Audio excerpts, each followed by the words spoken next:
How to do? Y'all doing all right? I'm fine.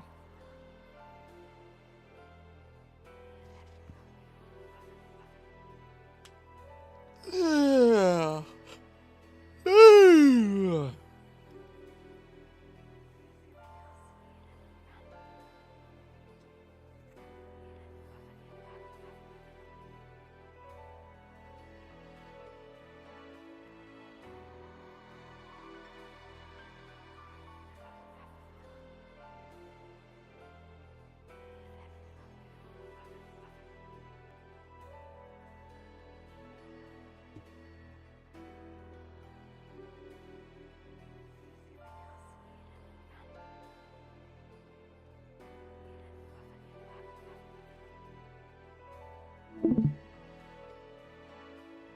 Yeah.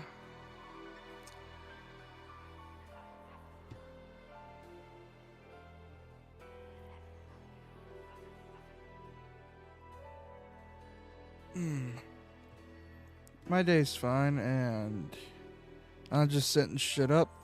Just kidding, I'm already done with it.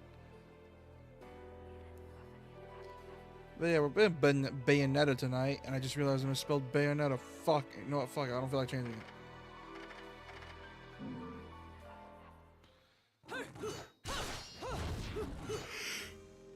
You here for business or pleasure? Either way, I'll hook you up.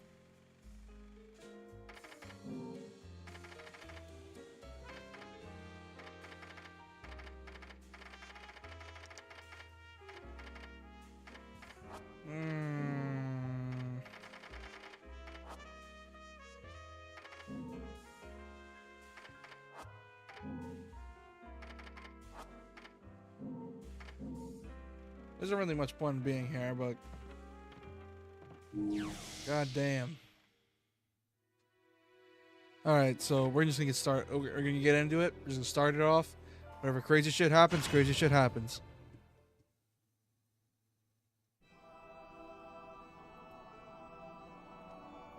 Oh.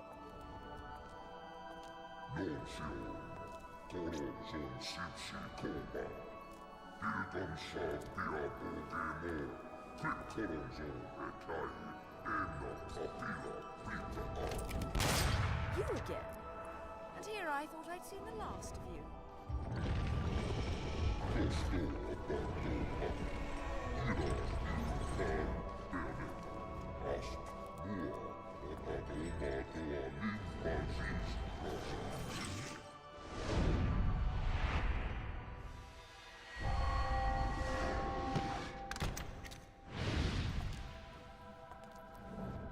I'm sure you'll be more than hospitable to me this time around.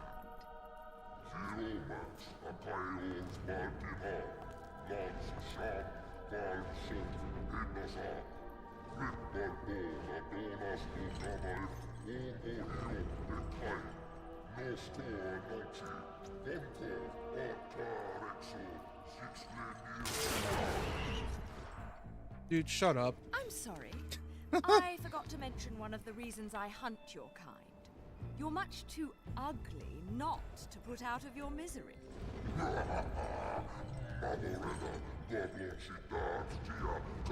I mean, why not?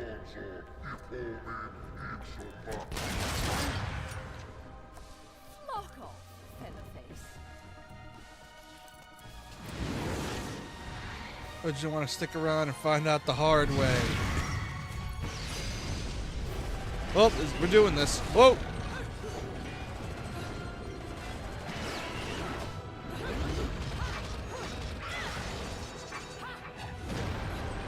We're doing this. Oh boy. Ah, crap.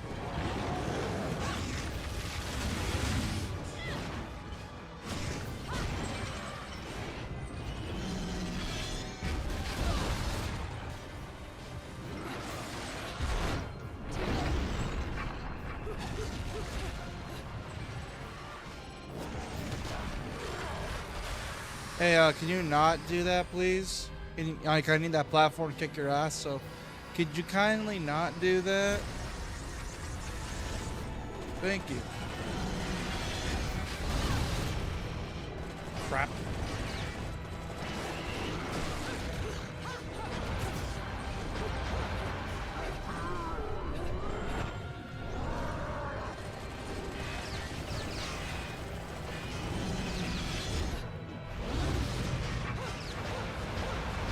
Great, my fists don't reach. Oh no.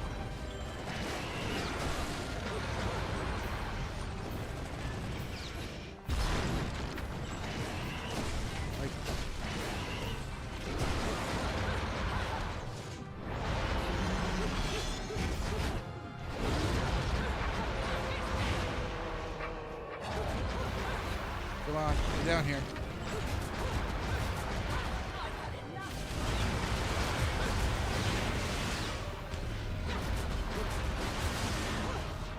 Oh boy. Oh boy. I love the gimmick for this boss. So you can make your own platforms. Or regrow platforms. Okay, I kind of like the gimmick. It's much better than just fighting them on a ledge. Now you can make the ledge.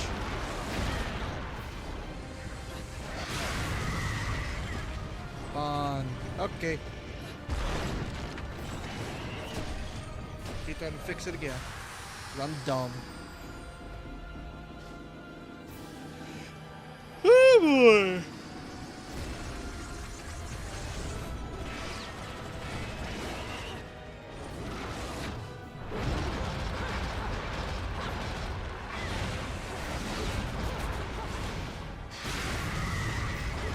Oh god. Oh no.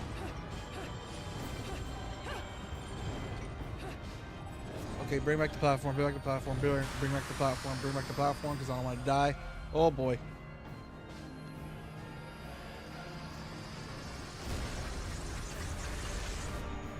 Come on, buddy. Come on.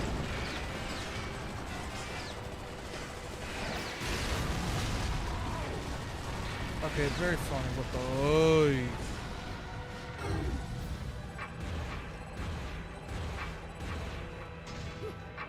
Hey, buddy. You like your face? Come on, give me it. Oh! Ah!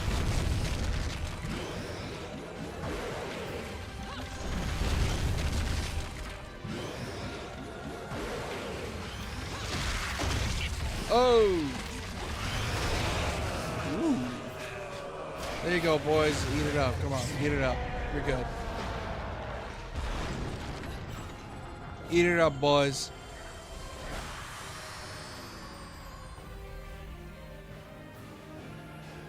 Just eat it up. That's all you gotta do. Eat it up, boys.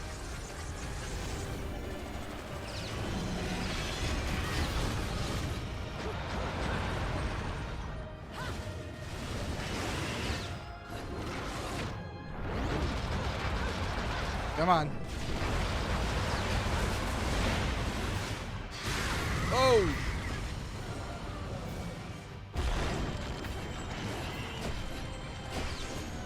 Come on. Nope, bring it back. Bring it back up. Bring it back up. No, no, no, no, no. Bring it back up. Bring it back up. No, no, no, no, no. Bring it back up, bitch. Bring it back up. Bring it back up.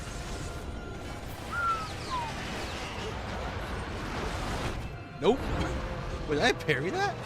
Oh, shh.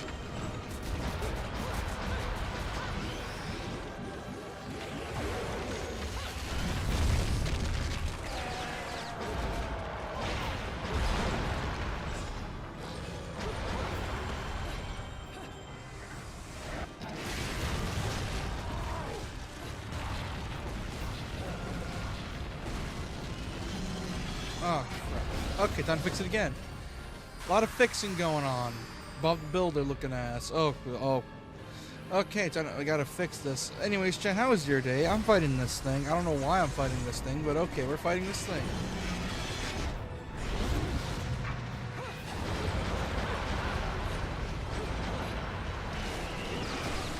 Oh!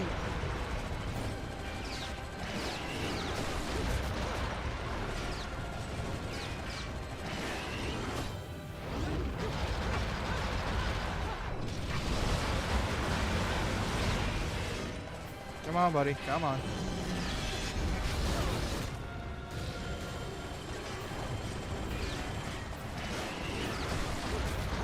Ah, I'm itchy. Ah, I'm itchy. I'm itchy. Ah, I'm itchy.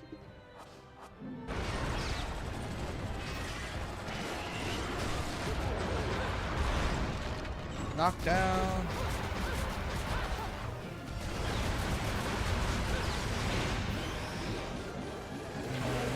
Come on. Get back up here.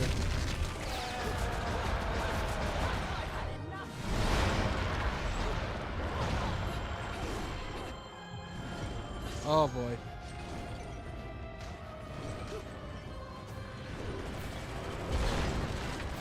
Come on, get out, get down from there, buddy.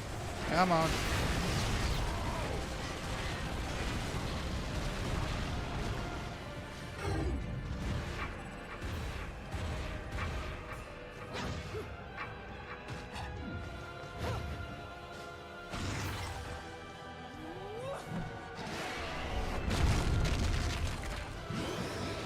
Come on.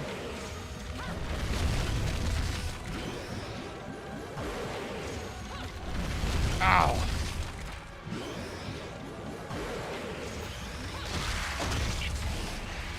Another head. Ah, my arm hurts. Ow. Ah, my arm hurts.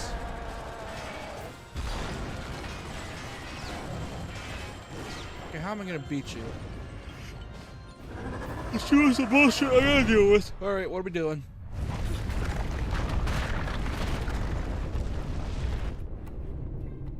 Ah, I see destroying the arena. Oh, okay. Yeah, that'll do it.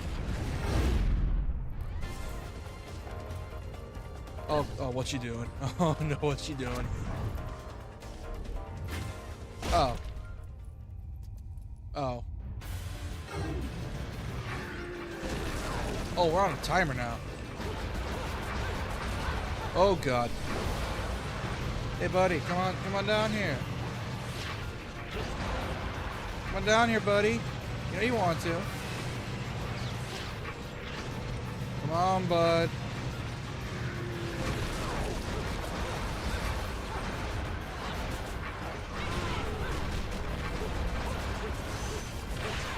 Oh, shh.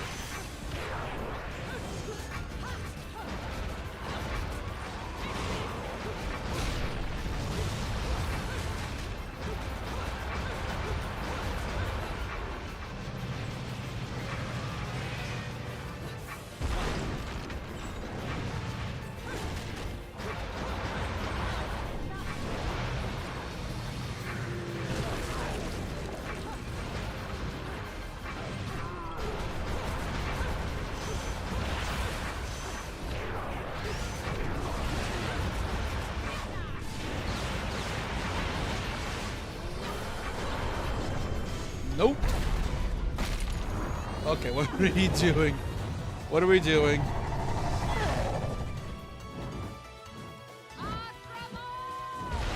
Oh, she's naked now. Oh boy. What's she doing? What? Oh, that's a bird. That's a big bird. Oh, that's a really big bird.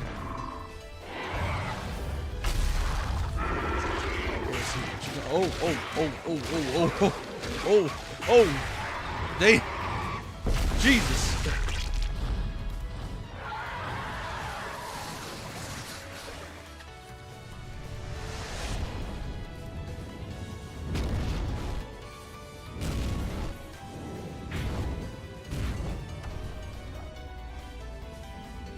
Oh god. What the hell is this?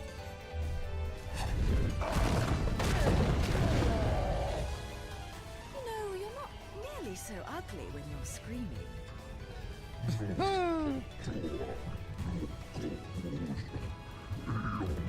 Oh, it was foretold I would kick your ass? Is that what it was? Foretold? Explain yourself.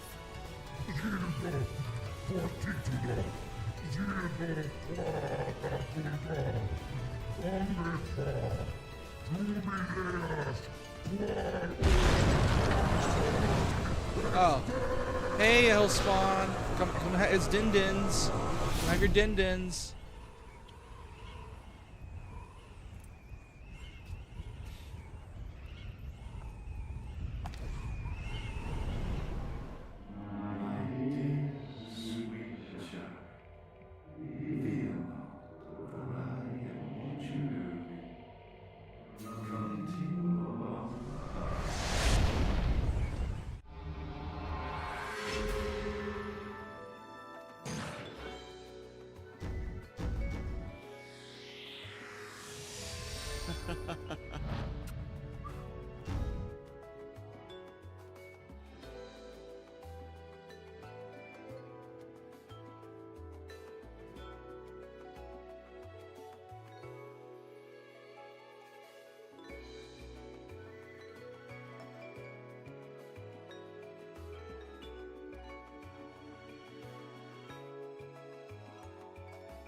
Oh, what? That was my reward?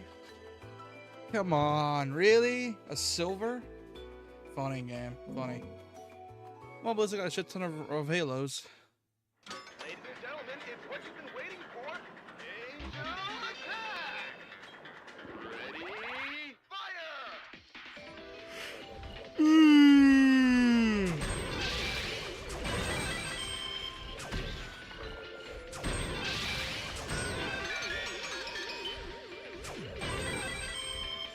There we go.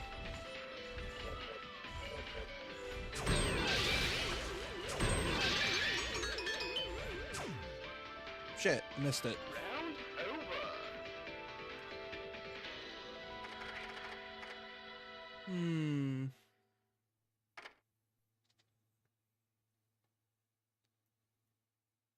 over. Nah, we need the Halos. We need them for levels.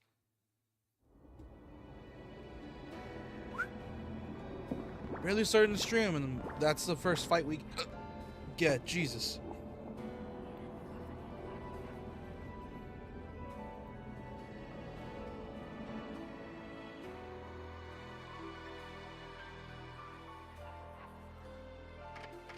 Let's save real quick. Cause holy shit, that just happened.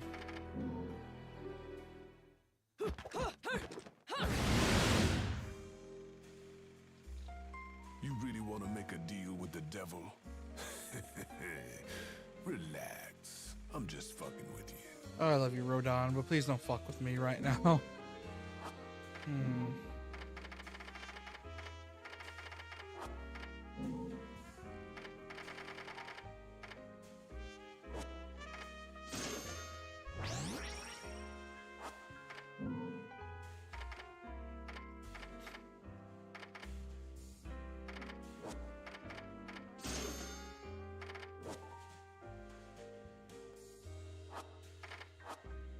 Okay, we got a skill.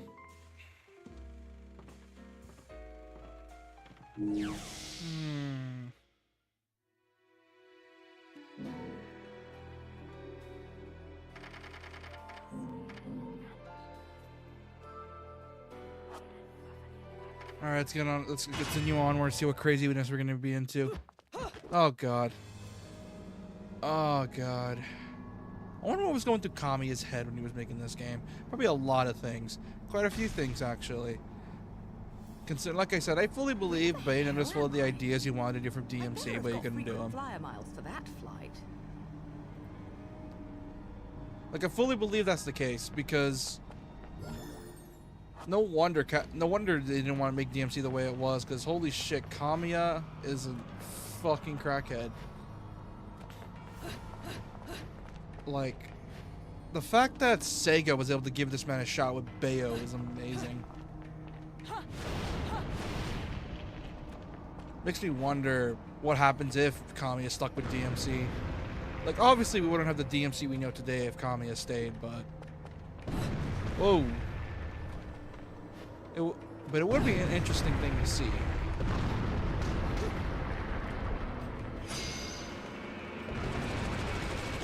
Because what would Kamiya's vision for DMC be now that he's back at Capcom now? That's if he even wants to work on it, considering he has a lot of respect for Itsuno. Because I don't know if he actually want to go through with doing DMC, considering Itsuno made it the way it was. I don't know. Just makes you wonder how he'd do it. After all, DMC is... Let's go for Barry here. Something on the other says give me a strange sense of deja vu. But yeah, I really want to know what he's going to do now. Because I know he's working on Tommy 2 right now. He's working on a few other things. It just makes me wonder what he wants to do next. And what the hell is that? Oh, it has a brother.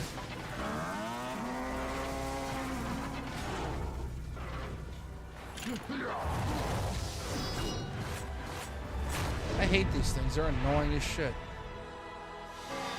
Grace and glory, virtues. Nice.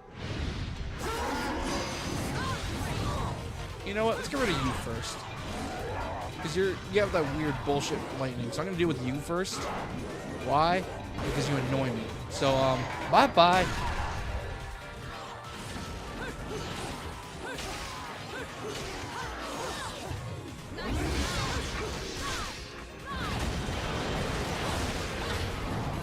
Nope.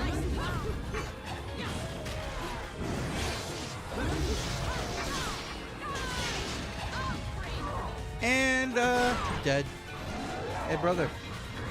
Dead man. Come on. Any last words? Come on, I killed your brother. I'm killing you. I died.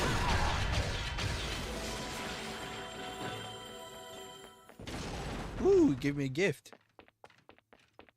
Okay, anything else? Ooh, what are you? Ooh. You gave me this. Sonata, DK448. A piece of an angelic hymn, gold LP. It is merely a piece of the full record. Aha. Ah, crap.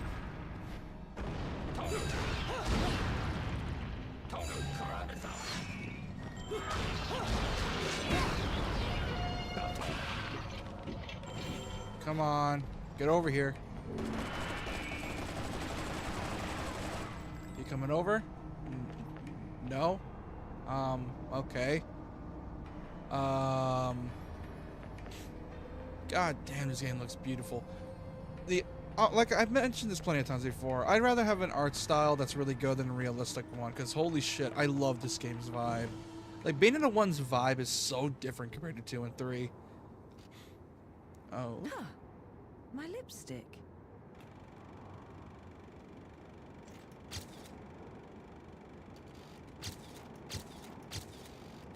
Nothing. Damn. Oh. I've often seen a girl without lipstick, but lipstick without a girl? Oh, come on. Most curious, isn't it, Cheshire? What's also most curious is how a child like you has kept afloat in this town. The name is Luca! And don't you think it's a little strange to be worried about my well-being? Sure, the Festival of Resurrection is peak security. The thing only happens once every 500 years, can you blame them? Besides, when you look as good as I do, security isn't a problem. But a killer like you, on the other hand, I'm sure you found a way. That little girl. I've seen her somewhere.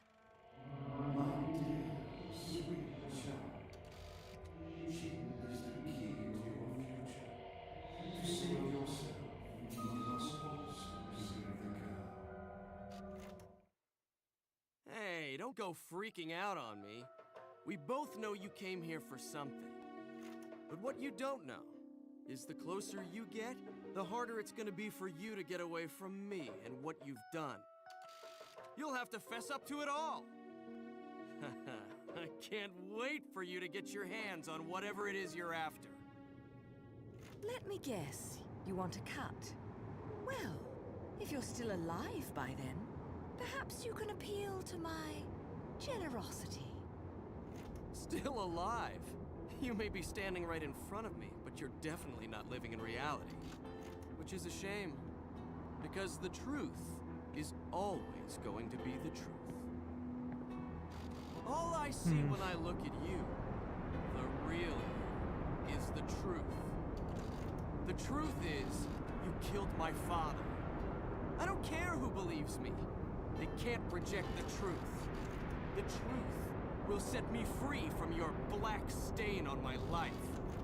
The truth will allow me to expose you to the world.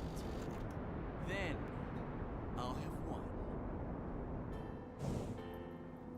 Considering this game's And plot, I'll do it without stooping to your considering level. this game's plot, this guy's such a fucking Because I'm pain in not the a ass. heartless witch like you.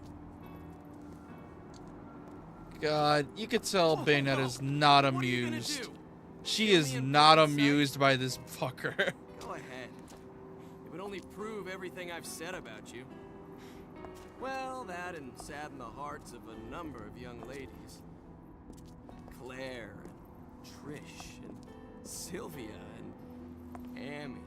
Oh, you don't want to piss her off, let me tell you. Hell hath no fury.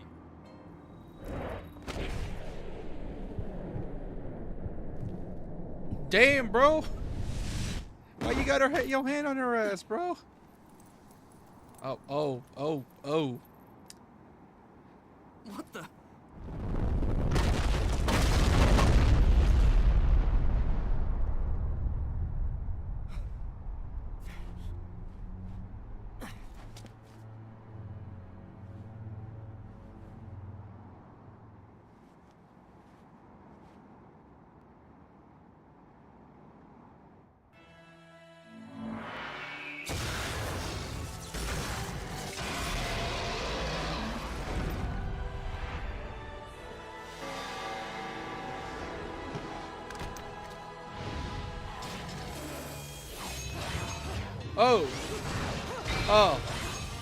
Oh, so he's pissing off.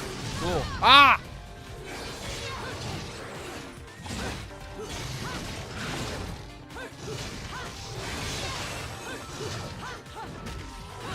Nope.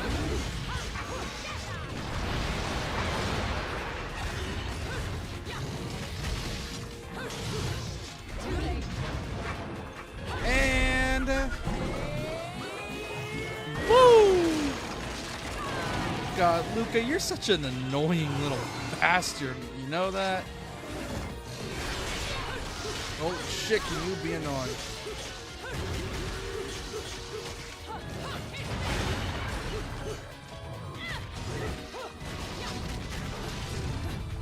You are an annoying bastard in this game.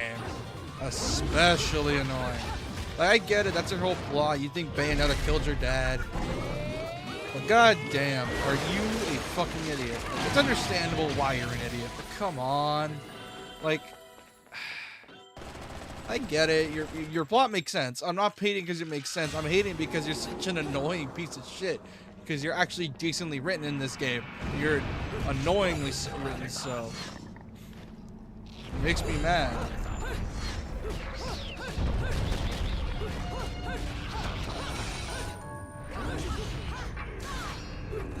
You're annoyingly written. Like, it's understandable for your plot line, but come on. You really gotta be that annoying. 'Cause, like I said, his plot makes sense. It makes perfect sense, but like, considering the whole plot lore of this game, I understand why he's like that. I get it, but goddamn, is his character annoying in this? Ugh, he's so fucking annoying in this one. In two, he's tolerable. 3, he's just butchered. Because Kamiya seemed to have forgotten how to write Luca, considering, you know... Actually, you know what? Never mind. I can kind of put it away from him because of the fact it's been, like, what? Almost 12 years, 9 years since he made Bayo 2 at the time? 8 years, maybe? Who knows?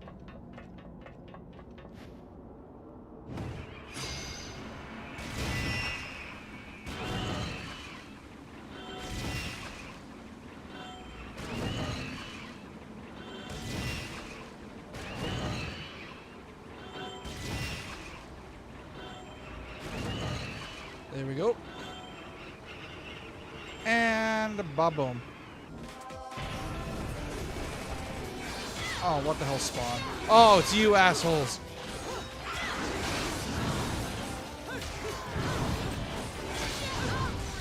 Nope, no, no, no, no, no, no, no, no, no, no, no, no, no. Get pissed off. No, no, no, no, no, no, no, no.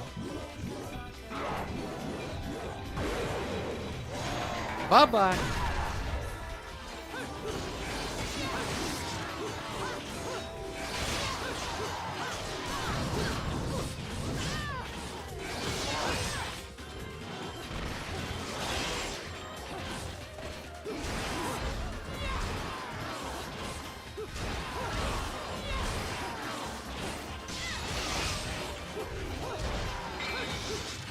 There we go. Woo! You, my friend, are annoying as shit. Oh, no, not these things. Oh, I hate these things. They're so annoying. I hate the harmonies. Harmonies are so annoying to fight because they always... Like, I don't know what they're meant to test. Are they meant to test my aggression for, like, moving and staying close to your enemy? Is that what they're meant to test? I don't know, man. Either way, they're annoying as shit.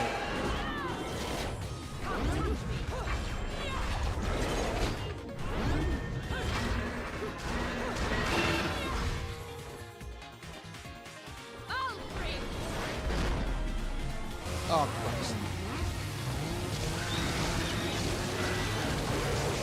Okay, good. Yeah, chainsaw. Yeah, that'll do it. Oh!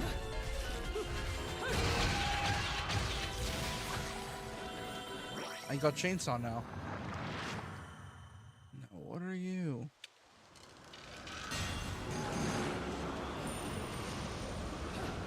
Yeah, I hate fighting the harmonies, man. They're so annoying as fuck to fight. Like, they are so fucking annoying. I hate fighting them. They always attack in droves, and they're so annoying and frustrating to fight. I mentioned them 3 times already. God damn. I love the ominous... Getting off me bitching. I love the ominous atmosphere, because holy hell, is this atmosphere great.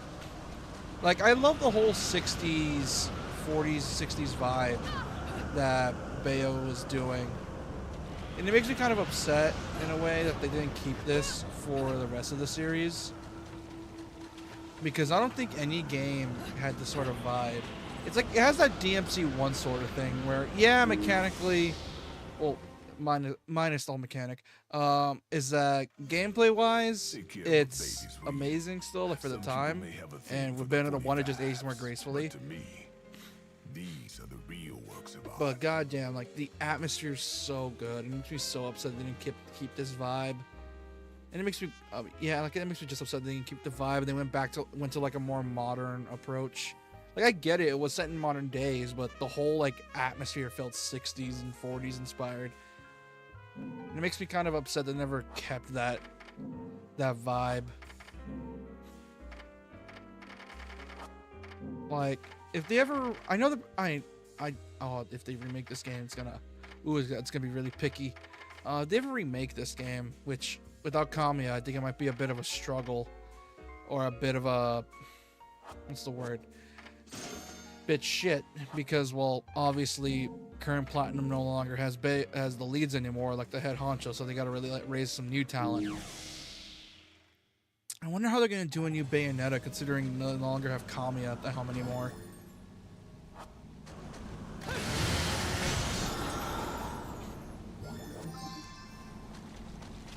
Because I don't think only someone as crazy as Kamiya can make a game like Bayonetta.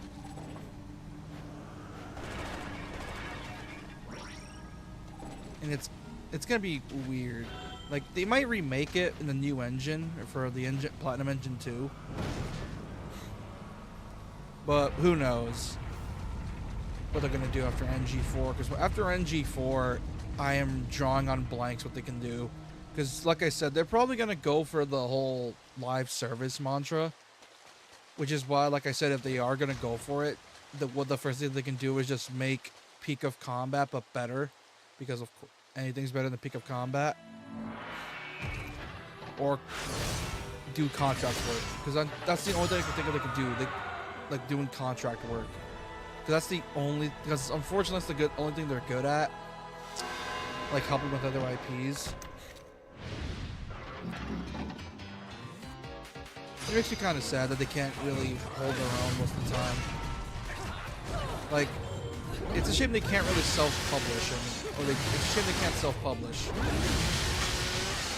I can understand why. They're a dev studio first and foremost. Trying to self-publish would take a lot of resources.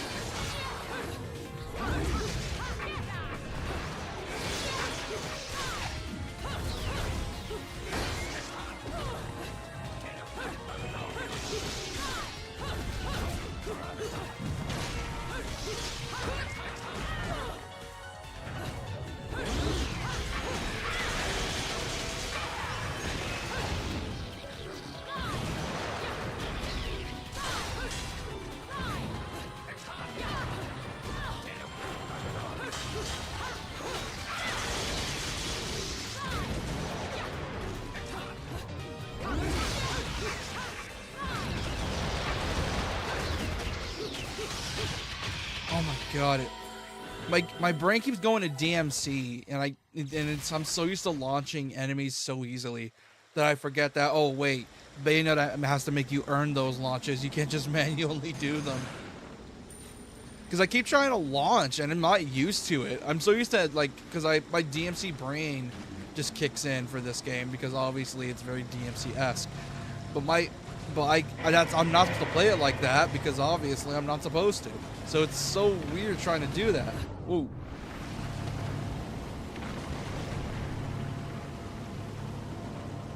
And my brain just can't comprehend what I'm doing.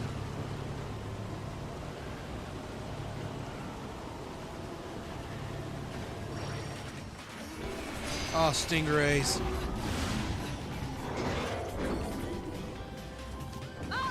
Oh boy, come on, let's keep going. Chainsaw. Hey, buddy.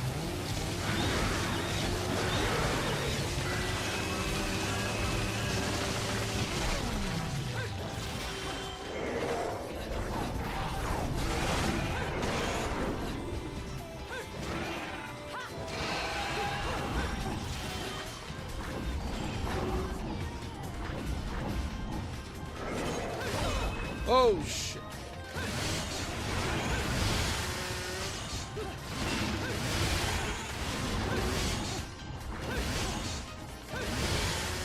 Oh boy. I wonder if Platinum will ever ask if they could port 2 and 3 to other consoles. But I doubt it's gonna happen. As we all know Nintendo's super stingy with this sort of thing. Which makes me sad. Because those games look too pretty to be left on like a console like the Switch. Which, come on, Nintendo, give Switch 2 ports. Come on, I want to see that game in its full glory. I don't want it to look all blurry. The game looks too pretty to be all blurry like that.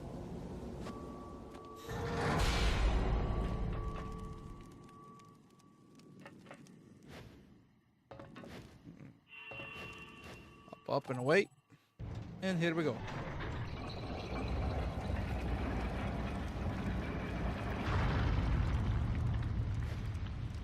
Oh, in there. Any heals? Nope, just bullets. Oh man, this game is brutal.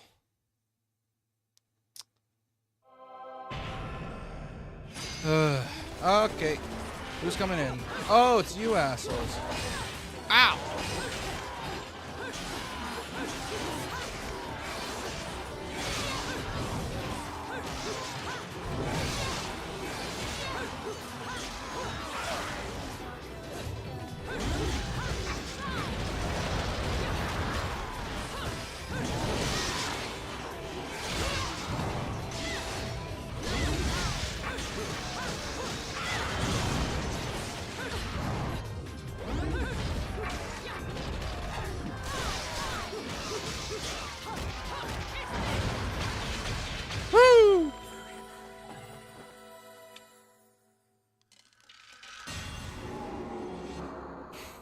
Holy shit.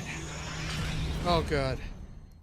I don't know if I'll be able to keep up with this for 4 hours. This might be another Vanquish situation.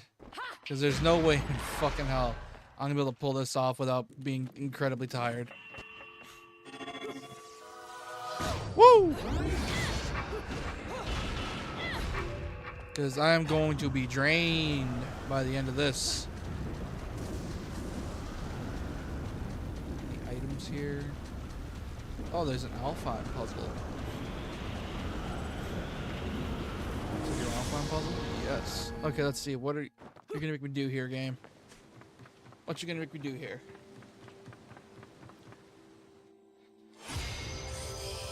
Oh, this one.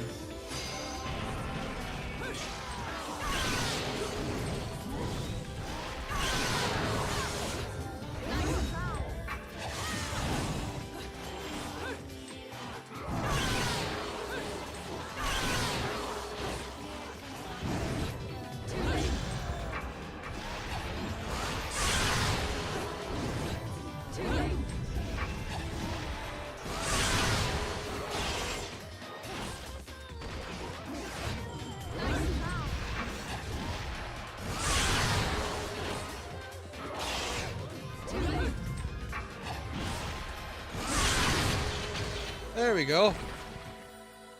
Woo! What you gonna give me, game? Piece of heart? Okay. Give me what I need. Give me that.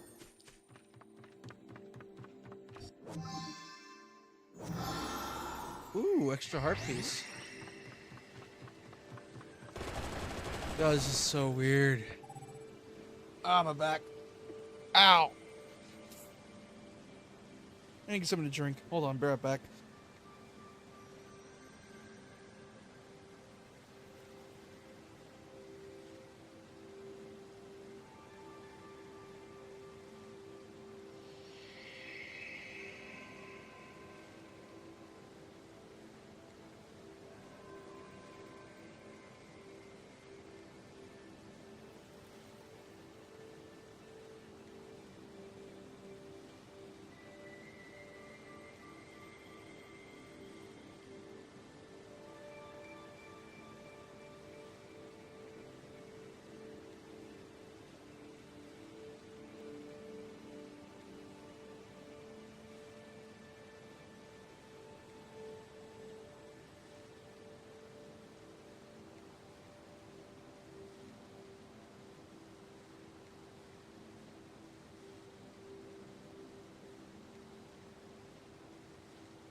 I'm back. I got a drink.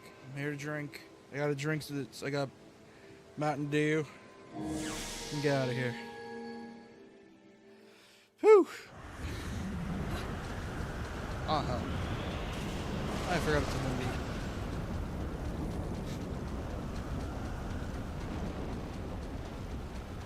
Oh, great. Whoa.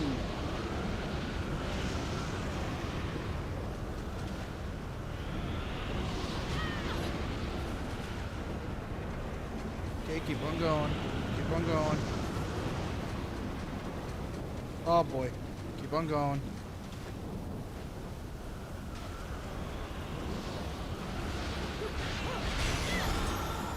Golden hymn.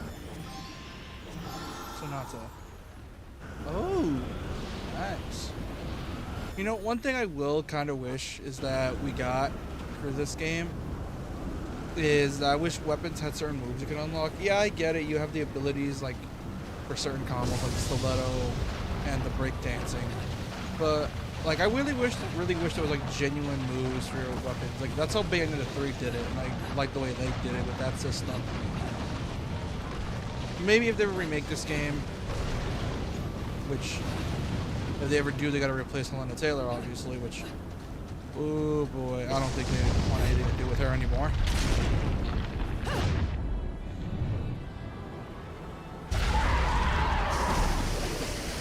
She thinks it's a multi-million-dollar franchise.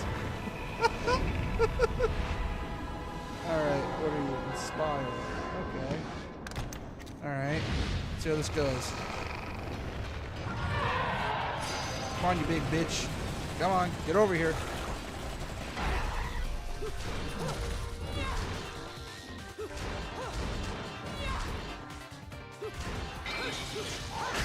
Oh! For a second I thought your system was bugged. Oh god.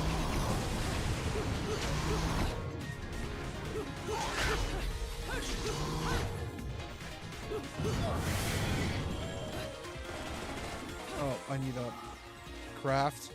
Have anything for heals? Yes, I do.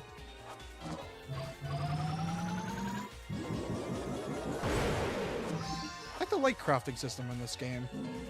Such a shame just using one of these is gonna basically give me a stone or a rock for a rank, but hey, what can you do?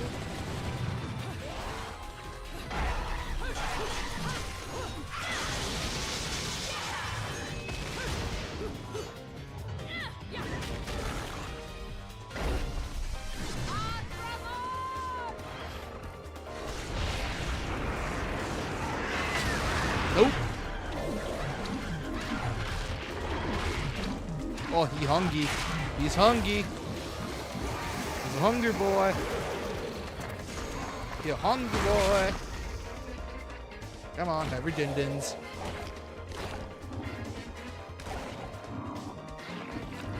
There you go.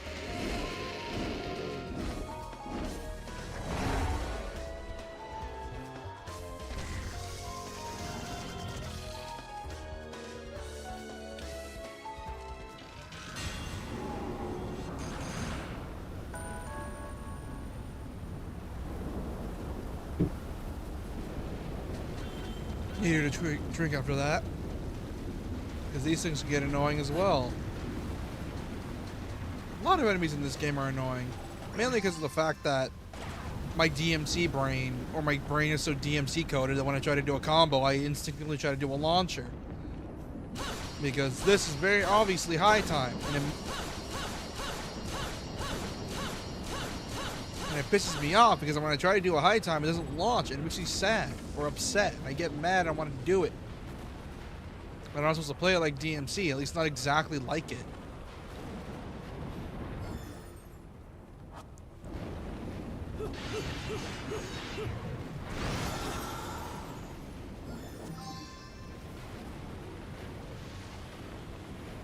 Come on, let's see, is there anything else? No, that's a bullet.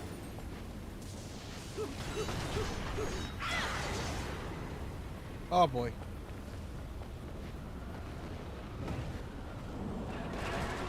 No heals. Great.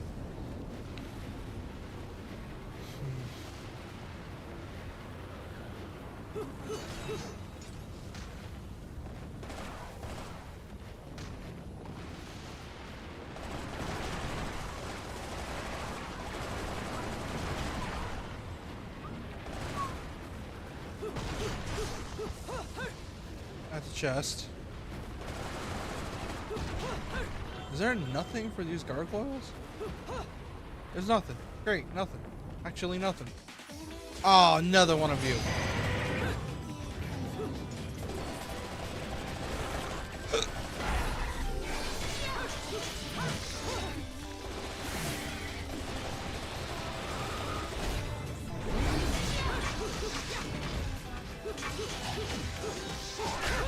Ow.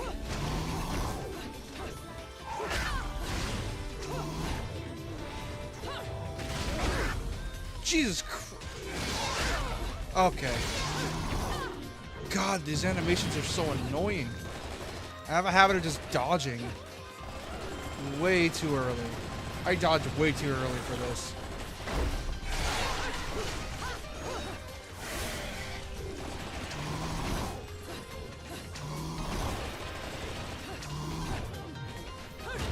What's even worse is that witch time apparently doesn't work for some enemies. I hate that. I can't imagine non-stop climax. Holy shit, non-stop climax would be brutal. Let's be exposed to the elements. Hold on. There's anything other to explore.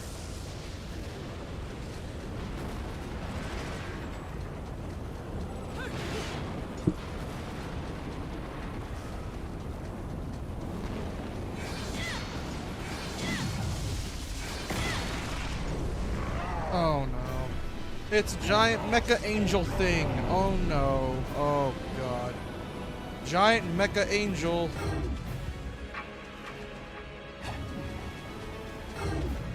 Oh boy. Giant mecha angel thing. Oh god.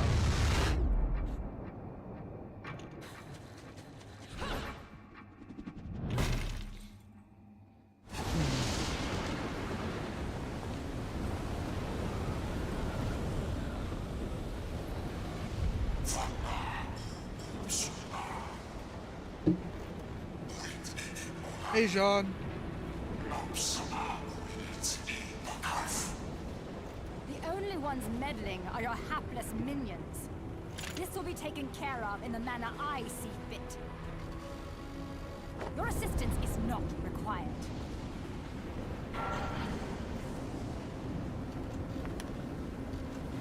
I suppose coming here has given you a second wind. Feeling better, Bayonetta? Who are you? And don't you dare say my long-lost sister. Sister, you've quite the active imagination.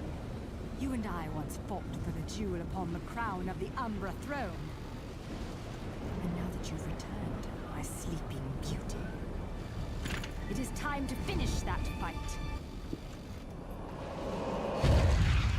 Oh no, what are we doing?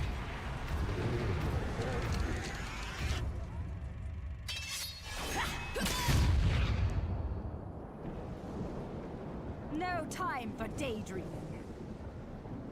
Oh, come on, Jean. Really? Now's the time for this shit?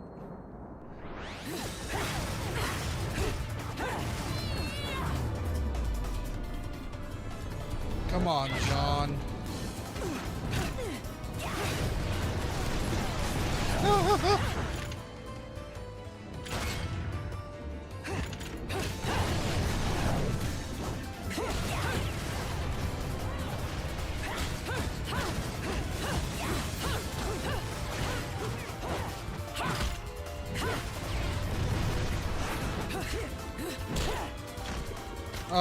Oh god.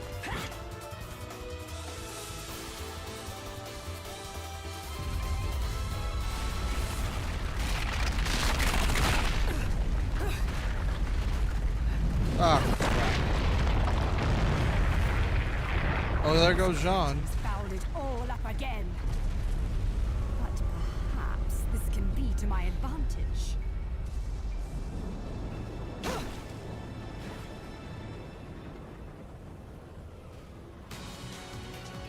Oh, never mind. We actually are fighting. Oh god.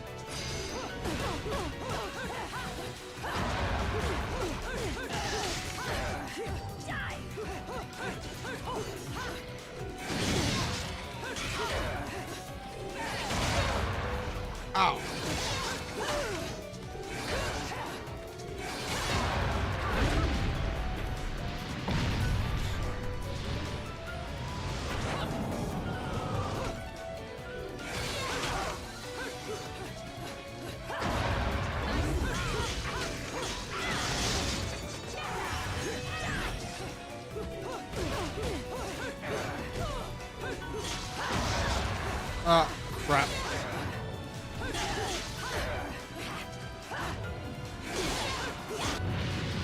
Crap. Oh boy. Woo!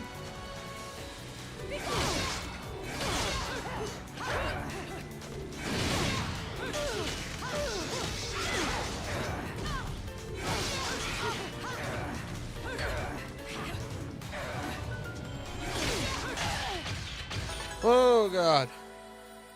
Oh, I got platinum. Nice. What's the matter, sweetie? Afraid of something, are you? Afraid? Me? This is a waste of my time. You're still not ready.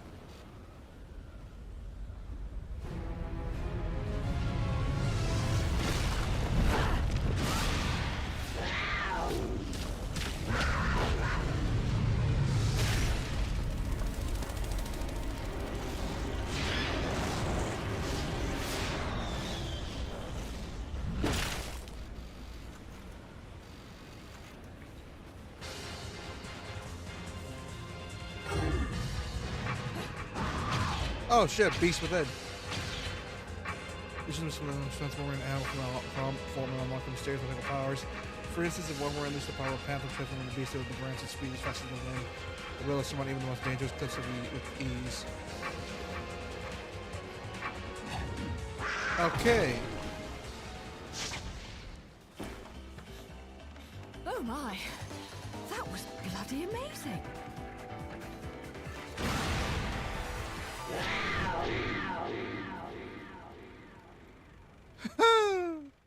Nice. Love that image. Well, that was a thing.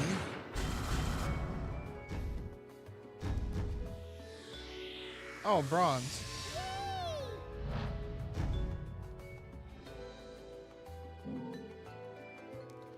Well, at least I got something out of it. Ladies and gentlemen, it's what you've been waiting for. Angel attack! Ready, fire!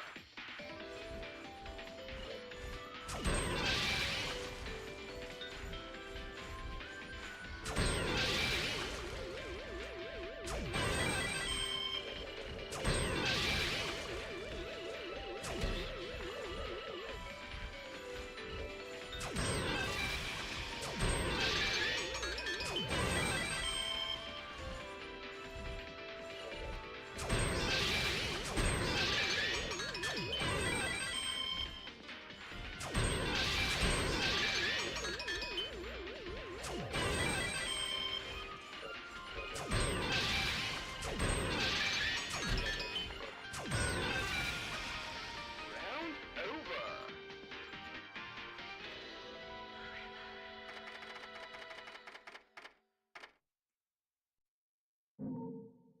Ah.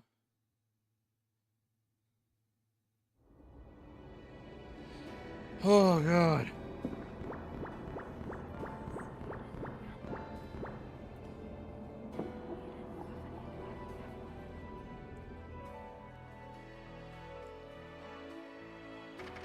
Holy shit. Another LP? Working me to the bone. But Oh, need to Christ. pity. I was bored anyways. Let me go whip some things into shape for you.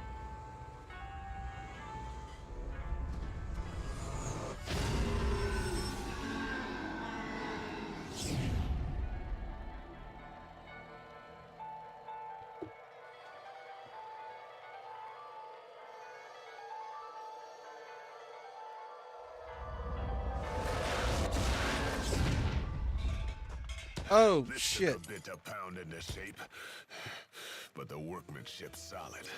Now, go put this thing to good use.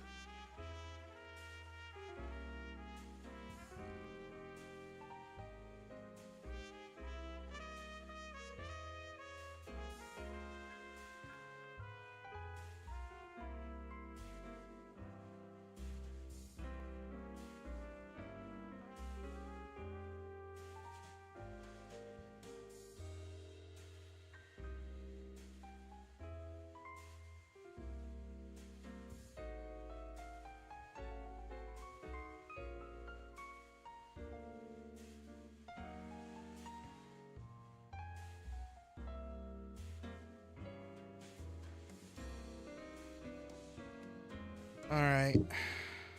Oh, we got a new weapon now. Sorry about that. I had a phone call. New product, Bat Within. Ooh, I knew it was a good idea getting this thing. Crow Within and Bat Within. Oh, I'm right there. Okay, I'm gonna save it for Bat Within because Crow Within is what I don't really need right now. That, and it's a more of a high skill move because I have a habit of just mashing dodge. So what ends up happening is that I get fucked.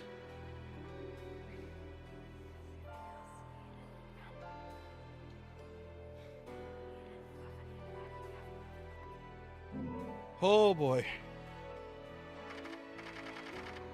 So things are getting a bit crazy. No, actually, no, not a bit. Really fucking crazy.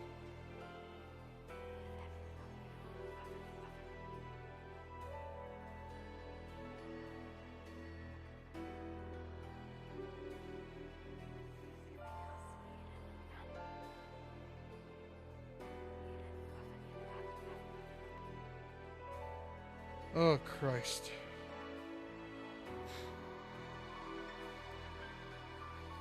Okay, well, let's keep on going.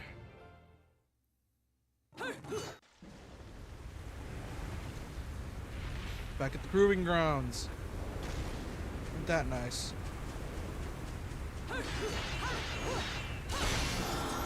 Ooh. Aha. Okay. So there was an LP there. This game made me paranoid. I always have to turn around every chance I get. I don't know why. The game just makes me do that because I'm a paranoid piece of shit. Alright. But so far I'm having a lot of fun with the game. I am. Because, well, first off, it's Bayonetta. It's a really designed game. It's a well-designed game. Well, not even well-designed. It's one of the best action games of all time. Big gimmicky with the witch time, but hey, what can you do? Oh, great. Nope, nope, fuck off. I can talk about Bayonetta a lot, with all the weird, cool shit you can do.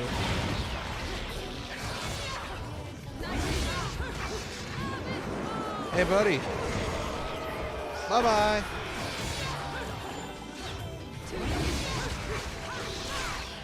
Woo, woo, woo.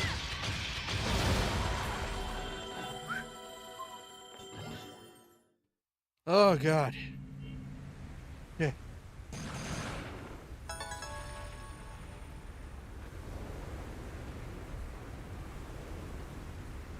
Oh, that was it. All right.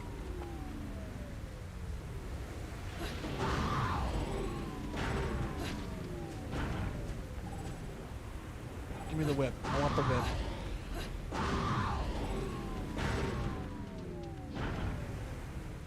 Fucking hell.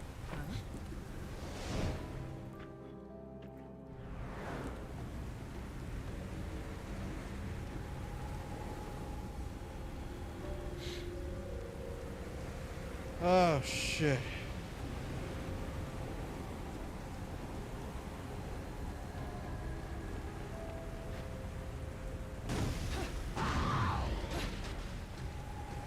I thought I heard the music for a sec. I thought we were fighting, and I don't know why I thought we were fighting.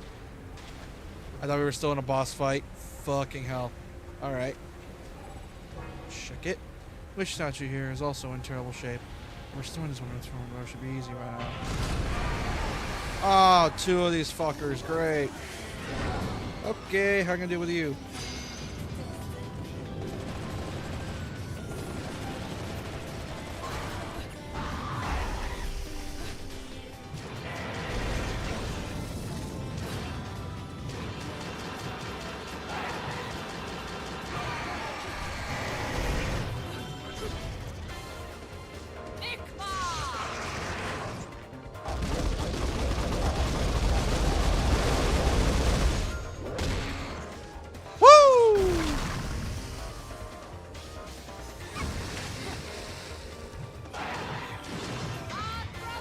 Well, that was fast.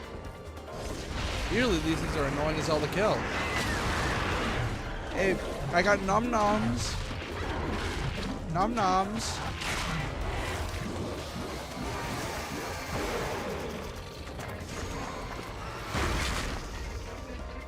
There's your nom noms. You're welcome, buddy. Go on, have an eat. Go on, eat. There you go, brother.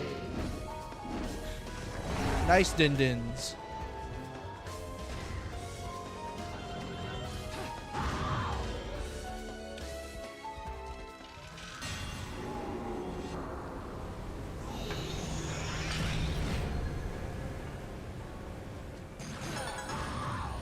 We got pure platinum from that.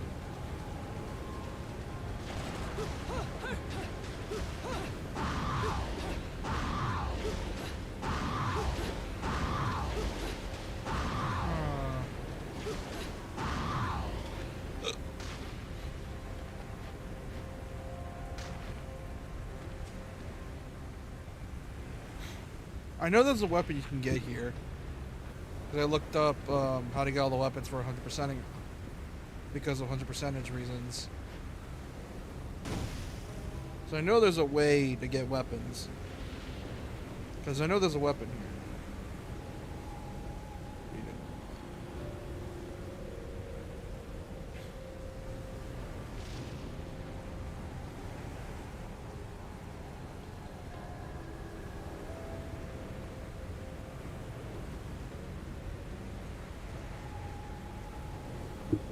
Pile of rocks. Okay. Oh. Oh.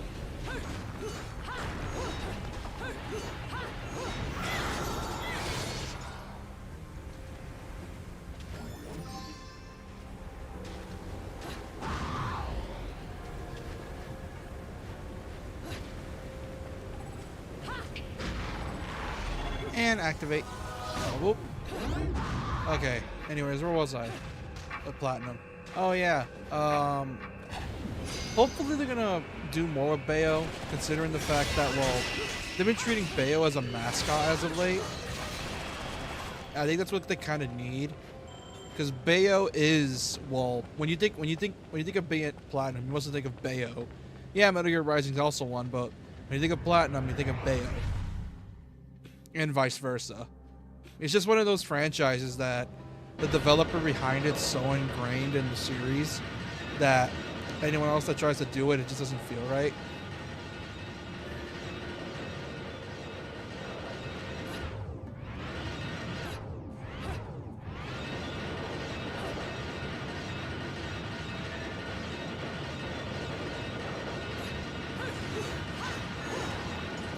There we go.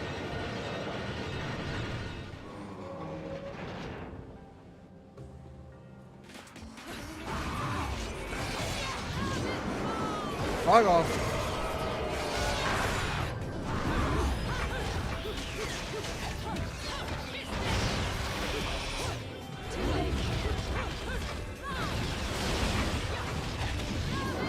And the fuck are you?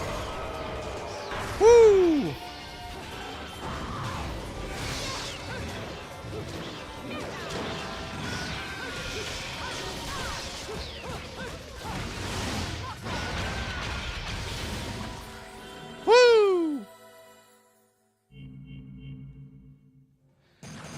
Okay. Another pure platinum. Let's go. That's double magic 4. Oh, it's you fuckers.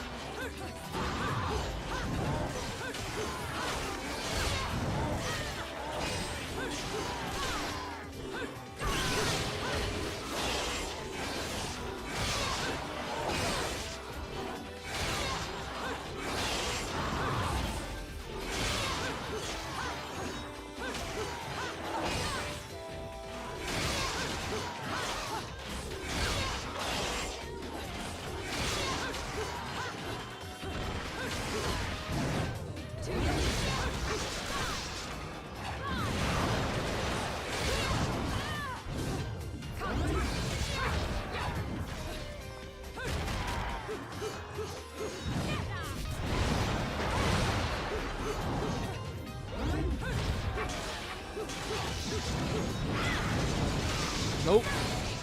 You're not getting away. No, no, no, no, no, no, no. God, I hate fighting these dudes. Oh, there's two of them. Great. No, I'm not dealing with you. Fuck off. Fuck you. No. No. Piss off.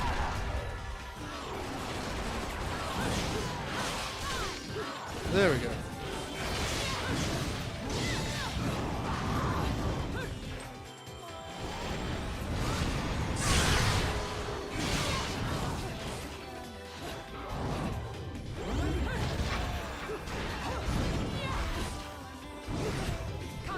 Nope. There we go. Oh, shit.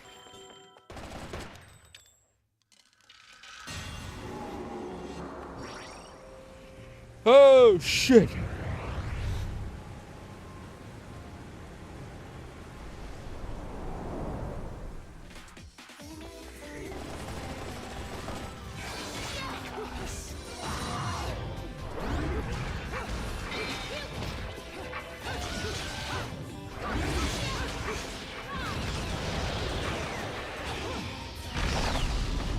Oh, what?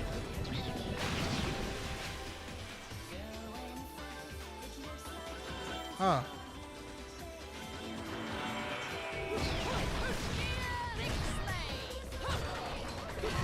Nope. Get in that goddamn guillotine. Woo! And bye-bye.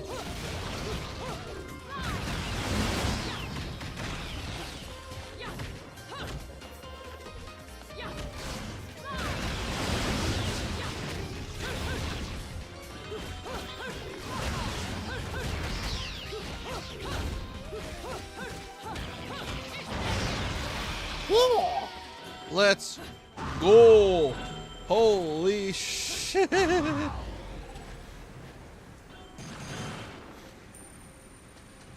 Poison water. Nice.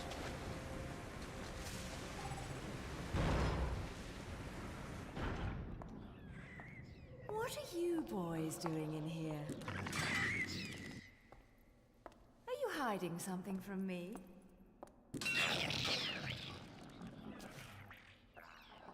Come on.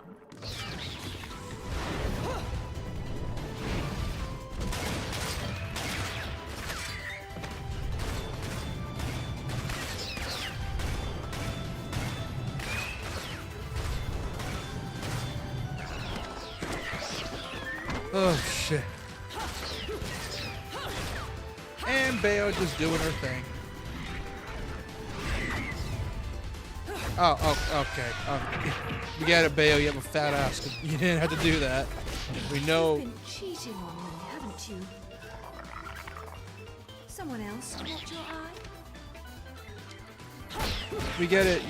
We get it. You're hot. We get it. We get it. You're hot. Dear. We get it. You have a fat ass. We get it. Something tells me I'm going to regret this.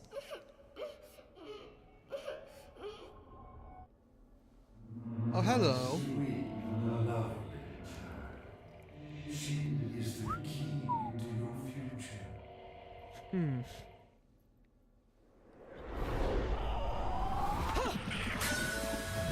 Oh, hello.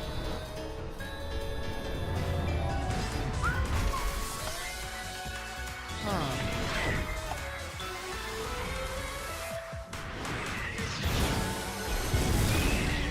There it is.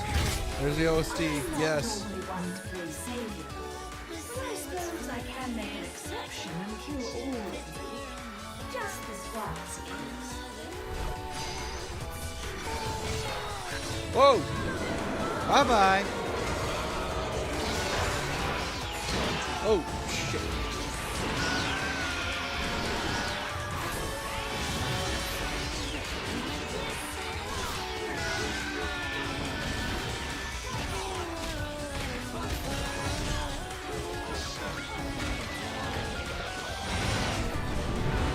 Oh shit, oh shot.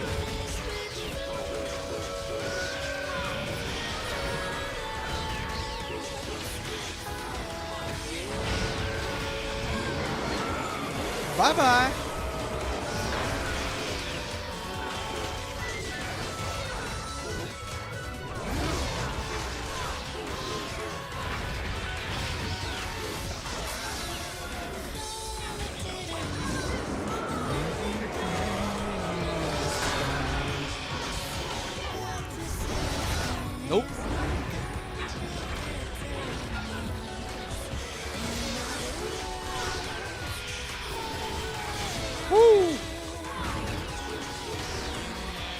Oh, there's a big boy.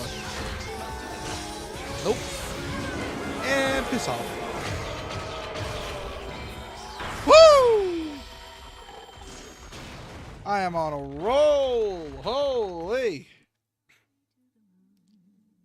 And let me play among the stars. Let me see what spring is like.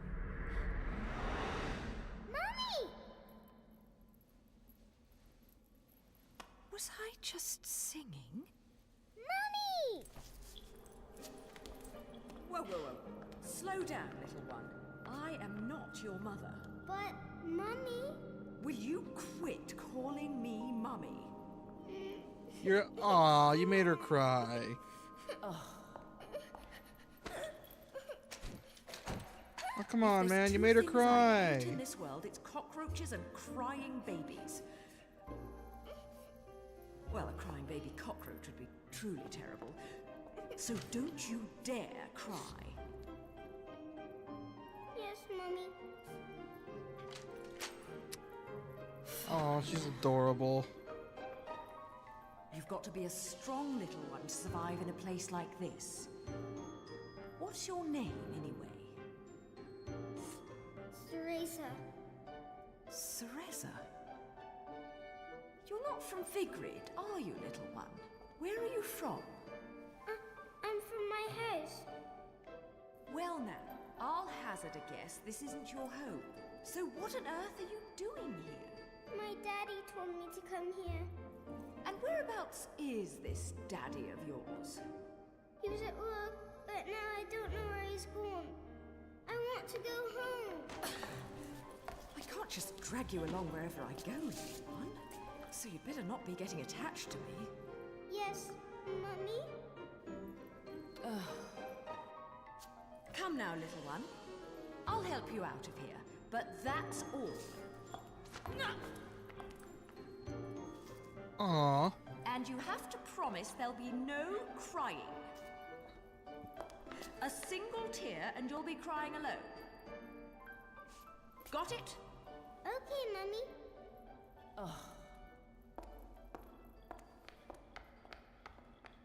Oh, look at little pitter patter. Oh, look at little pitter patter. Got holy shit. Holy shit, Bayonetta is tall. Holy shit, she is. Damn. Let's compare heights real quick. Okay, I'll keep it like this. Okay. Okay, I am currently trying to measure.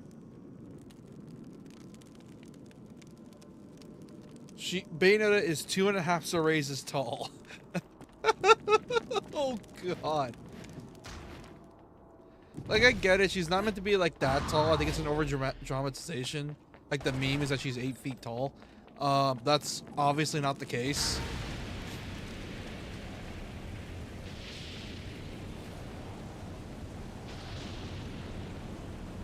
So yeah, like, there's no way, there's no shot that she's this tall. Like, there's no shot she's 8 feet. There's no shot. They're gonna faith in Vigrid's rise. Don't care. Oh, I know the gimmick for this one. It's a stupid gimmick.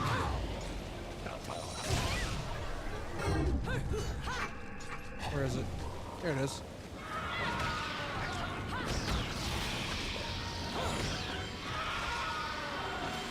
Yeah, because we're in the other world. We can't fight them like this.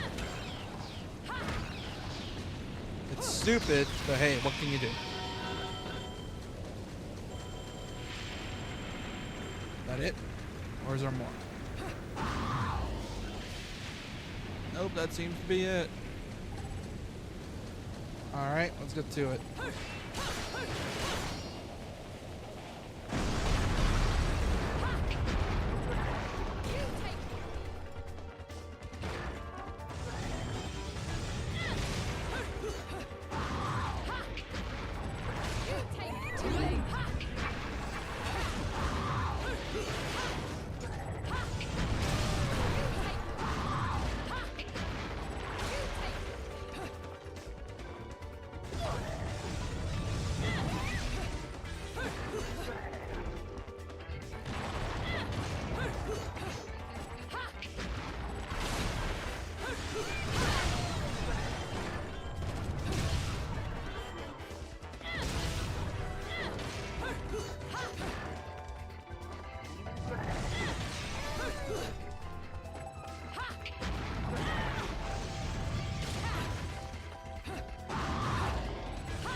Come on. Hurry up, Cereza. Come on. Hurry up. Peter patter those feet. Phew. Oh boy.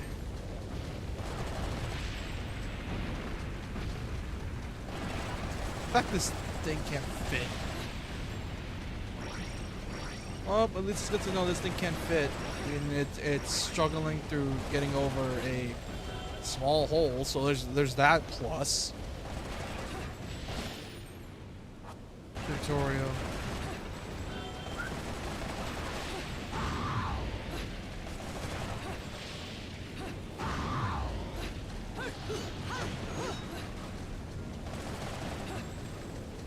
Ooh. Shop. Alright, so alright, let's see. What can I get? I can get something. Hey, check this out. What are you buying? Heard that in a game once.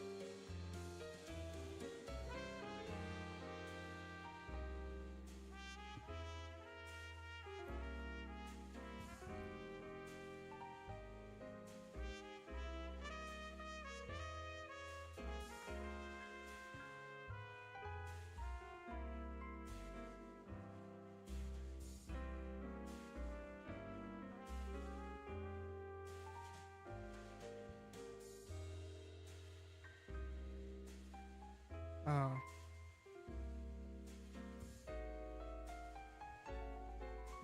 Well.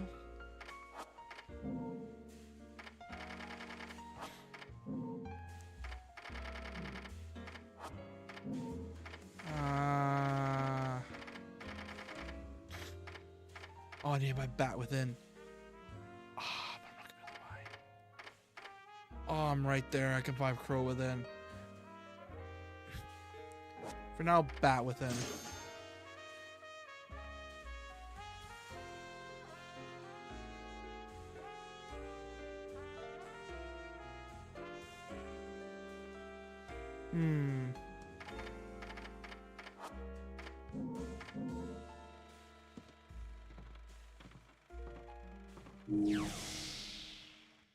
Huh.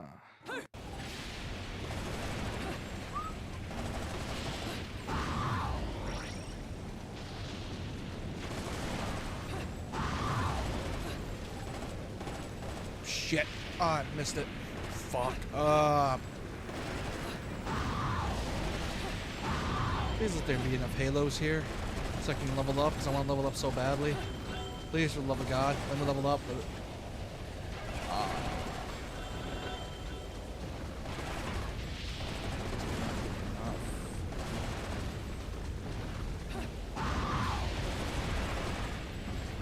that. There's that.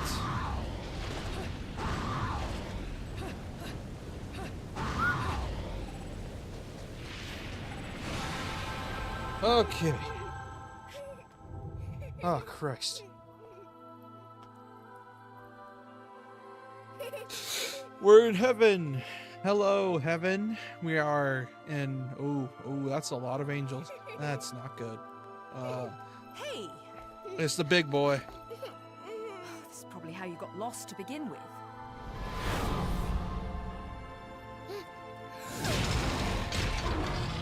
Ah, great. More of you assholes. Okay, let's see how we're going to deal with this. Don't worry. It's always scary the first time you see them. And the second time, third, fourth, fifth, sixth, seventh, eighth, ninth, and 10th. So, Your kind invitation. I do hope you've prepared dessert as well.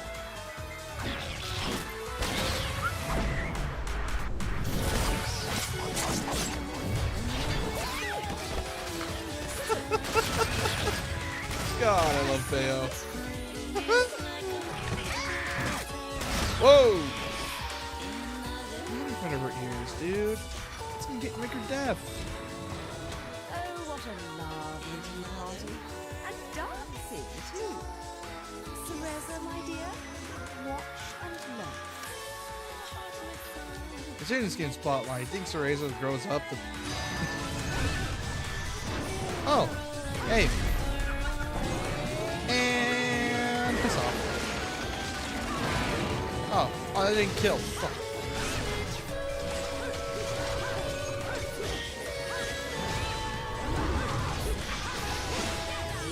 Come on. Woo! Woo! Ow!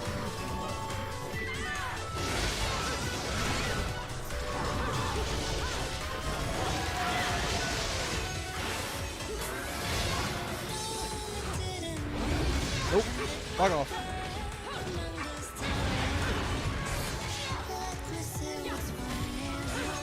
Oh shit. Oh fuck.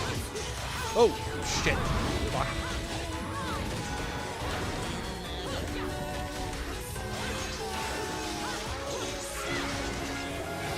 Nope. Oh. Can I go back through? Nope, I can't. It's gone back to being a simple lithograph. Seems like I'm gonna be able to return this way. Great. That means I gotta go somewhere else to get my new gear. Oh.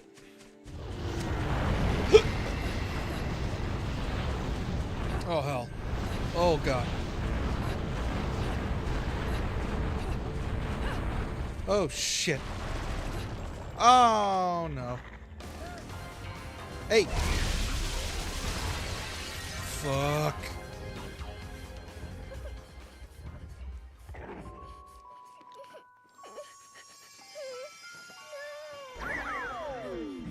Oh no. No. Keep away. I get it. She's adorable.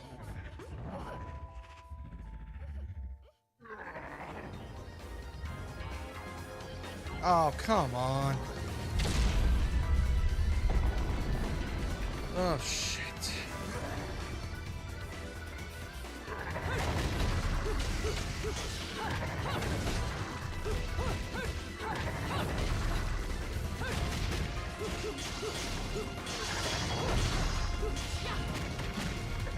Oh, God.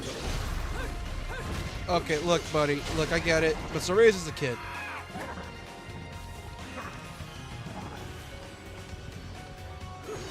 Son of a bitch.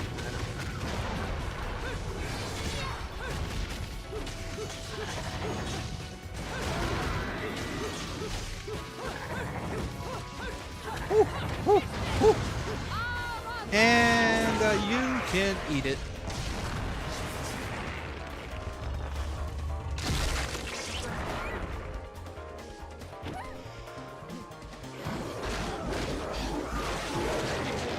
Here's Din Dins.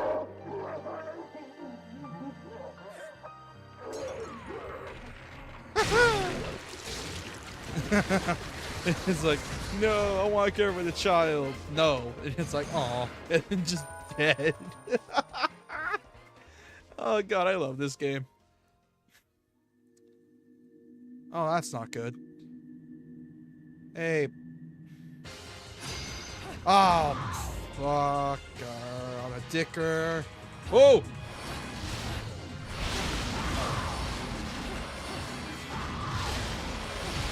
Oh! Oh! Oh! Oh! Shh! Ow! Ow!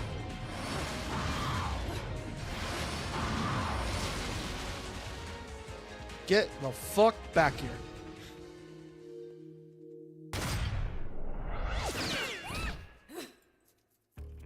Hey, you mind not doing that?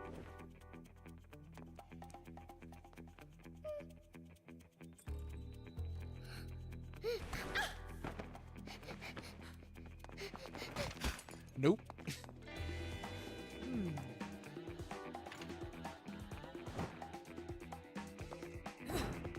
Oh, dance off. Oh, of fucking course it's a dance off.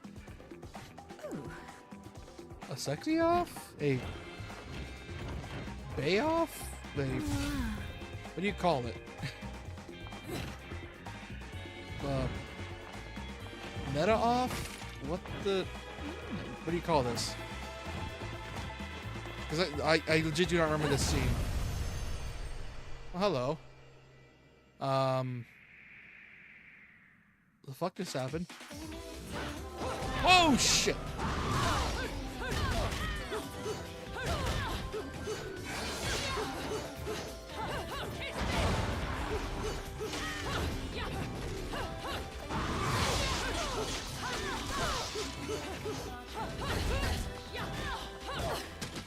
There we go.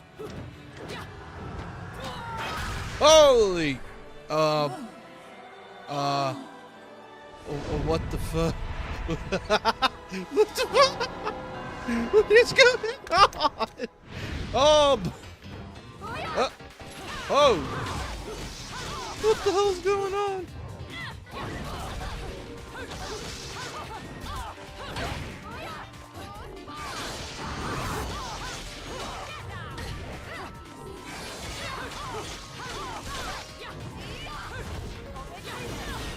Oh shit.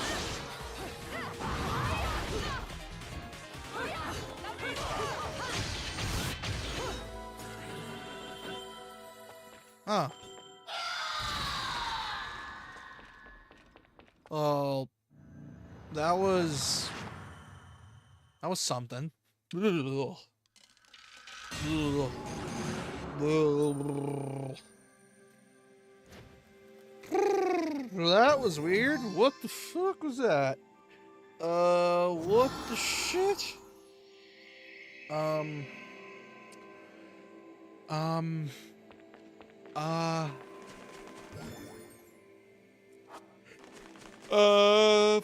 Uh, shit.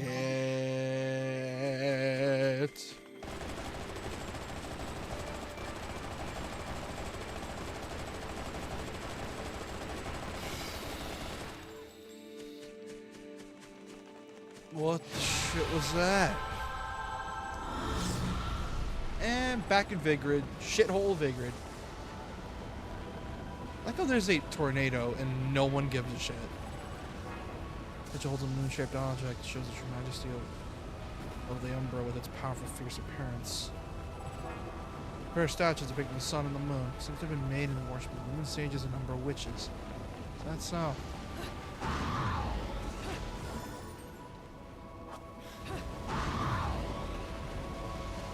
So, oh, Luca, he's here, and with Cereza.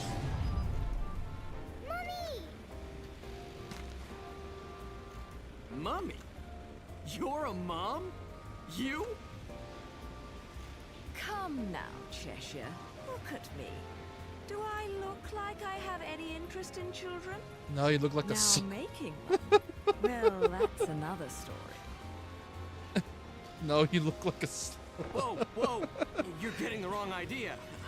I mean, it might be the right idea, but not right now, right?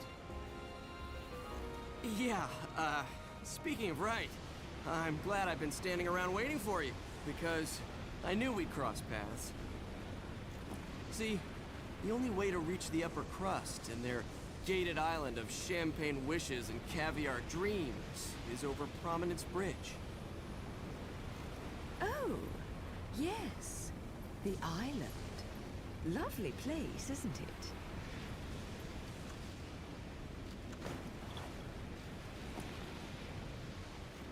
Oh, now what? Don't play games with me.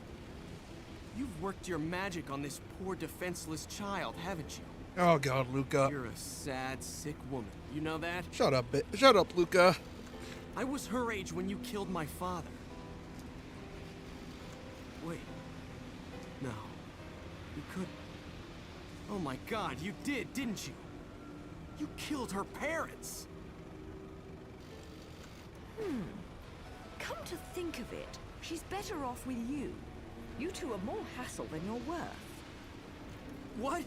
Just keep a good eye on her, or you're going to catch hell for it. No good deed goes unpunished, and you never know when a monster may sneak up on you. Mummy, look out!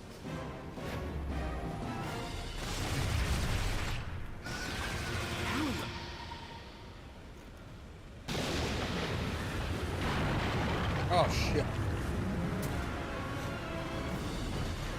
Mummy, no! They got an actual child voice actor for this. I feel like they did. She see me?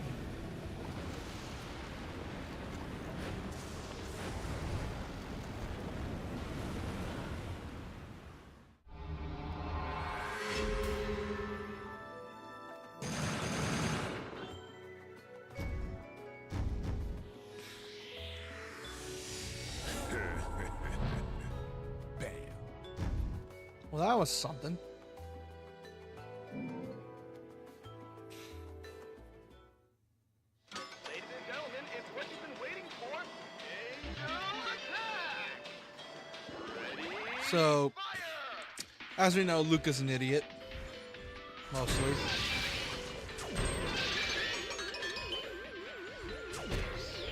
Fuck.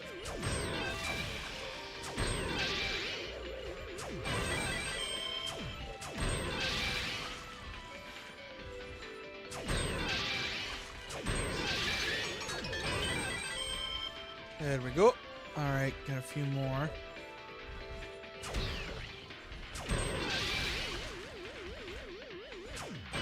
There we go. Round over.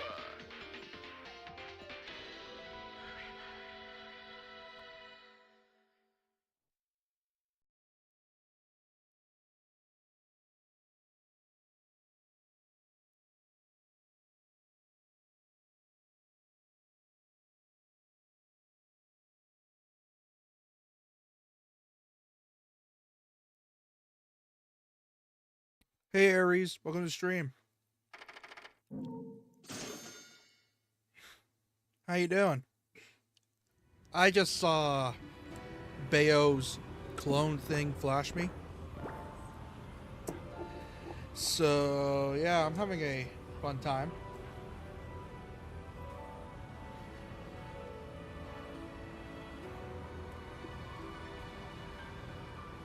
Also eating ice cream. You're trying to hit a boss? Ooh, in what game?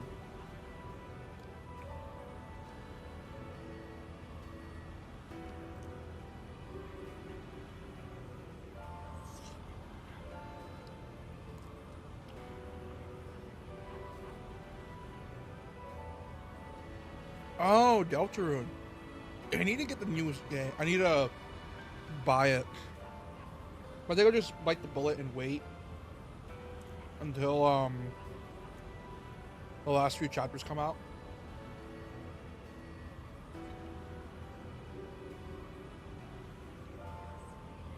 God, that game's been in development for almost 10 years. Jesus.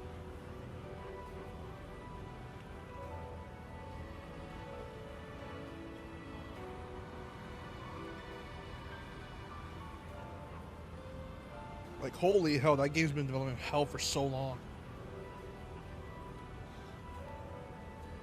Like, I know... Coming out 2026?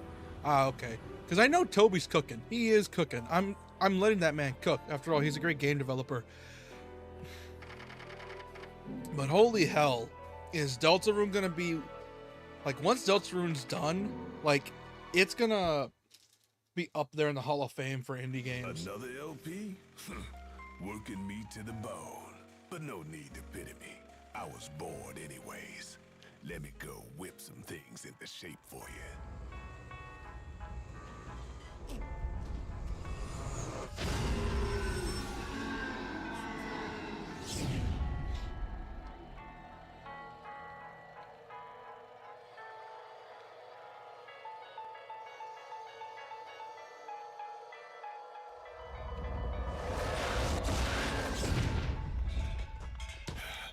Made me break a sweat.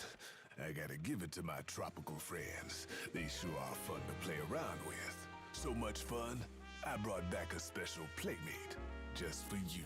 Oh.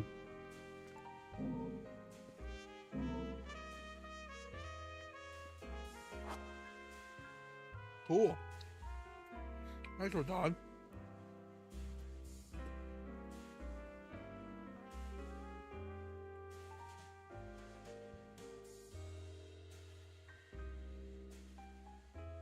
So I got a kick-ass new weapon. Got it.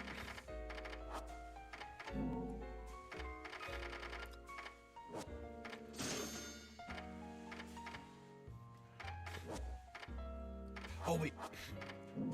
Techniques. Pro within. You buy that. It'll be a good skill to have. I don't get shafted. Toby had wrist surgery, tried to find a new game engine before just sticking with one and had a constant revisions to chapter 3. That has been holding up so long. Oh. So the man has been through, like, he went through a bit of a writer's block, essentially. He was trying to figure out what to do.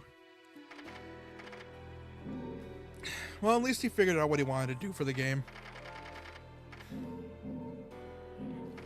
I'm just happy he's not, like, rushing it, because, well, I've been trying to avoid spoilers, mainly for the fact because every time I go on Twitter or Reddit, I always see, like, random memes of Asgore running something over, and I'm trying to ignore that, because I'm like, yeah, no spoilers, please, for the love of God, I don't want to get spoiled.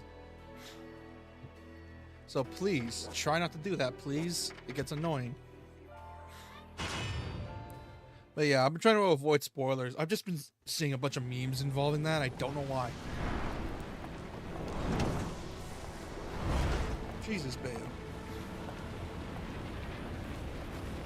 What the hell is causing this thing?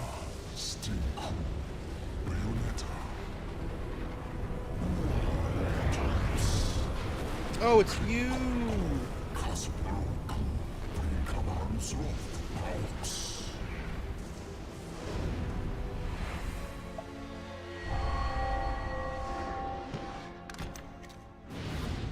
I feel like a fucking celebrity in this town.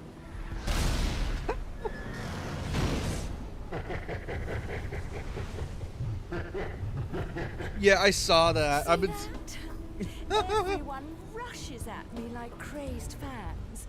They still haven't figured out that I don't give autographs. Yeah, I've been seeing that.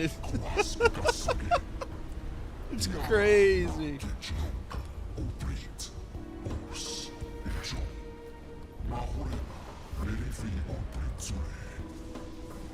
Ah, Bayo.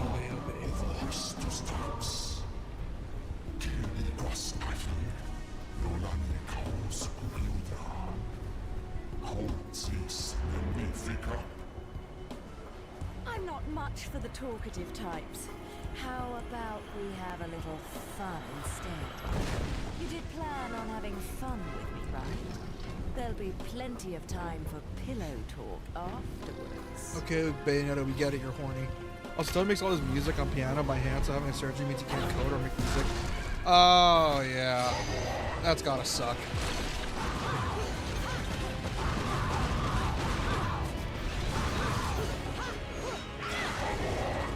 Because I'm getting... Well, at least he used that time when he did have surgery to figure out what he wanted to do. Because that's the only thing I could figure he would do after he had surgery. That's the only thing that makes sense.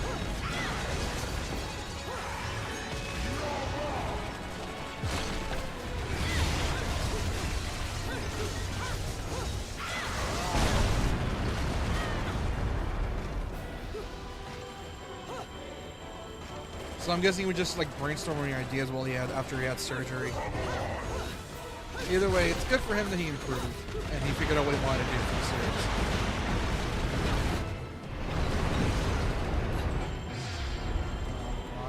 Woo! Oh shit. Nope.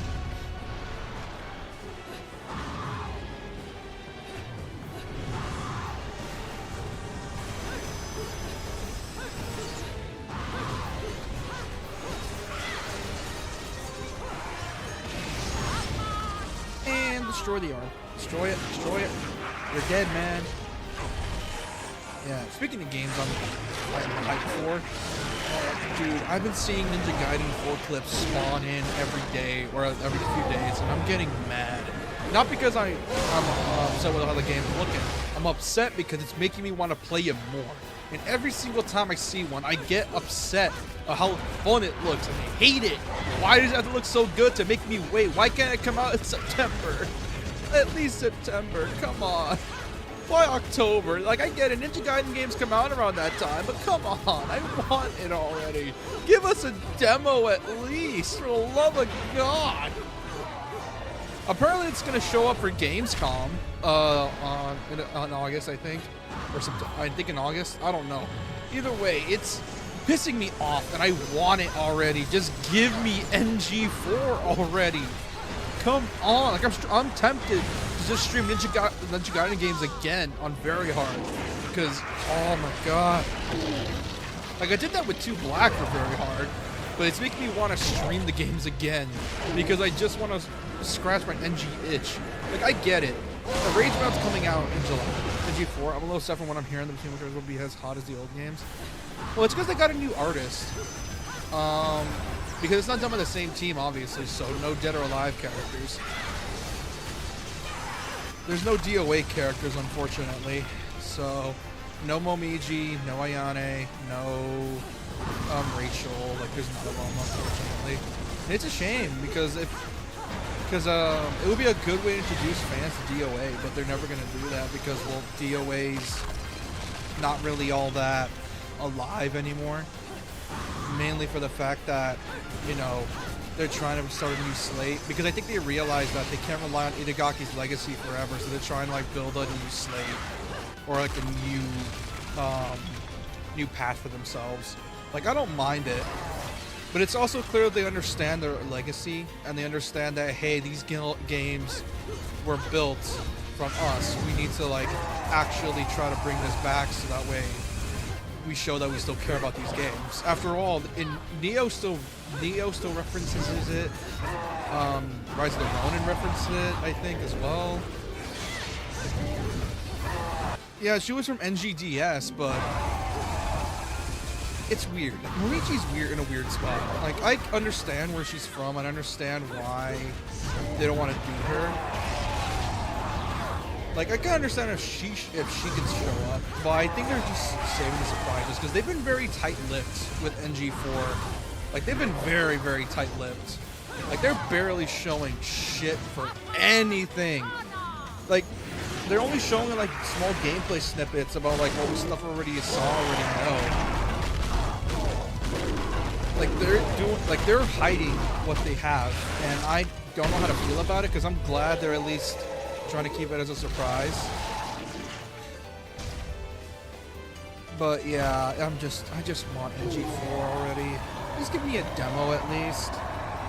Like, whose dick do I gotta suck to get an NG4 demo? Because I'm gonna stream Ragebound when it comes out. I'll probably marathon Ragebound. Because I played the demo and it was really fun. Played it on stream. Unfortunately, that entire stream's corrupted and it makes me mad. Well, let me give you back your toy then. Oh boy.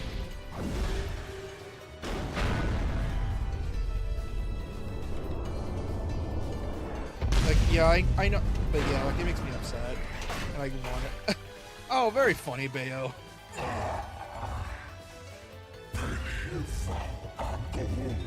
Very funny, Bayo.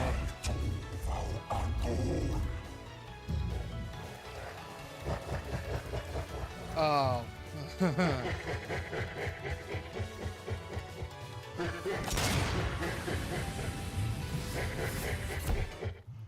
Oh. Huh?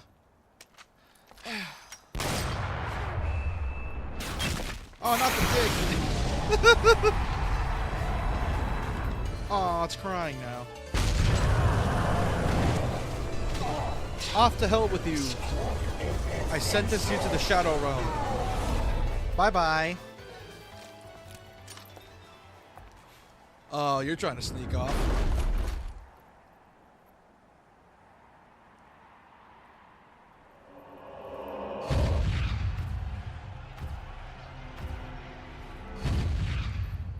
Bugger. And I didn't make any time for pillow talk.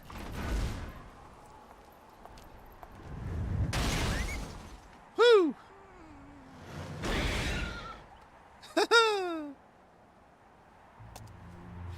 Then there's Jean. Hello, Jean. But yeah, I'm really hoping NG4 has something involving Ryu because we've been only seeing Yakumo gameplay.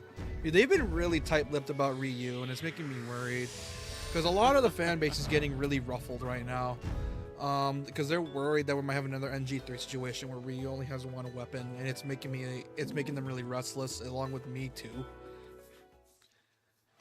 Cause I don't know, like, it's making me worried. Cause I want to see, cause everyone, and you can't have Ninja Gaiden without Ryu. You need Ryu, but I don't know why they're being so tight-lipped about him. Like, unless they're saving like a big surprise, I don't know why they just don't show Ryu yet or anything Ryu related. Yeah, we saw he has like new moves and shit during some of the gameplay Twitter on the stuff on Twitter. But yeah, it's worrying to say the least. It's Ninja Gaiden. Why wouldn't Ryu be the main playable character? Yeah, but considering I know that's what I'm saying. It's just the fact that we're not seeing anything involving him. It's making me worried. We've only seen Yakumo. Like we need to see and I get it. They want to promote Yakumo.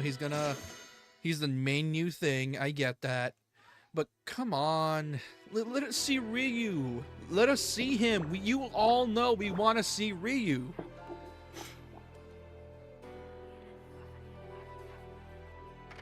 And the thing is, though, people are saying it's going to be a DMC4 situation because a lot of people are comparing level designs. And a lot of the stuff Ryu is in is stuff that's reused for stuff that Yakumo is in is being reused for Ryu.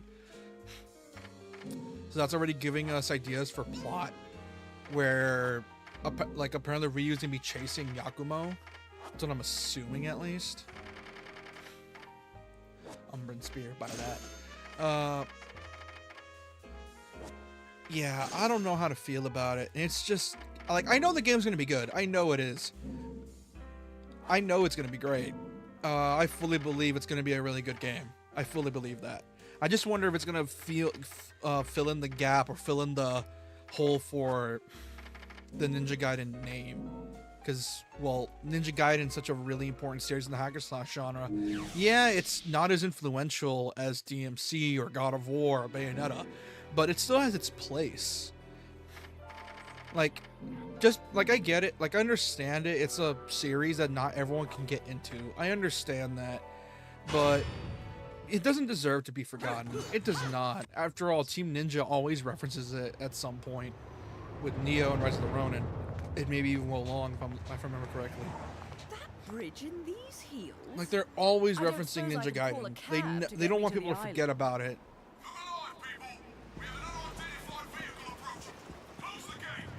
Oh shit. Hey Luca.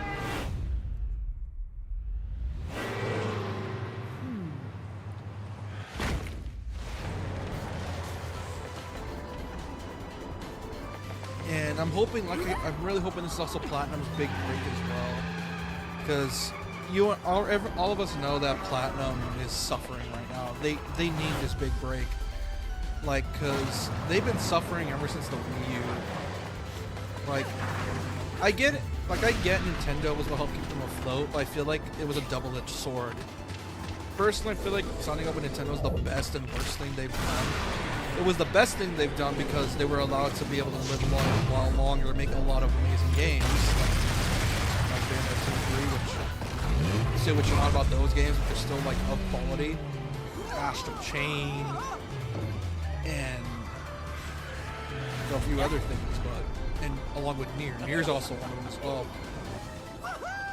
The unfortunate thing is that they're only really good at contract work, and that's the unfortunate thing. I'm hoping after NG4 it gives them the ability to stand on their own 2 feet. Oh shit. Hey Luca. It seems your driving is on par with your journalism. I'm just hoping that it just keeps them afloat. But the guards had another idea, didn't they? Didn't they Not really my succeed best with Nier? plan, huh? Yeah, for a bit, You think and you've got me after figured that, out, don't well, you? yeah. I think Journalists Nier have was to the have some last detective game that skills, made you them a know? lot of money. You're After a that, gemstone. their games And just that did not stone has sell. to be in the Ithavol group building. And it's unfortunate headed there because I understand How why they're working in a You seem genre to that's know where already I'm going niche. before I do. Yet you don't Like, seem to know how to games drive like a car Bayonetta in a don't straight sell, line. unfortunately, What am I, a chauffeur? because of how technical they are. Do you have any idea what prolonged walking in this salty air will do to my hair? Well, I tend to use some product when I go to the beach. But yeah, like I'm really hoping they succeed with NG4. I really want them to Little succeed. one, get down! It's why I want to do like a little Platinum Games marathon, Put your foot down, to play through their Cheshire. games. I'll take care of our pest problem. Wonderful. Like it's in the back of my mind to do it, but for now, like I'm just putting. I don't want to do it because I already have a lot of stuff on my schedule, so I don't want to I'm deal with getting that the right now. distinct impression Like I'm I'm only not doing wanted Bayonetta on because I that just island. like it. It But would be a I success to you, love like it how many when people copies? play Well, hard. to Bayo get. 1 was a decent success when it came out. Like, it was one of their first games that were hits. Then, but the thing is, it was at a time when the character acting genre was still relatively new and people were still wanting those games. But, like, let's see. Because Bayo 1, I think, sold like 3 million copies, which, to me, is a good enough price or retail selling. The thing is, though, a success for me is not by how many copies sold, but if they were able to relinquish their budget. Like, let's say they made a game on $1 million. Like, if they were able to surpass that, I would consider it a successful game. That's one of the few ways to consider a game successful. But if it doesn't reach that, then, ooh boy, that's rough. That's what I consider a successful game. It was able to recoup the budget and all like the resources they had to get for each game they made. Unfortunately, games like Bayonetta, Astral Chain, Metal Gear Rising, those games are not cheap at all. Because people think like making an action game is cheap because like, oh, you don't gotta work on that many levels, you don't gotta work on that many cutscenes or like levels or environmental detail and all that. That is a fucking lie. Because a lot of the budget that goes into action games like this is in the combat system, like animation work, hitboxes, weapons, basically anything that is required for an action game they need to work on. It's why a lot of action games don't really put all that much effort in their combos. Like, for example, Hi-Fi Rush is a game where you only have the one weapon along with a certain amount of moves. Like, you have like maybe a solid 30, 40 moves. And even then, that's a lot of, even then, like, I'm surprised the game even sold it. Like I get it, it's Hi-Fi Rush was game. I want to stream it someday, even though I know it's gonna fuck me because of the fact that I have a weird way of streaming through my capture card.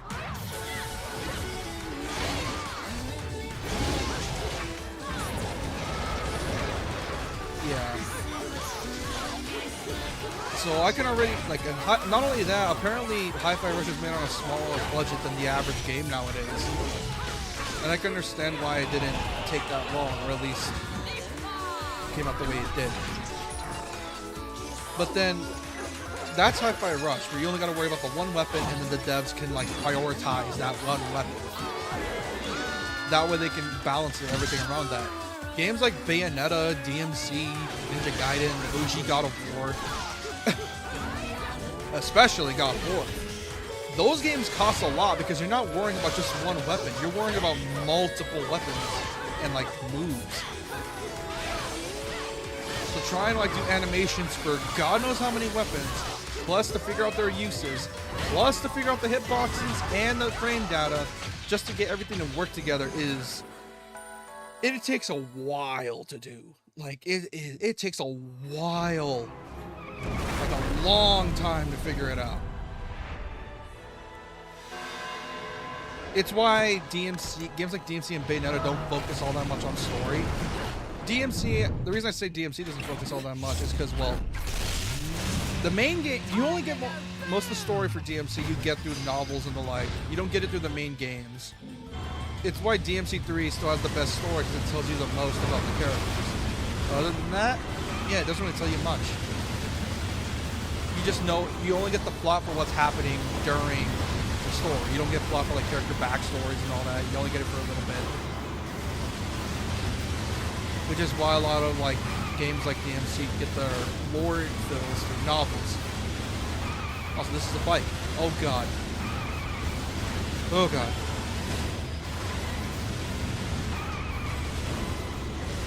Yeah, so it's why a lot of action games kind of go for simple stories. The God of War reboots are the exception, because in exchange for better stories, level layouts, and more, and just better graphics and storytelling, they toned down the combat so they could save on budget, so they could focus on just story. It's basically all we really get from Bayonetta is just she's a sassy, sexy lady, right? Yeah, we get that a lot. So, and for kinda. Which is why I like Bayonetta 1, because it at least tries to make an attempt at explaining Bayonetta's whole thing, her story, and how she works. Whereas Bayo 2, that's more focused on more about world building, and like how the world works. Not less about the story. Because we don't get a lot from Bayo. Like, we have to sort of get context clues from the story. We just take what we can get.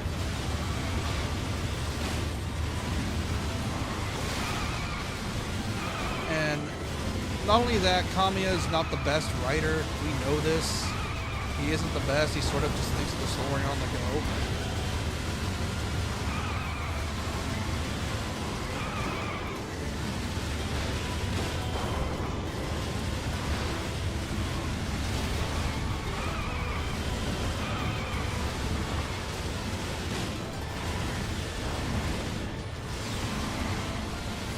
Like, games like Bayonetta just are not cheap to make. Because DMC already costs a decent amount for its combat system alone, along with the cutscenes.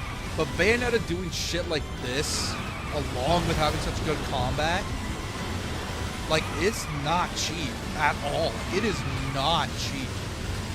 Like, doing all these scripted sequences, all these super over-the-top set pieces. Like, back then, this must have cost a lot. And Bayonetta probably just barely was able to recoup it. Because it sold like 3 million copies. The first game specifically. As for combined, 5 million for the entire series. Last time I checked. But yeah, even like, it's not gonna... Like I said, it makes me sad this genre doesn't sell all that well. And the main problem is the genre, like I said, it's super technical. There's a lot of stuff you gotta worry about. Systems you need to keep in mind of. Combat depth, move lists, input commands. You gotta keep them aligned with a lot of stuff, and the average gamer just doesn't want to do that. They'd rather just press buttons and have cool shit happen. It's why God of War sells really well, because the OGs, you can just simply just mash your way through and you don't gotta worry about it. And in the newer ones, even more so. Yeah, you can like parry and such, but yeah, it's just not the same. How come the Souls genre more popular than a slasher? Well, there's not a lot to learn. All you need to know. As for Souls, that's a different story. The reason Souls games sell really well is because, well, technically, in terms of control scheme and mechanics, they're simple to understand. There's not a lot of depth going on, at least in terms of actual like inputs and doing moves, because it's less about learning combos and like figuring out the tech, and more just here's your build, you figure it out.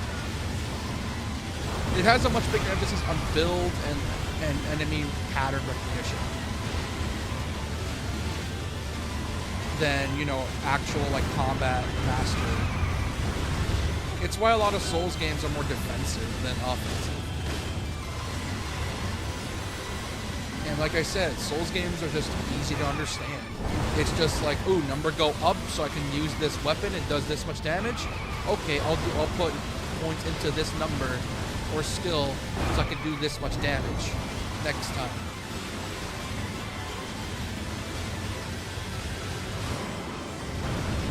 Like, it's a much, like, Souls-likes are a much simpler genre to understand because of how simple they are.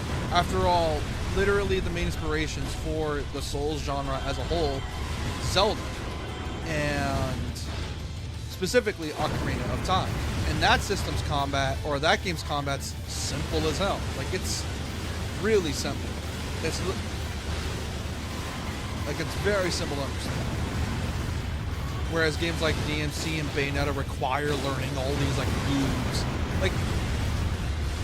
like all these moves, all these weapons, learning to figure out what works with this, what works with that, how these enemies work so I can properly counter.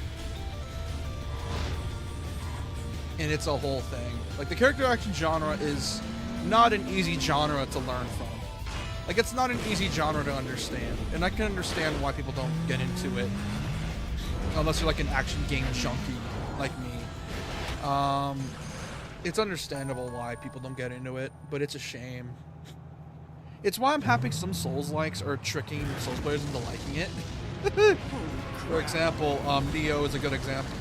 example For fuck's sake, that's overdoing it. Right. with that game's whole combat loop, and I love Neo for that. Because it scratches that itch for me. Stellar Blade. Stellar Blade's also a unique one because it's not as hard as a Souls game, but it's not as in combat. Doesn't have that much combat depth. Like, it's obviously meant to be a Souls game, very obviously, but it doesn't feel like Souls. It feels oddly enough like. How do I describe Stellar Blade? Like I said, it's meant to be a Souls-like, but it's not exactly. It feels like a second. How to describe Stellar Blade? It feels like a diet Sekiro, but I don't say that in any sort of bad way. I'm not saying that in a bad way because I like Stellar Blade. Like, I don't say that in any way to like say it's bad. It's not. Far from it. It's very competently designed and it's decent fun. I can understand that. The thing is, though, they have these systems that work in an action game, but they designed it for a Souls-like gameplay. Like, for example, like air combos and the like.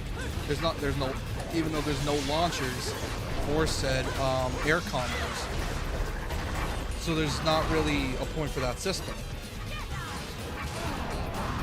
Which is why I'm hoping if they ever, since they're working on the sequel, it's confirmed. I think they're working on it right now. They're just focusing on DLC for the game for now. Is that shows that they genuinely are trying to make a good action game. It just so happened that it leaned towards Souls a bit. Slasher genre? Maybe, yeah, it's a hack and slash, 100%. It's just the fact, like, it has, like, elements of, it's a Souls-light. That's what it feels like, a Souls-light. Like, it's not as hard as your average Soulsborne game, but it's also not as free-flowing as a character action game. It's weird, because you have moves that allow you to cancel. Like, there is literally a move that's an insta-cancel button. So, I know there is, like, ways to style. That's the way I play the game. Like, it's decent fun if you know what you're doing.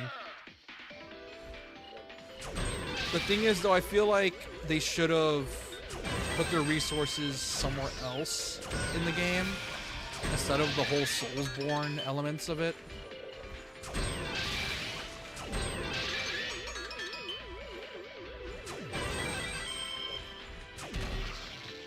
Like, I don't know. It feels like they should have put their resources somewhere else.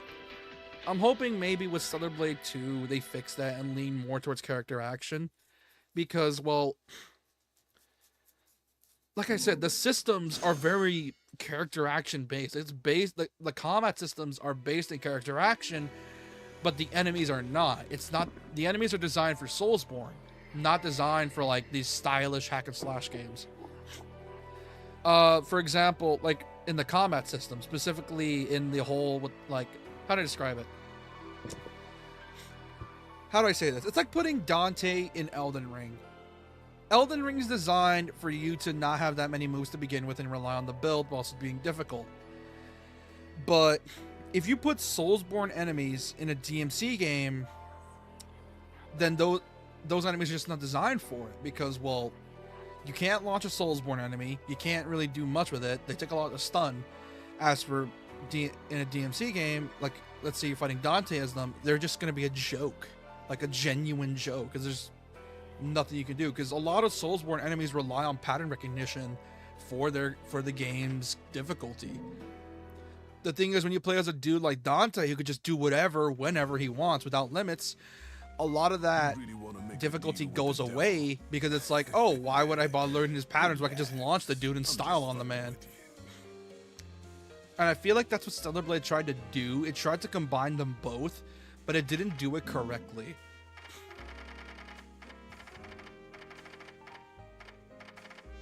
Like, I wouldn't... Have you seen the videos people know hitting the bosses and styling on them? Yeah. Yeah, that's basically it. That's what I've seen. I've done that a few times too. The thing is, though, like, I have the game on hard, and it's, even then, it's not really... Ironically enough, it's not that hard. Ironically enough.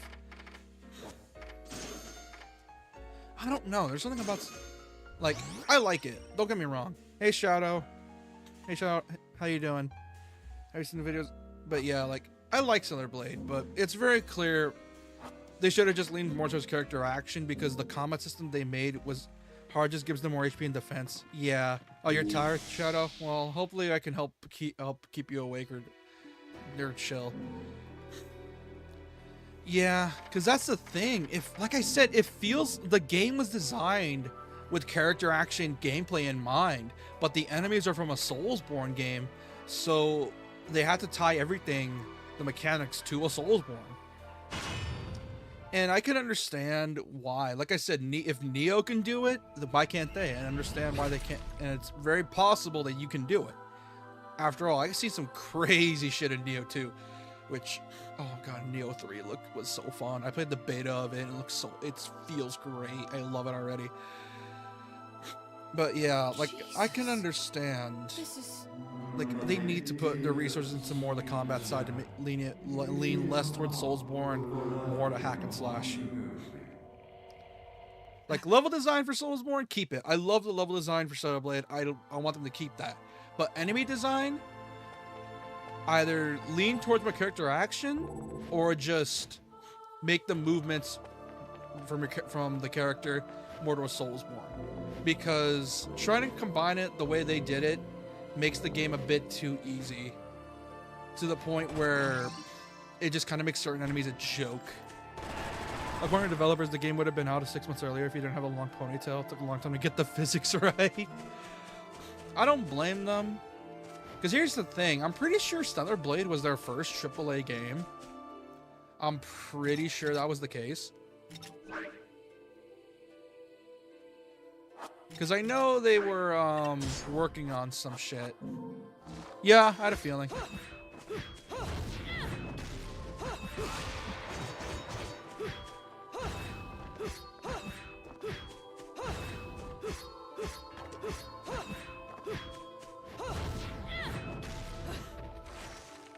Yeah, I can understand why, especially with what they were working with, because they were working with Unreal 5, which, yeah, I can understand. Which, it's a hard engine to work with anyways, because of the whole fact that, well, anything made in Unreal 5, for some reason the game size just quadruple in size. Like Ninja Gaiden 2 Black, Nikkei Gothic Victory was their games before then. It's 2D gacha game with some 3D elements. Yeah, I know, I play Nikkei. I know what they were working on beforehand. And it's a weird trend I've noticed where apparently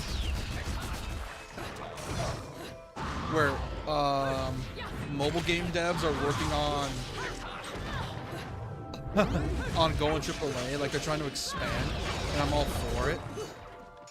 Because it's very clear that they're being smart with it, because they're like, hey, we have the budget from gachas to fund these games. Why not make an actual game from it? Granblue did it, and Stellar Blade was the second one to do it. And then there was Black Myth Wukong. That's another one that did it. And a lot of gacha companies are doing that. The only one that's not doing it is Genshin, which they're sort of meeting halfway with it.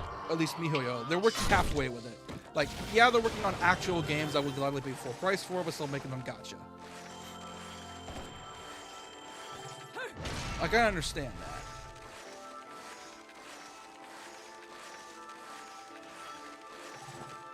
Like, MiHoYo is doing the halfway point there.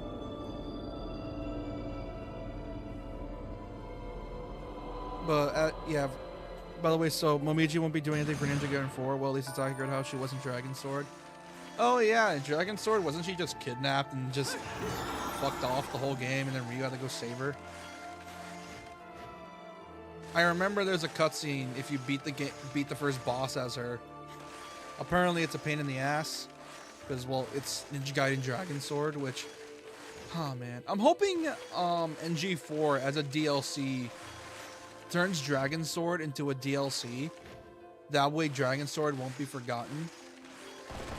Because the only way to play through Dragon Sword is on a DS, which barely anyone owns nowadays, unless they're a collector. Or just that nostalgic. Like, I still have my 3DS. But yeah, it's a whole thing. I really don't want that game to be forgotten. Because here's the thing, if Itagaki was proud of it, then it's a game that deserves to be remembered. Well, but yeah, it's a shame.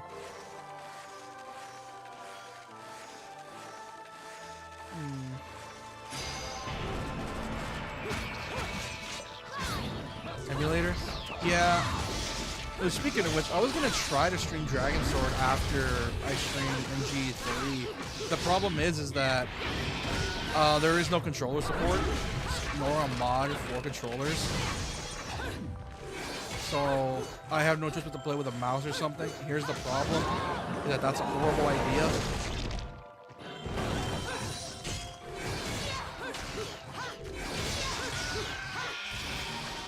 Oh god.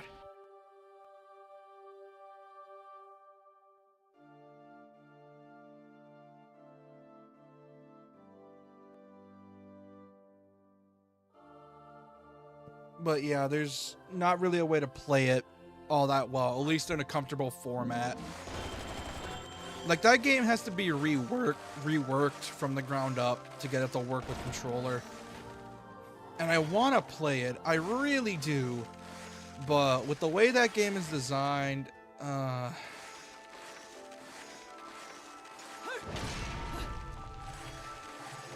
because how do I describe this? Essentially, if you want to play that game, you need to use a stylus because it's very gimmicky. And I understand using the D-pad would have been a pain in the ass, considering that game's whole thing. But they could have easily figured out a way to work it with the D-pad at least. You have a DS though, so can't you just record on all that? Yeah, here's the problem. I need to get recording software that I don't have. Like, I need a mod on my 3DS. Not only that, I need to find a copy so I can stream it.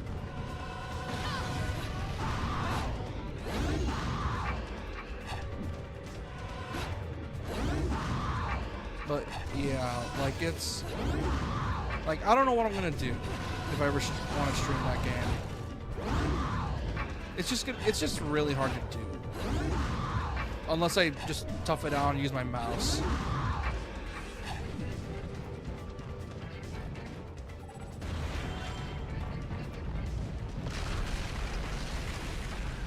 Because I don't have the stuff needed to mod my DS. And I need to find a copy. And if I want to get that game through Pirate Bay, Pirate Bay, I'm kind of gonna need to gotta find a way to get an official version of it.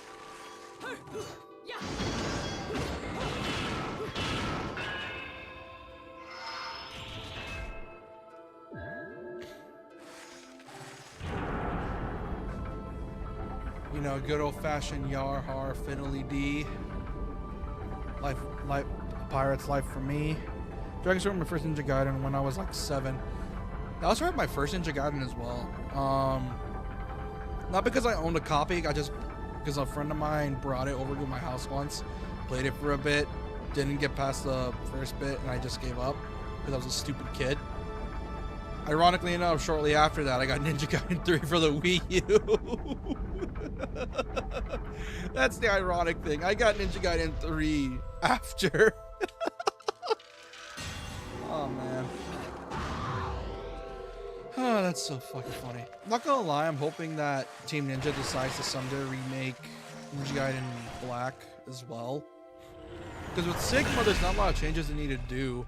After all, they were willing to change the enemy count for NG2 at least a little bit for Black.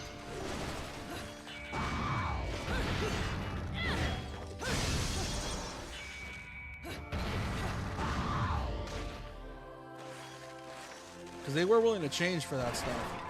I'm just hoping they're able to do it properly. Because all they really got to worry about is like what?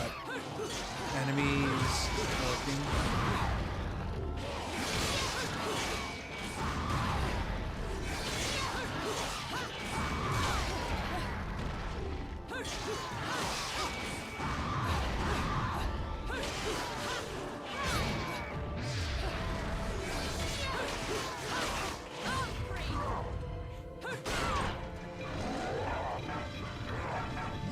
Yeah, I don't know how they're gonna do it. I don't know if I told you this, but the funniest part for me was the fact that we just realized I like girls.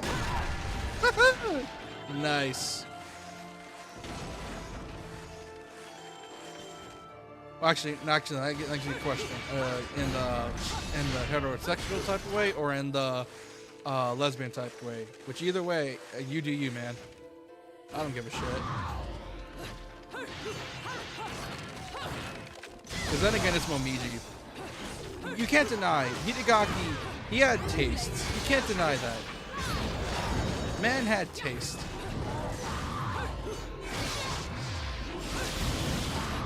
I think my first. I'm a male, and yes, he did. Oh, okay then. Understandable. Either way, it's Itagaki, and I'm always up in it. And for anything involving character design, I'm of the belief that if you're gonna make a hot character, make them so hot it makes the opposite gender simp and the same gender question their sexuality. That's what I'm all for. I'm all for that type of stuff. Make them question, I say. Not only because it respects everyone, but also because it's funny.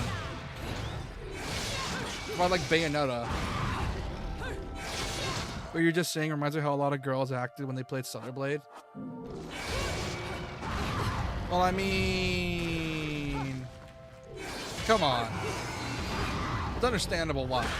Ah, shit!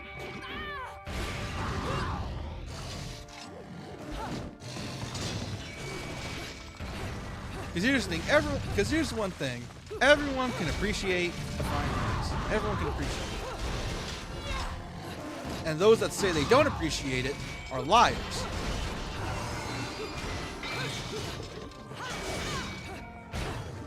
Although I will admit the outfits were a bit too much.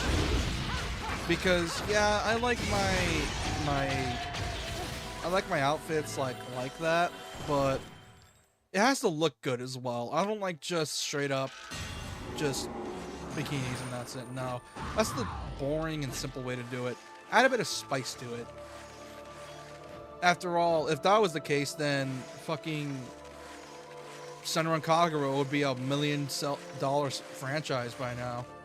If that was the case, but look at that. Senran Kagura hasn't had a game in God knows how long. Oh, are those devs even around still? Jesus. Make it easier for that's what you want. Yeah. Ironically enough, I go for the ones that are more clothing-ish. Like, because a lot of the ones that are just plain, like, obvious sex appeal, they kind of annoy me. Don't get me wrong, I think they're well designed, but it's like, it's not my cup of tea. That and I have family, so, yeah. I don't know, they're just not my cup of tea. For, like, the super overtly NSFW ones. I prefer the ones that actually have, like, stuff to them. Like actual proper design that's not just bikini.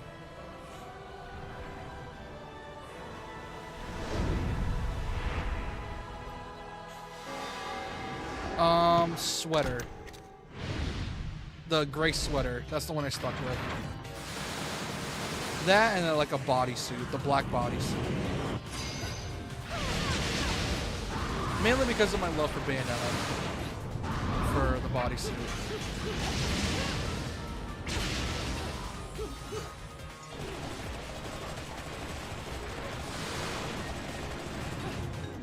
Yeah. I don't know, I'm just not a fan of the overtly, like, obviously horny beige outfits. They just kind of feel lazy, in my opinion. Like, I get it, it's from a dev team that...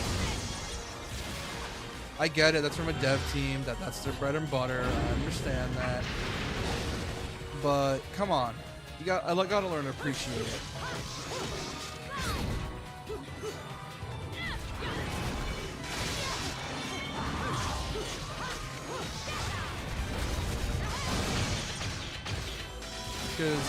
Because after all, like, if I wanted Bayonetta or anything and all that, I'd play Bayonetta.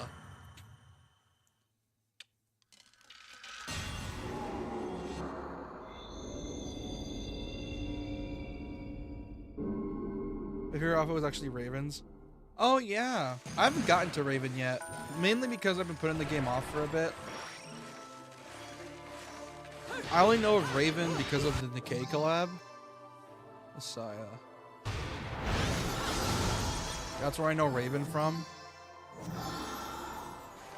I also got the Nikkei DLC, mainly because I wanted to fight the secret boss and the minigame. Which, I got fucking mad on my, because I was playing Nikkei, obviously started playing on my own time, and I got absolutely like fucking livid because I was doing one of the mini games, and it's the one we gotta like protect the signal tower. And you want to know what happens every single time I get near the end? Every time I get like 10 seconds away, my game's just like, oh, you're getting too close. Time to crash your PS5. And I'm like, oh, and you have no idea, man. And at first I thought it was just it's just a one-time thing every now and then. No, this happened multiple times, sometimes back to back. You have any idea how frustrating that is? That is so fucking frustrating.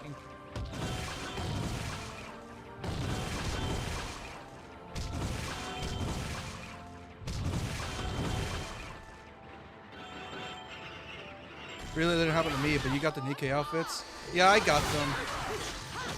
Like, I think I got some of them at least.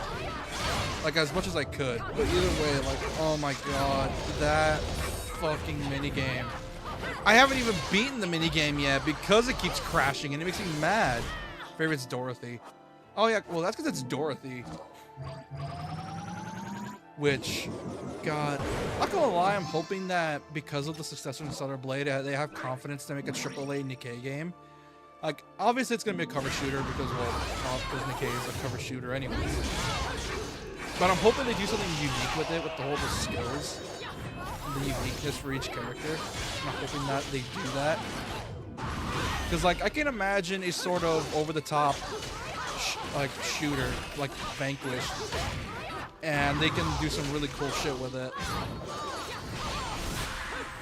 I feel like they could. It's possible. After all, it's a cover shooter. You can do a lot with a cover shooter. Look at Vanquish. Vanquish is awesome.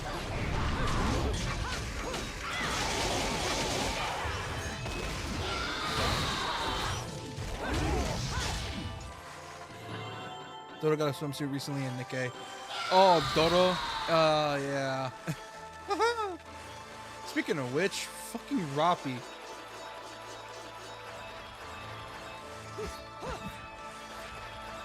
Like, I didn't know Roppy had an in. I didn't know Roppy had an in here. She just, like, I saw that event and I like peeked in for like a second, and I just saw her like on the live stream, and immediately I just see flashbang, and I'm like, the fuck? And I'm like, damn, Roppy, I didn't know you were that aggressive. Oh. I got like flashbang, and I'm like, the Roppy. Oh, I didn't know. Oh, ooh, aggressive. These are the real works of art. I didn't know she was. I'm just gonna say this: Red Hood taught her well. Because I was genuinely like in awe, and not because I got like flashbang by Horny Bait, but more like I'm just like I was actually shocked that her character did that.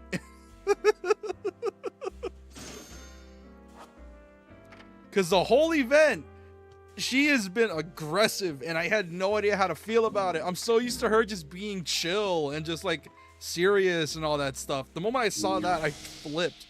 Just how they're gonna fit this event into the canon, since her having red hair means after chapter 34. Now I don't know if they have to go to the beach in between those chapters so far. Well, I don't know how they're gonna fix it, considering the whole thing. Like, I don't know how they're gonna do it, but they're gonna do something about it. Either way, it's gonna be crazy. It's involving lore. They'll figure it out. Oh, shh. Like, they'll figure it out.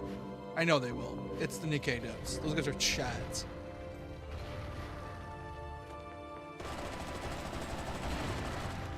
And like I said, I'm all for them doing a AAA game based off Nikkei, like as a side story, obviously, because, well, they obviously can't fit the game into canon. It'll be difficult to sell if they tried.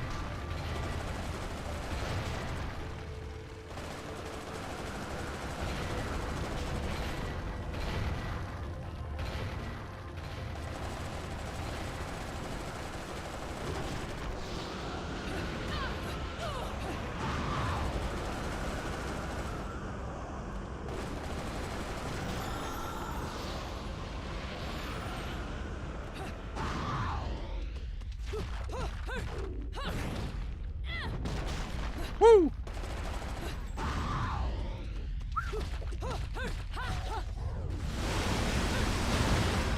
Civil kind of robbed because Cinderella barely lost the free skin vote, and the main argument was that she already had a paid skin, and now Robbie's getting one.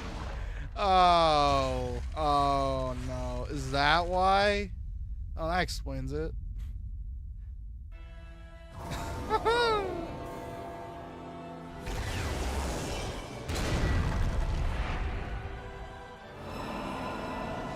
You know what's a game I'm surprised I haven't collabed with?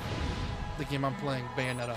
I'm surprised they haven't collabed with Bayo yet. Bayo is perfect for Nikkei. I'm surprised they didn't collab with her.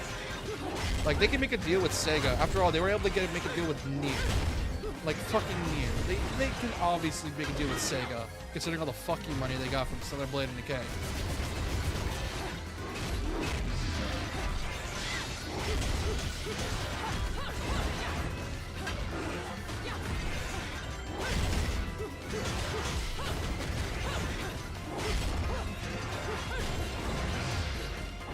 Because I feel like they could collab with Bayonetta and do just fine. Which is why I'm surprised they never did it. Because Bayonetta's all about that stuff. Then again, I'm guessing they want to do a specific version of Bayo, not just Bayo 1 Bayo. Because Bayo did collab in one of the SFT mobile game. As like a battle on a bonus team. But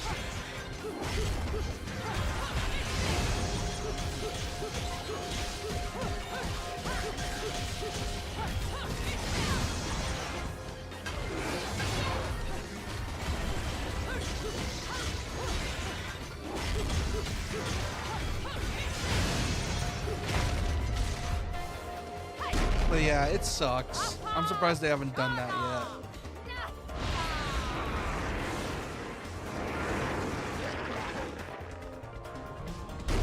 Volleyball! Oh shit, she whiffed. Nope.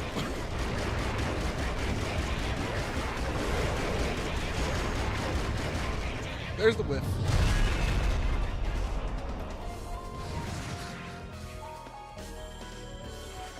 Give me that. Give me that shit.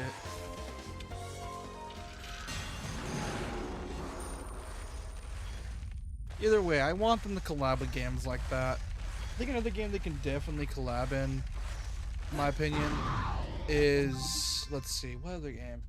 I would say Ninja Gaiden, but that would be too easy. Let's see. What game could they collab in? What other game could they collab? What other game?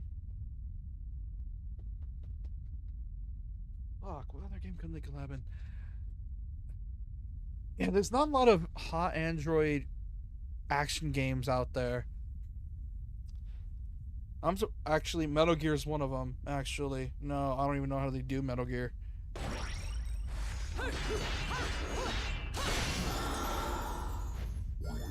That and Witch Heart. That's cool.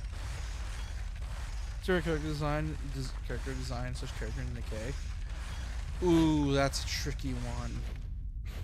Cause there's quite a few. Like, after a leg, they just kept giving out banger after banger, and I don't know how to feel about it, because I'm trying to figure out which one's good, and it's making me mad, because I'm like, stop cooking, shift up, stop cooking, we get it, you guys are master chefs, let us eat our food before you serve us more. Which, ironic enough, they released a character based on cooking.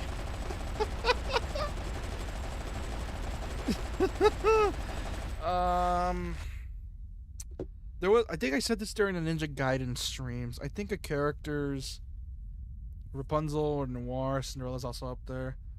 Let's see, for me it was, I think, Rosanna. Let's see, Rosanna. Yulha.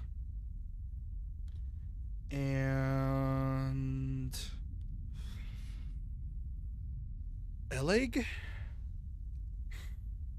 Which, I think out of the three, I think I like Rapunzel. I think I like Rosanna the most.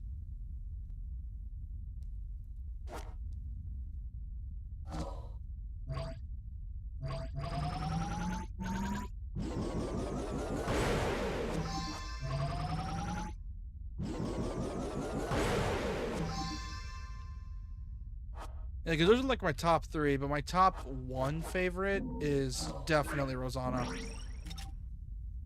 I like as a swimsuit this summer. Yeah, I know, I saw it. And I'm not surprised. Because here's the thing, it's not the Eleg one that got me. Like I said, it was Roppy that got me.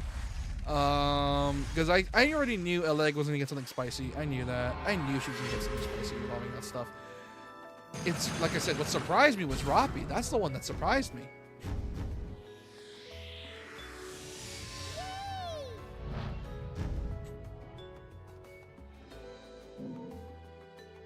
It's like, holy shit. Ladies and gentlemen, it's what you've been waiting for. Angel attack! Ready, fire! Roppy is letting Red Hood take over. That's what's happening. Nah, she's just learning from Red Hood.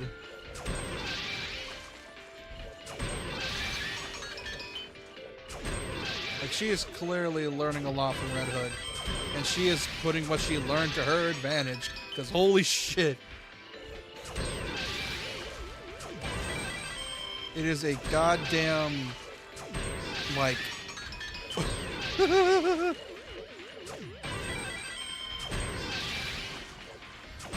like, holy shit. Like, how? How? Like, because usually Roppy's like the vanilla. She's the vanilla one. She's the one you get if you're like, just want to stick with the main cast. But, bro, I never knew vanilla could taste so good.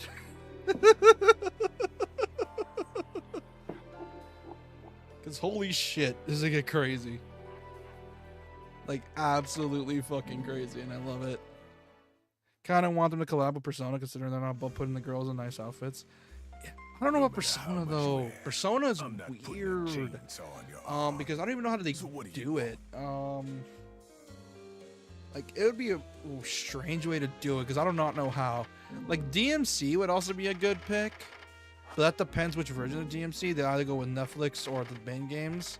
Considering, ugh.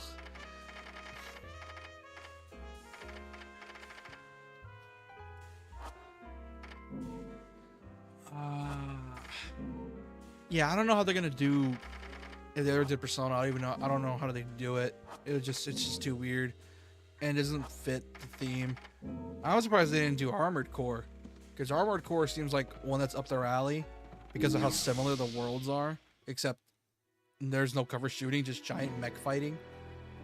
Which, speaking of that, Demon X Machina 2. I can't wait for it. It looks so cool. Like, it looks genuinely amazing, and I'm all for it.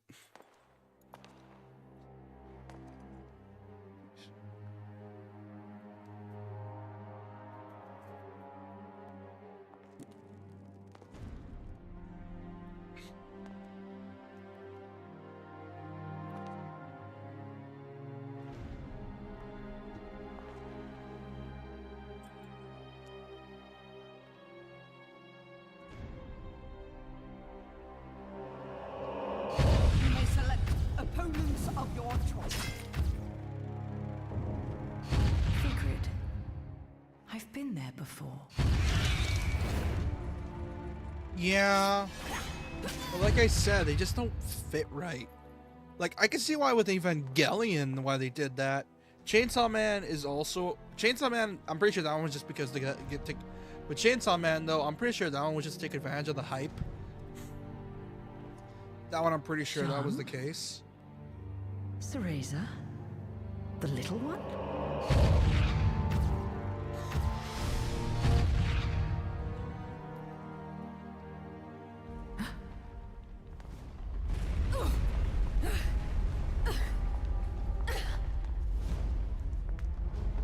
Like I said, I don't know. I don't see how they'd make it work. Like, Chainsaw Man was already out of left field already. So it'd probably be better because Anna actually used guns. Maybe, but even then, I just don't know if it would work.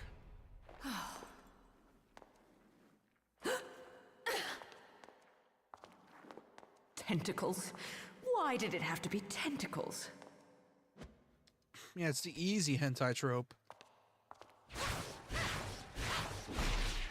Oh, great. 3 joys. Ain't that fun? Ow.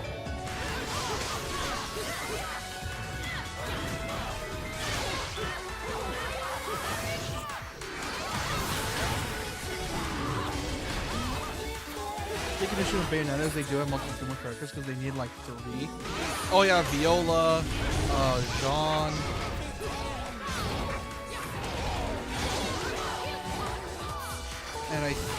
And I think that's it, yeah. Viola, Jean, and yeah, and Bayonetta herself.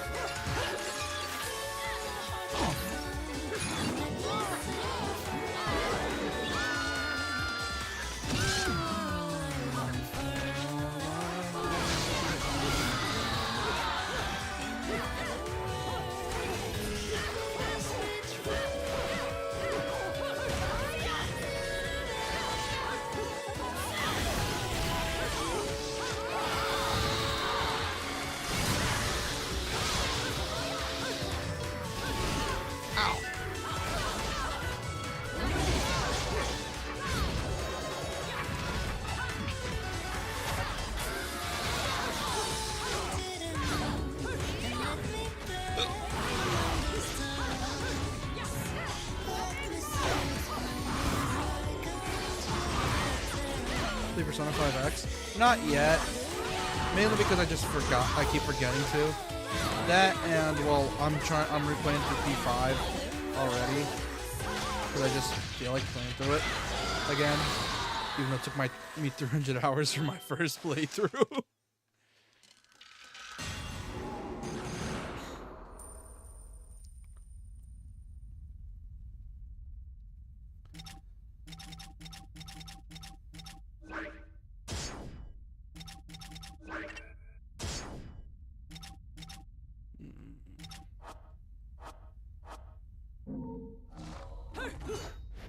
Oh, what the hell is that?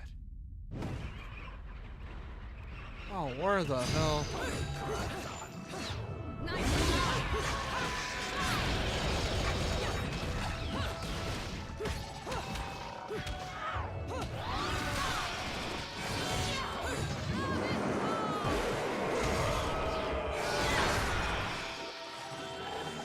Because I know about the Granny Persona user, apparently.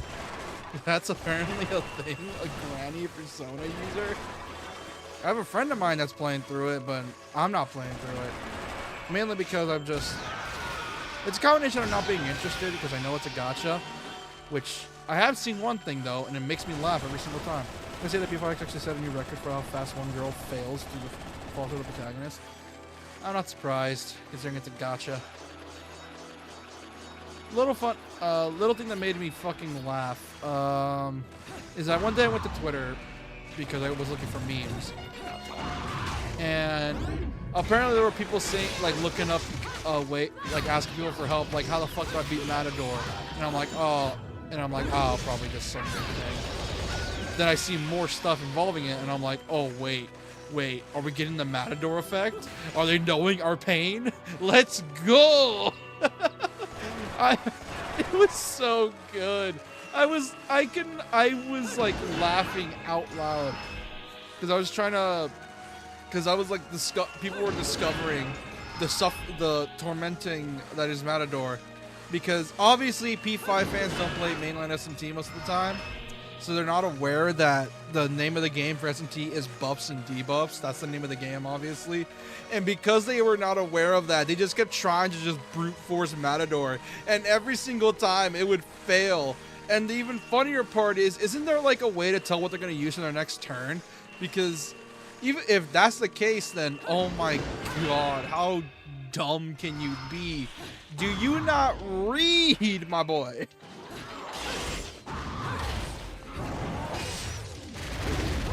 This is why the meme of Persona 5...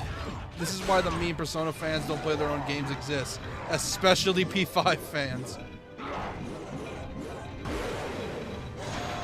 Whoa!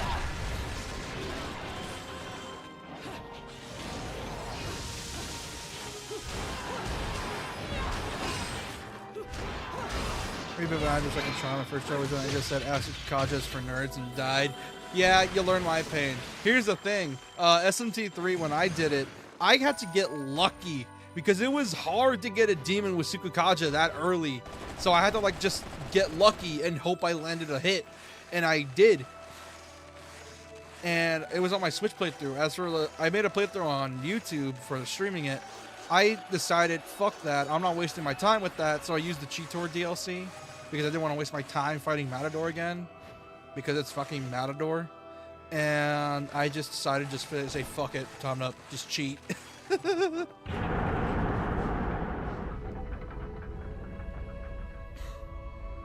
Oh, wait, what's over here?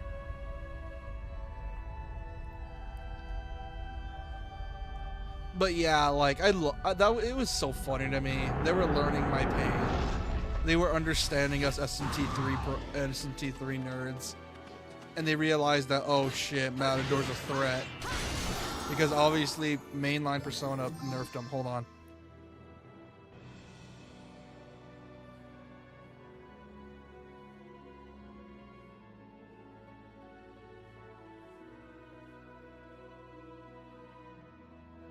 Yeah, you're welcome, Ares. It's the name of the game, pretty much. For most of mainline SMT in general, it's meant to be like a buffs and debuffs is the name of the game.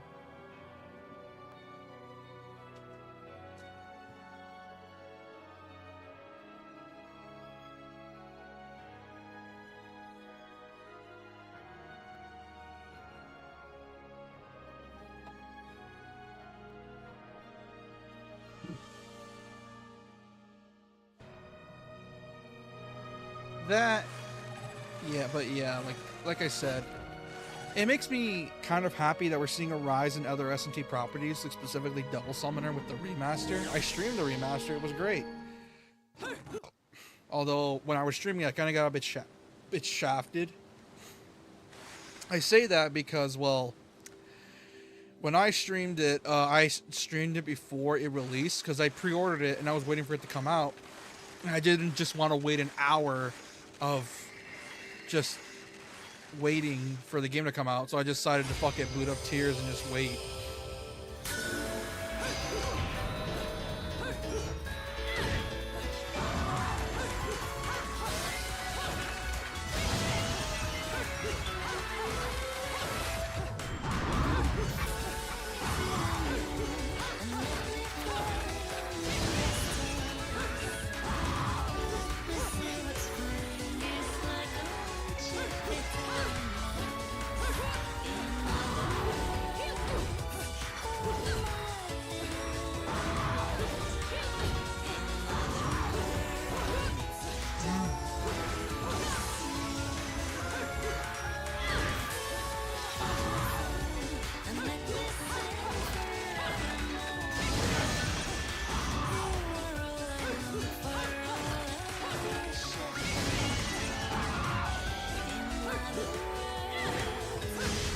I'm hoping that the second Rhino game gets remastered as well and they improve on the combat.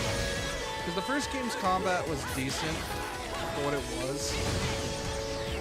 Like, it's a definite improvement over the original game. The original game's combat was, well, it was the first attempt at an action game by Atlas, so I can understand why that's the way it was.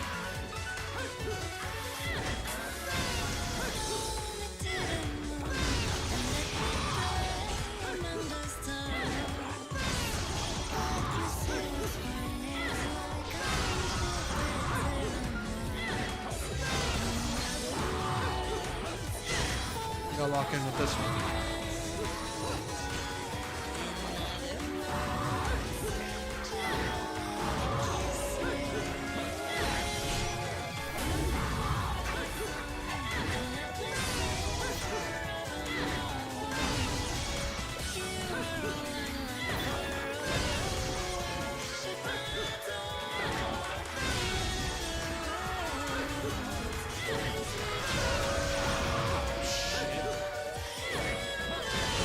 Oh shit.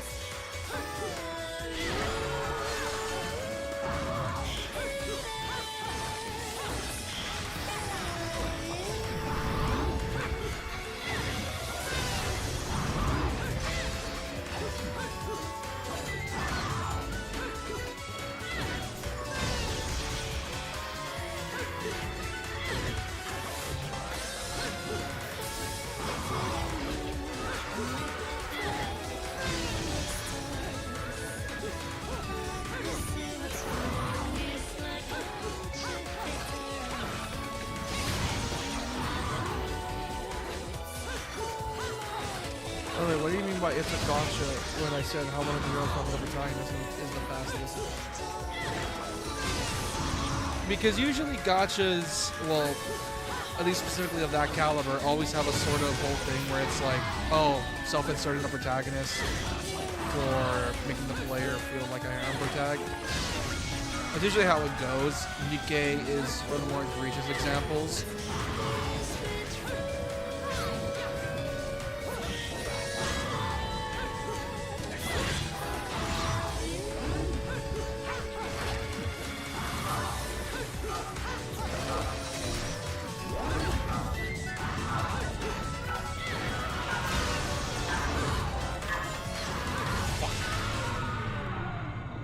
It's when, like because most gotchas, because you're a faceless protagonist, try to self-insert, especially the ones with a bit of social sim in it.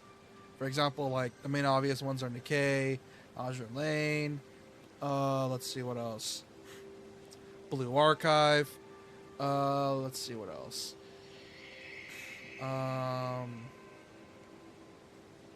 Let's see, ZZZ. There's quite a few of them. A lot of them, that's the usual pattern I see with some, like, and it's especially bad if it's a Valentine's event. Usually Valentine's events is when you really see it.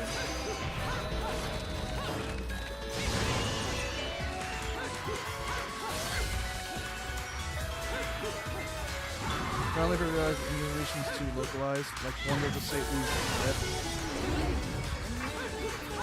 Oh, that type of. Oh, I get what you mean. I can understand it. Yeah, it's using memes, but I could give that one a pass because it's like it's meant to be teenagers. They're not meant to.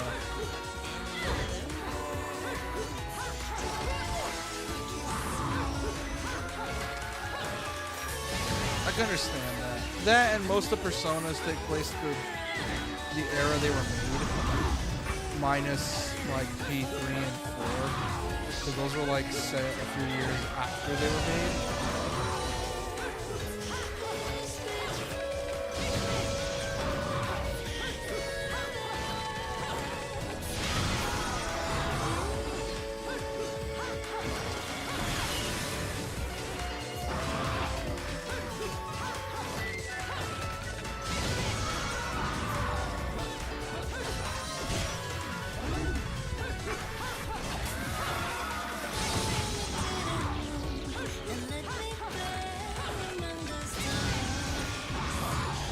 Come from Roblox or something? Not exactly. The oof is probably from Roblox, but the rip is from something else. Because rip means a lot of things. And it's probably used by a bunch of generations. Fuck, cancel out.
How do they explain it?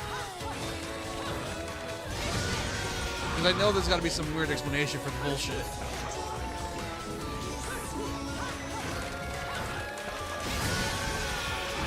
There's got to be something. I know there is.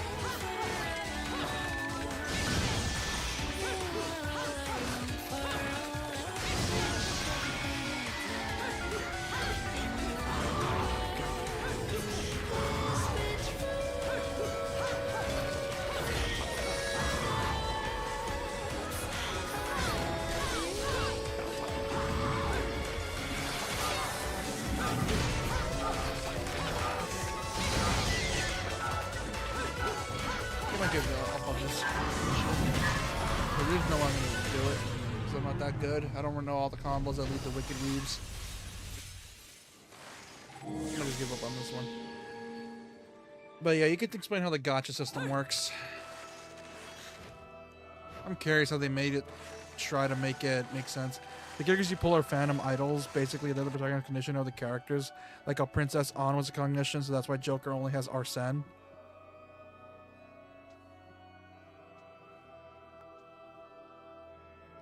So you're essentially creating and fighting with cognitive clones? Huh. That's a weird explanation. Because I know SMT, I know Persona's whole thing is that your cognition affects reality.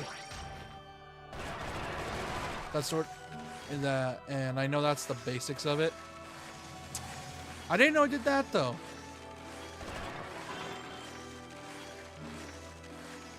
God, I hate the fact that I know most Persona SMT lore. I hate that. Why do I know this? Because a little bit of info I found is that apparently the Raito games are linked to both mainline SMT and Persona. Because apparently, depending on the route you get in Raito, it can lead to SMT or Persona / the mainline Devil Summoner games. So it's just like, Jesus Christ. Like, how much lore is in this bullshit? So creating and fighting with but yeah, like it hurts my head. And what's even worse is that the games don't bother telling you this. You sort of just gotta figure it out.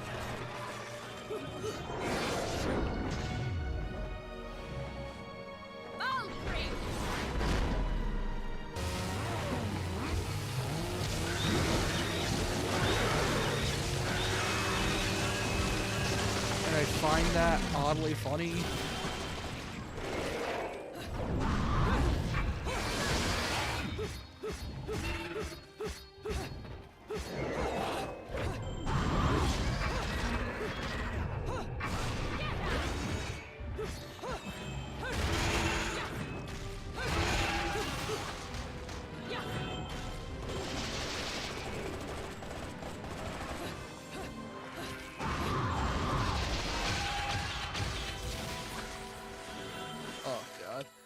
Why is Persona lore weird? You know what I kind of want in the back of my mind? I low-key want an SMT hack and slash. And I don't mean a Muso. I don't mean like a Muso. I mean like a genuine hack and slash, like from Platinum Games, like Nier Automata style. Like I'm all for that shit. Like a Nier Automata styled SMT spin-off game would be sick.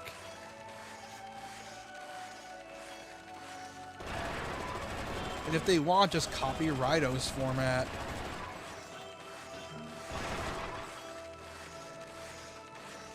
Because after all, they already have a format. Well, here's the thing. If you ever played the Raito remaster, essentially there's a mechanic where you have to like stun demons for a bit so you can capture them, and then you gotta answer a question. That's how you usually get demons in the Raito game specifically. So the question is, how would they implement that in an action RPG like Nier?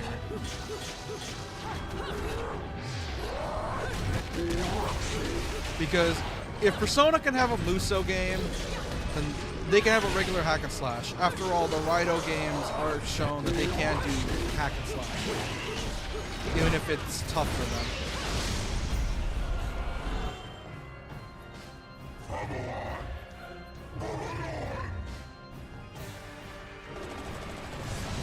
That if they can get the help of a company like Platinum, it would be great. Because obviously, like, if they have collabed with other companies before. After all, they work with Koei Tecmo for the Muso games. They're not afraid of making spin-offs either. So I know they would be able to do it. Like, it would be cool if they could pull it off.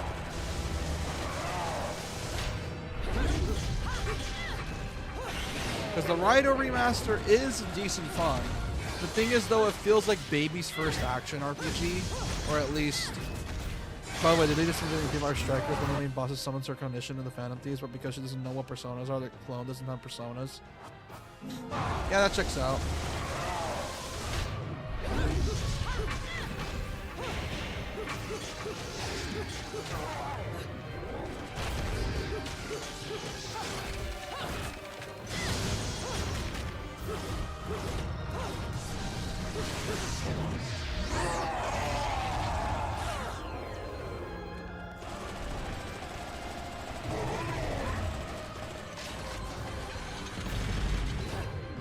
I would, not gonna lie, I would be kind of stoked for a P5 Strikers 2. Considering the format for that. Because I am going through the Persona games on stream, specifically all, and I mean all of them, like Persona 2, 1 and 2 especially. But I've sort of been putting off 2, mainly because 2 kind of pisses me off. Because of how, like, not because it's a bad game, far from it. It's just the fact that it makes me waste a lot of my time. For example, grinding for Personas takes fucking forever. Because you can't just talk to demons. No. They can't just copy SMT too much. They gotta make you like collect these cards, like tarot cards for demons, and it gets annoying. And I'm like, just let me talk to the Persona and let me have it, please, for the love of God. It's why I'm hoping that Atlas decides to finally have some balls and remake the first 2 games. It's not like it would take them fucking forever. They're not as crazy as 3, 4, or 5. Like, they're not nearly as long. They're like 30 to 40 hour RPGs. So they could definitely do it. I know they can. I just don't know why they don't want to. Like, I heard some people saying it's out of respect for the original creators, because the original creators have passed away, or have either left the company or passed away, and I don't remember what it said. But come on, like, you can't ignore them forever. Like, you can't just milk P3, 4, and 5 forever. You gotta acknowledge P1 and 2 at some point. Like, not gonna lie, P5 X could help. What do you think of P5R? Well, I don't know. P5R, well, I'm happy we're getting it. I'm not saying I don't want it. I'm just saying that they can't ignore those first 2 games forever. They got to acknowledge them at some point. After all, those were the games that helped build the groundwork for the next games in the series. Oh, that's making me dizzy.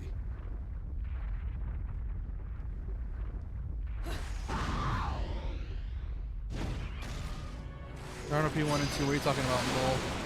God damn it. No. Shut up. No.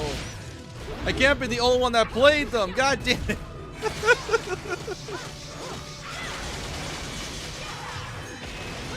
But yeah, I really want them to acknowledge these games, but they won't, and it makes me mad.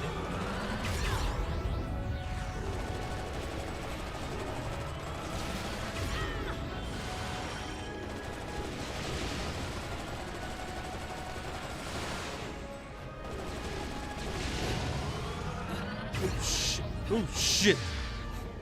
Oh fuck.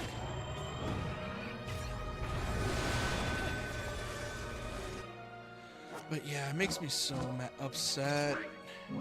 Because those games don't deserve to be forgotten. Because yeah, the first game made me fucking miserable, and the second game's a big improvement. But my god. Oh!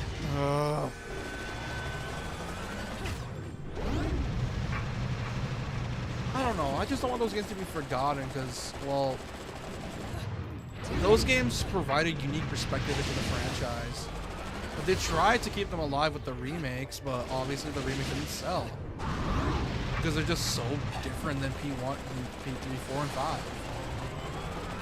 Like, they're so, like, design-wise, what they're meant to be, they're just so different games, and that's when most Persona fans don't want to touch the first 2. I don't think they want to deal with contradictions they might find in those games in modern games. What do you think? Here's the thing. It's that that's not the problem. Is that those games are more straightforward RPGs. Like P1 and 2 are more straightforward. They don't have the calendar system. They don't have data mechanics. I think that's the problem. Is that P3 helped decide or help keep the series alive. The thing is, though, is that P1 and 2 are so different that it would be difficult to try to remake them considering the fan base nowadays. Like, I guarantee you, because I remember this happened with Metaphor, that if P1 and 2 got a remake and they announced there would be no dating, I shit you not, there were fans bitching about Metaphor not having dating mechanics, and I'm like, what the fuck is wrong with you? And that just tells you what kind of fan base Persona is. And it's upsetting. No comment, lol. Yeah, understandable. But either way, it's...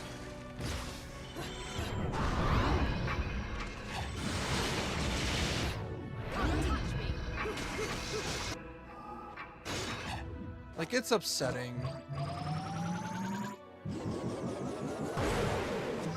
Because I want these games to be remembered. I want them to, and for the fans to be exposed to them. Because I was playing them because I was curious about the franchise's roots. I wanted to know what made Persona Persona and what led to P3. But with the way the games are, they're not... a lot of the fans just are not going to like them because they're so dated. At least compared to modern Persona. Because people still play classic P3 solely because of either nostalgia or because of the content in it. Like atmospheric reasons or other shit. Like, it's understandable. But goddamn. Is it kind of annoying that the fact the fan base refuses to acknowledge P1, 2, or 3, or P1 and 2, unless you're a classic fan or have been there with the series since the beginning. Either way, it's upsetting, really upsetting.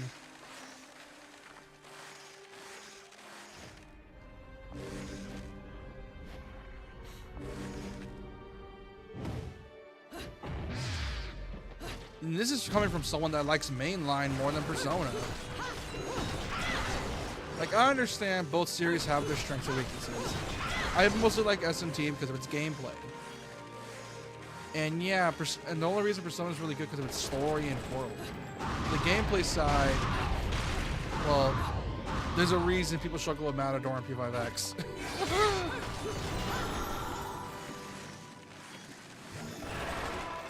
I just really hope those games get attention as well. At least give us modern ports. But they'll never acknowledge them because of weird bullshit.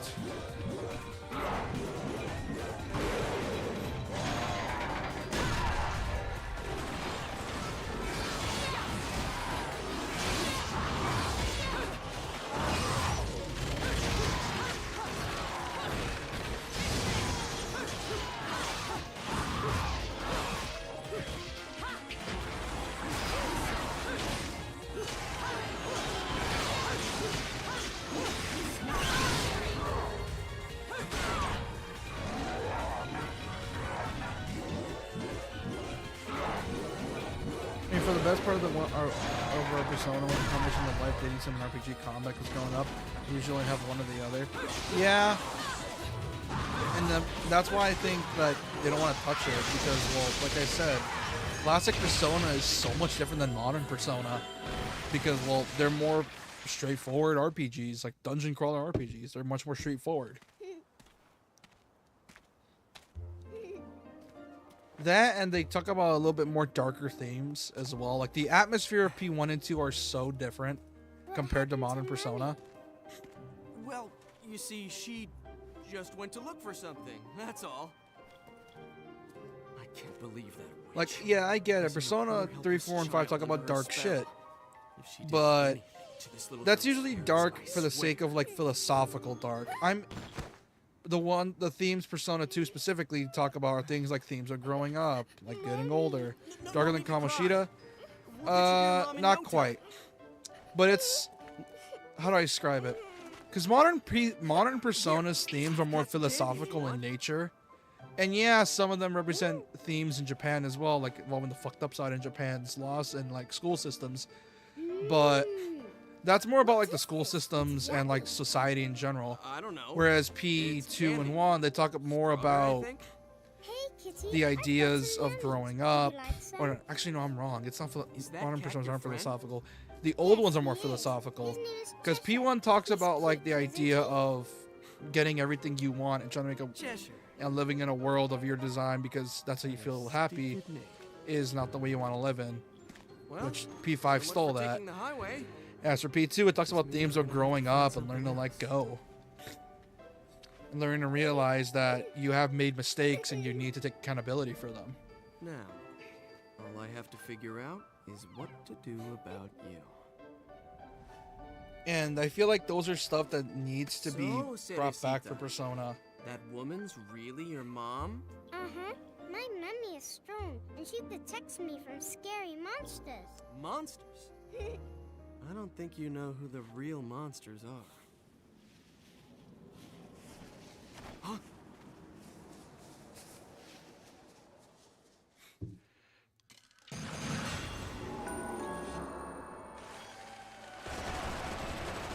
Is that child Bayonetta? Yes.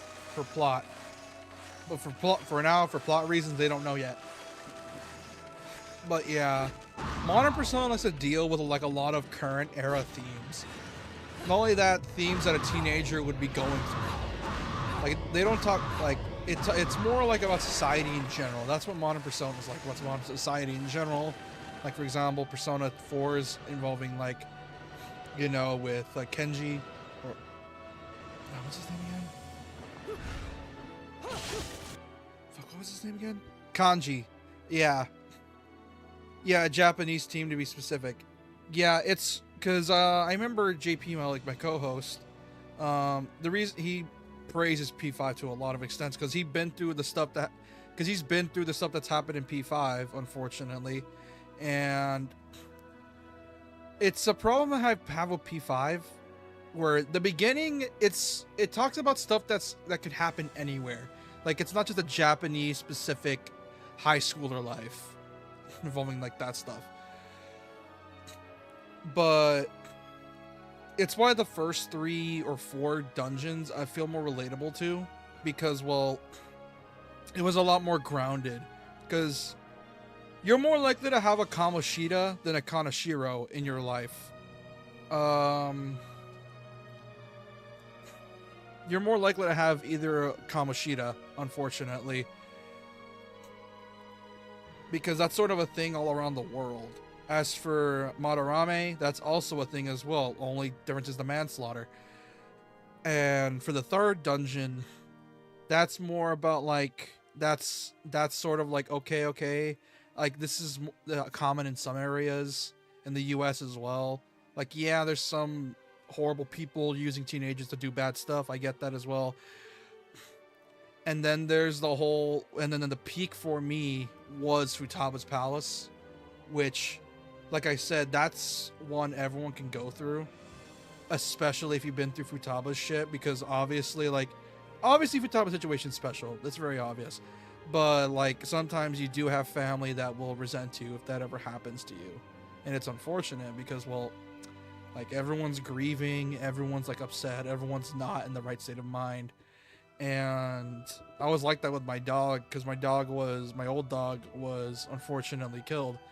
And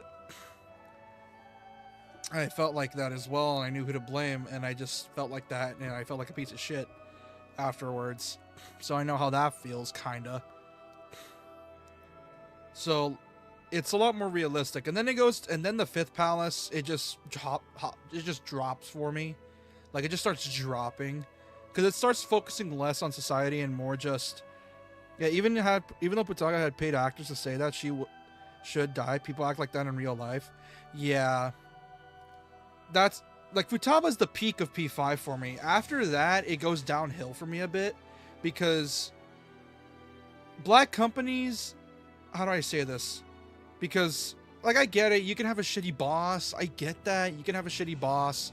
Maybe a company that tends to bend the laws a bit, but that's way less common here. Like it's not nearly as common in the US. It's more of an Asian thing. That's where it's more common. And then it's like, then next is Sae, which Great Palace theme. I fucking hate it. I just don't like her palace. It was annoying. And then Shido was like, I am generic, evil politician man that ruined the lives of everyone I met. What are you buying? I don't know. I just never. Heard that in a I game did not once. find Shido compelling at all. Like, he was just a regular, generic, evil politician. MasterCard and Visa as Okumura. Yeah, pretty much. Yeah, I just did not find Shido all that compelling. Like, all I got from him was that, oh, I'm evil politician that uses everyone around me. And Maruki? Oh, fucking Maruki. He my opinion, he should have been the villain of the vanilla P5. He should have been there since the vanilla version. And it makes me mad because Maruki's so good. He's such a good villain. Because he's also realistic in a way.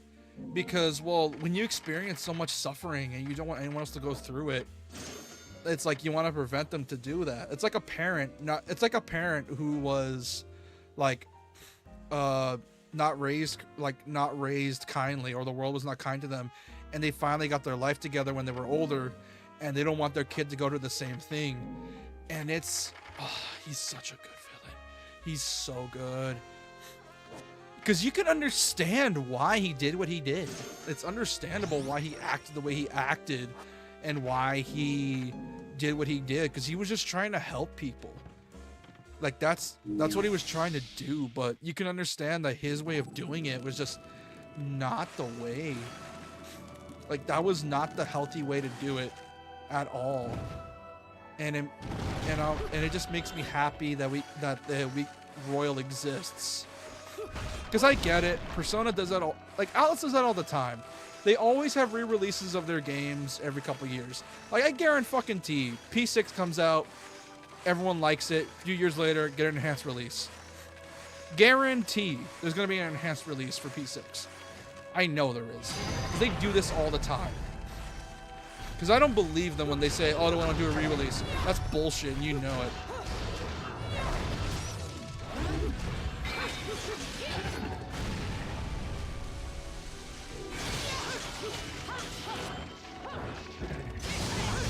Mark is such a good villain. And that's what I liked about most of P5. Although I could understand why P5 considered not the peak of it. Because, ironically enough, I found myself more relatable with P2. That's why I checked the original games. Because they cover more grounded themes and less more about society and more just you as a person. I always say a strong argument against the Phantom Thieves in the third semester is don't force your child to go to a doctor. So forcing someone for the greater good is not bad then.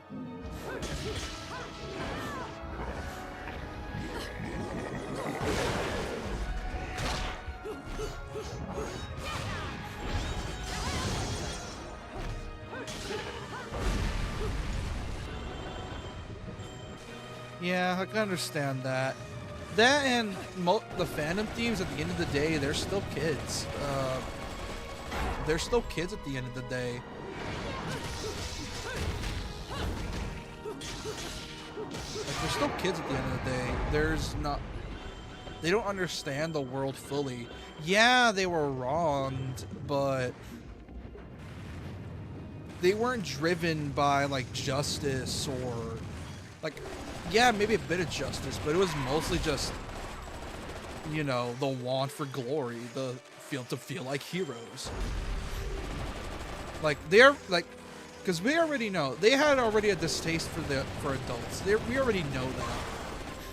The thing is, though, they didn't understand the full context most of the time. It wasn't until later that they realized that, oh shit, this is a lot serious than we thought.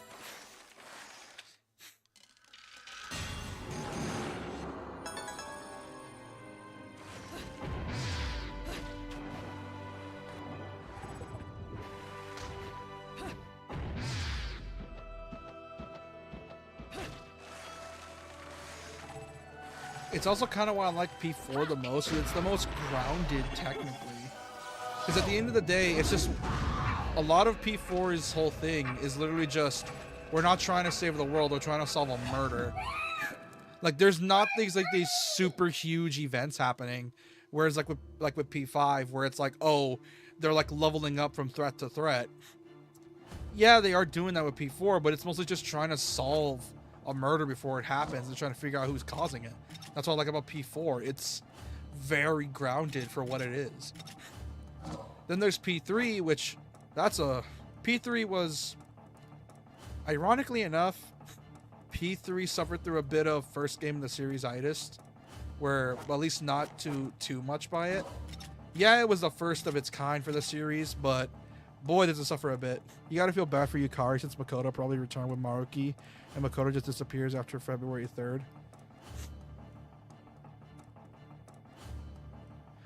Oh, yeah, I forgot.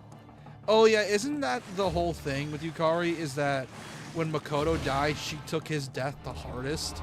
And I mean the hardest.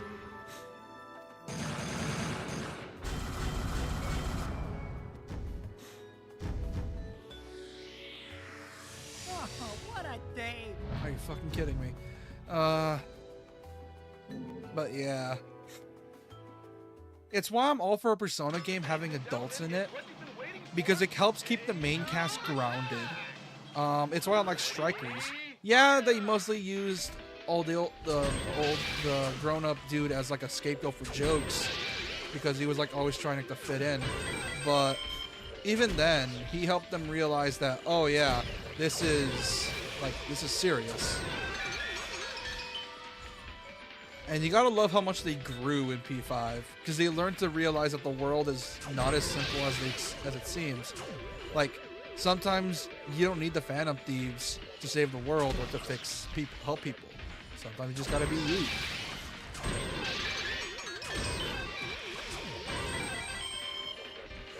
After all, like, not everyone needs a Joker to save the world. Some they just need a Ren Amamiya to make people feel happy. Not everyone needs a Phantom Thief Joker. So they just need regular old Ren Amamiya. Which is why I love the social links, because it shows that, yeah, they help solve their problems, the main problem that got in their way, but then there's the other problems involving their own personal lives, which Ren is always there for them. And that's one of the main drives of modern Persona, is that's what I love, at least in P5, the way P5 does it. Because obviously P3 and 4 don't have the whole gimmick with the Phantom Thieves, obviously, or the whole Power Rangers vibe. Like, I understand that. Yeah, in episode Aigus, Yukari flat out says that she would have killed Aigus if she had to bring back Makoto. Yeah, I can understand that because, well, he sacrificed his life to seal away Nyx, which is understandable. Because, like, she doesn't want his sacrifice to be in vain. What can I do for you anyways? Because obviously one of P3's main themes is the idea of learning to let go. And to learn to appreciate your life while you still have it.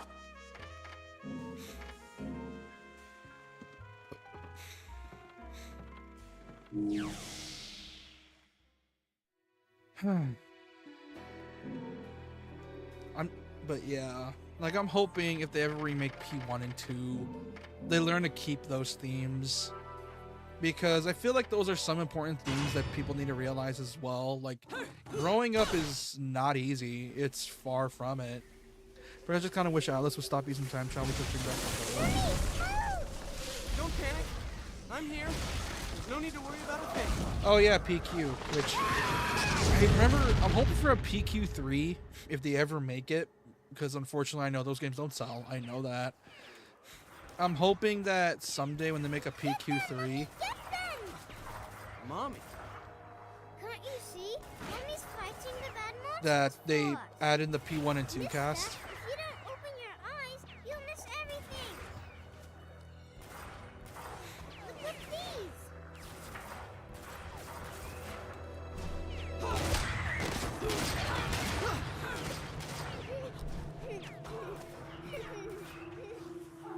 Ah, he's finally seeing it.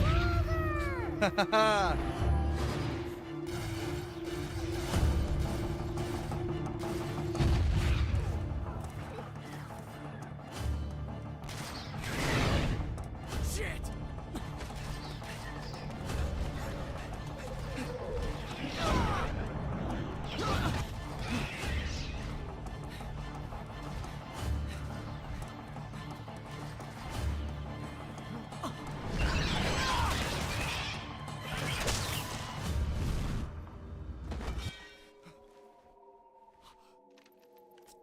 I will admit though, I kind of find Nyx's whole motivation kind of dumb. Because it does the whole stereotypical thing where it's like, oh, humanity wants me to kill them, so I'm gonna kill them. And they say that because they tricked everyone into making everyone think they want to die. And that's, ugh, I don't like the way they do it. I'd rather have it natural. Because the way they did it in P3 for Nyx is kind of dumb. And I have P3 Reload, which reminds me I need to go through it, but holy shit. Is that one going to take forever to get to if I don't finish P2.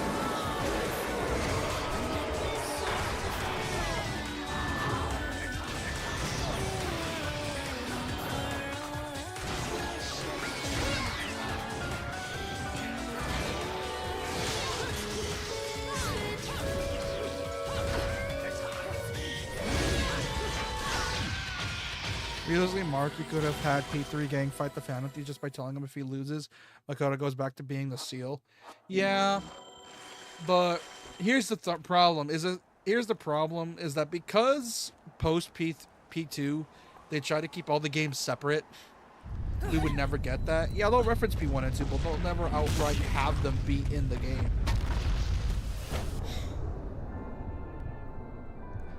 Oh, Luca. You're holding Dami Mommy.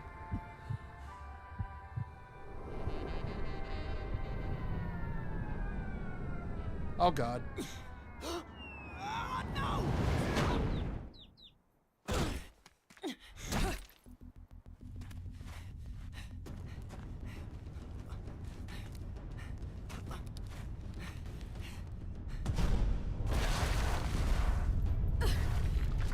Ah, Luca finally sees it. He's finally seeing what caused his dad to be unlived. Cerecita, this is way too dangerous.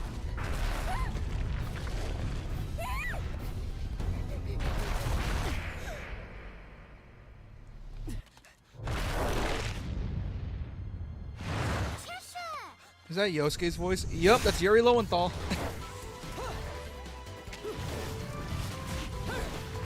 He voices dude who likes to stare at Bayonetta a lot. Okay, Luca Redgrave. You know, because for fuck's sake, Kamiya refused to let go of DMC. Like, I'm pretty sure Kamiya just refused to. Like, I'm pretty sure Kamiya, deep in his heart, wanted to come back to DMC someday, but obviously he couldn't.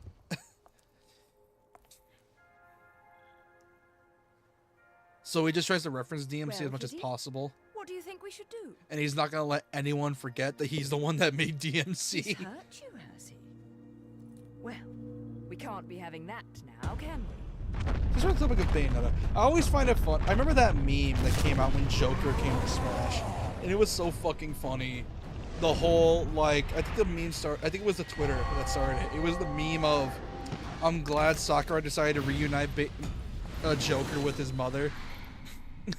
And his mom was Bayonetta. Baby. See what I mean? He likes to reference DMC a lot. Like, holy shit, he never lets it go. Which is why now that he's back at Capcom, he's probably going to remake DMC 1.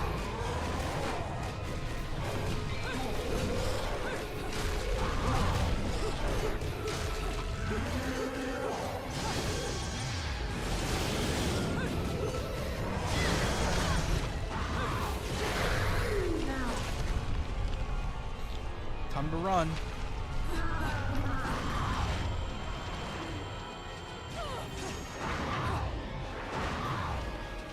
Time to go.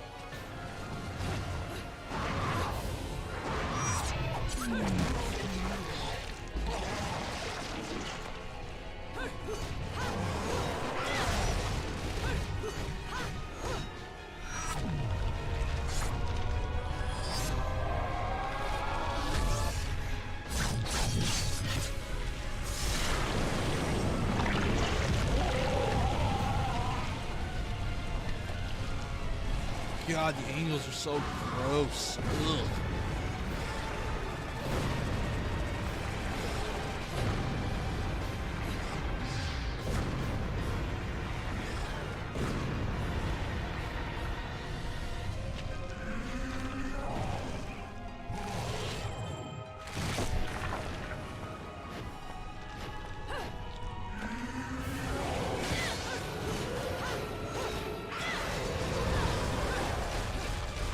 Oh shit.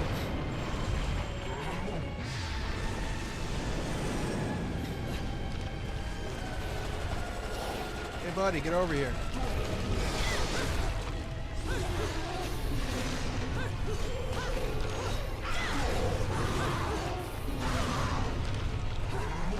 Oh god. Yeah, Yuri Lowenthal's in this game. He voices Luca, because of course he does.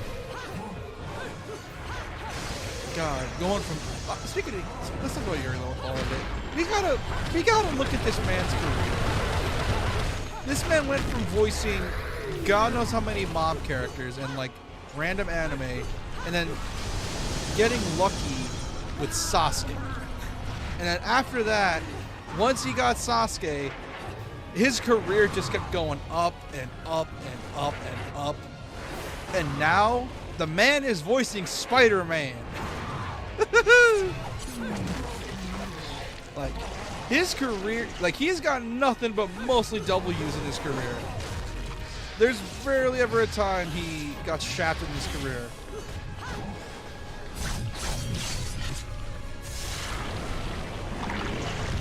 Like, holy shit, that man needs to be on, like, Guinness World Records of successful IPs he's been in.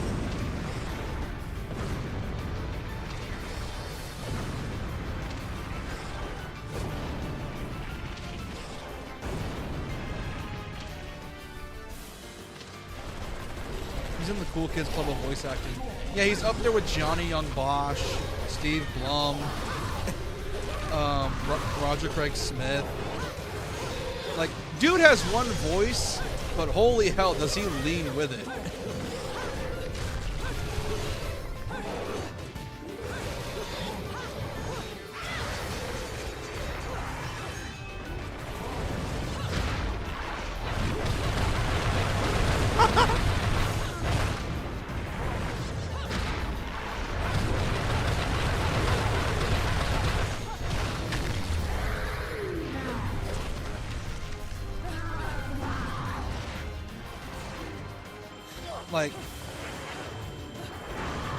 Like, holy shit, that man's career is amazing. Also, what the fuck is happening?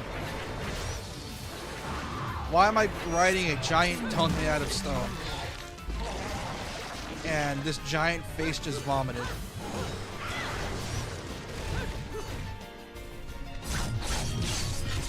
Bye-bye.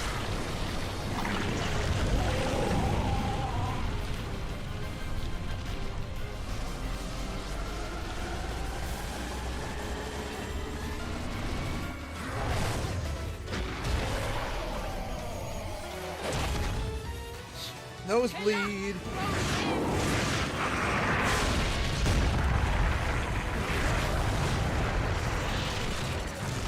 gonna eat him. Ooh, centipede looking thing. What are you? Ooh. Eat him. Oh, it's din-dins. Not the din-dins. Have your din-din, centipede looking dude.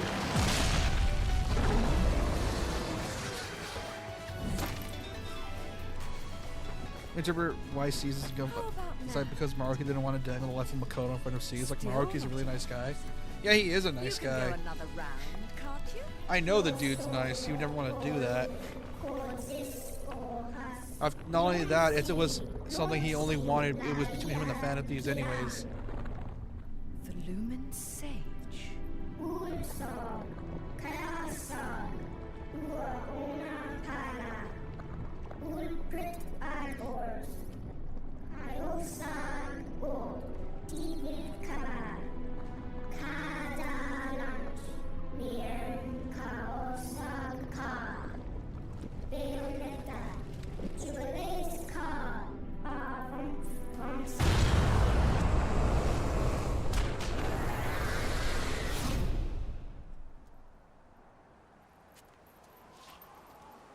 Now, Where are my new best best friends? friends?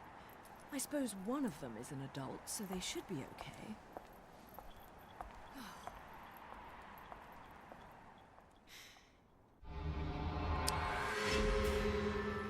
Holy shit.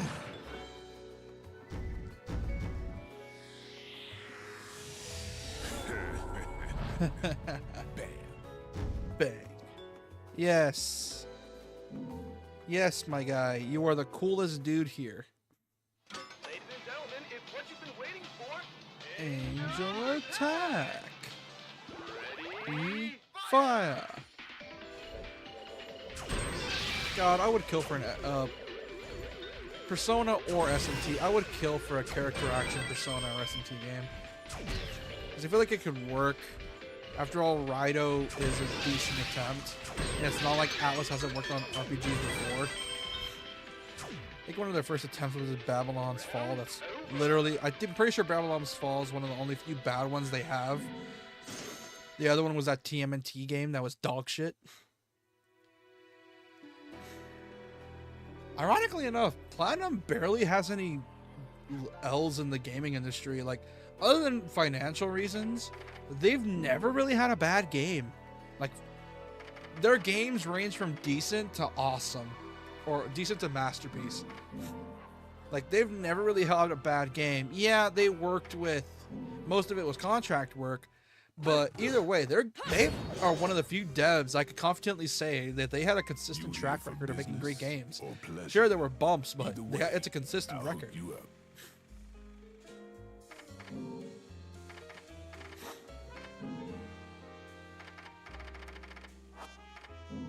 It's what makes it so sad that they can never get anywhere because of their financial situation.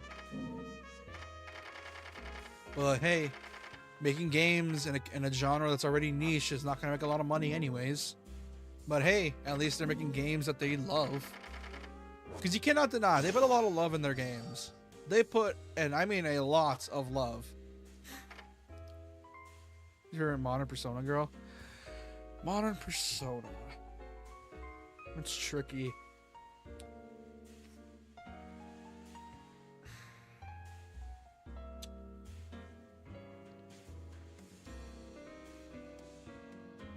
What's my favorite modern one? Fuck it, Takemi. She's my favorite. Let me just say this. I'm pretty sure I'm in the rest of everyone else in that crowd where Takemi was just... It's fucking Takemi. What else is there to say? It's fucking Takemi. How can you not like Takemi? Or Tay. Like, it's the goth doctor from P5. Like, how can you not? It's fucking tight. It's a fucking goth doctor. Which, speaking of, I feel so fucking bad for her P5 vanilla VA.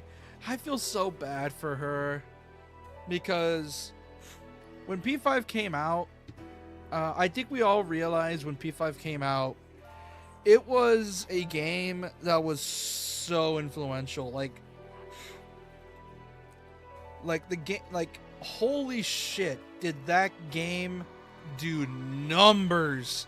Like, fucking hell. Like, that game, like, P5 Vanilla was revolutionary for the time. Like, it got so many people into Persona, and it's not even funny. Like, Persona 4 already introduced a lot of people. P3 already introduced a lot of people to the series. P4 introduced a lot more people. P5, holy shit, was it a banger. Oh, what happened? The P5 fanbase did what the P5 fanbase did. And essentially what happened is that her original VA, she played her character a bit too well. And what happened is that, well, she ended up getting a lot of simps. And I mean a lot of simps. And a lot of the fans were harassing her on Twitter, basically, like, telling her to, like, to say, "Step on me, mommy," or some shit. And, yeah. Oh, boy. And because of that, she just retired from the industry because she couldn't take the harassment by a bunch of horny P5 fans.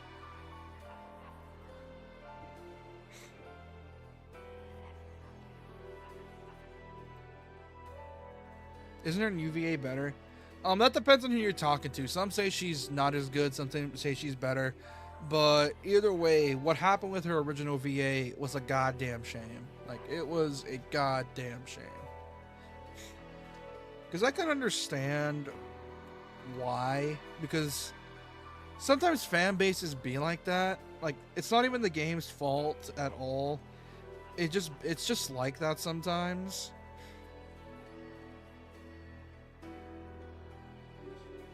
It's just like that sometimes with video game voice acting, where you get typecast for a character and people just want to talk about that character, and it ranges, and it's always a spectrum. Like, it's never the same for each person, because your character can essentially become your persona, ironically enough. And because the fan base only knows you by that character, they'll just compare you to that character. And unfortunately, like I said, she did too good for her job. So, yeah, it was a shame. It's a shame what happened. Because the fan base just did what they did, and it was, ugh.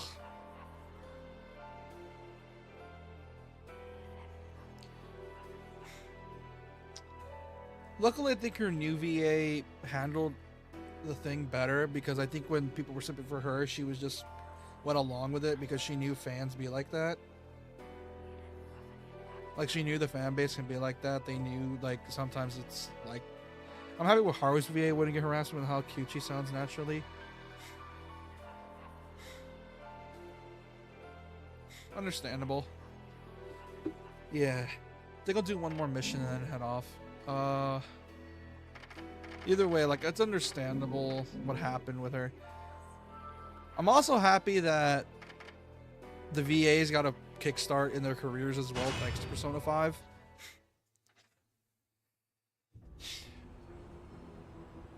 Excuse me, sir. May I have my glasses back? Huh? Oh, yeah. Here you go. Cereza, how did you get such magical glasses? The glasses aren't magic, silly. I can see the monsters without them. Monsters? Not quite.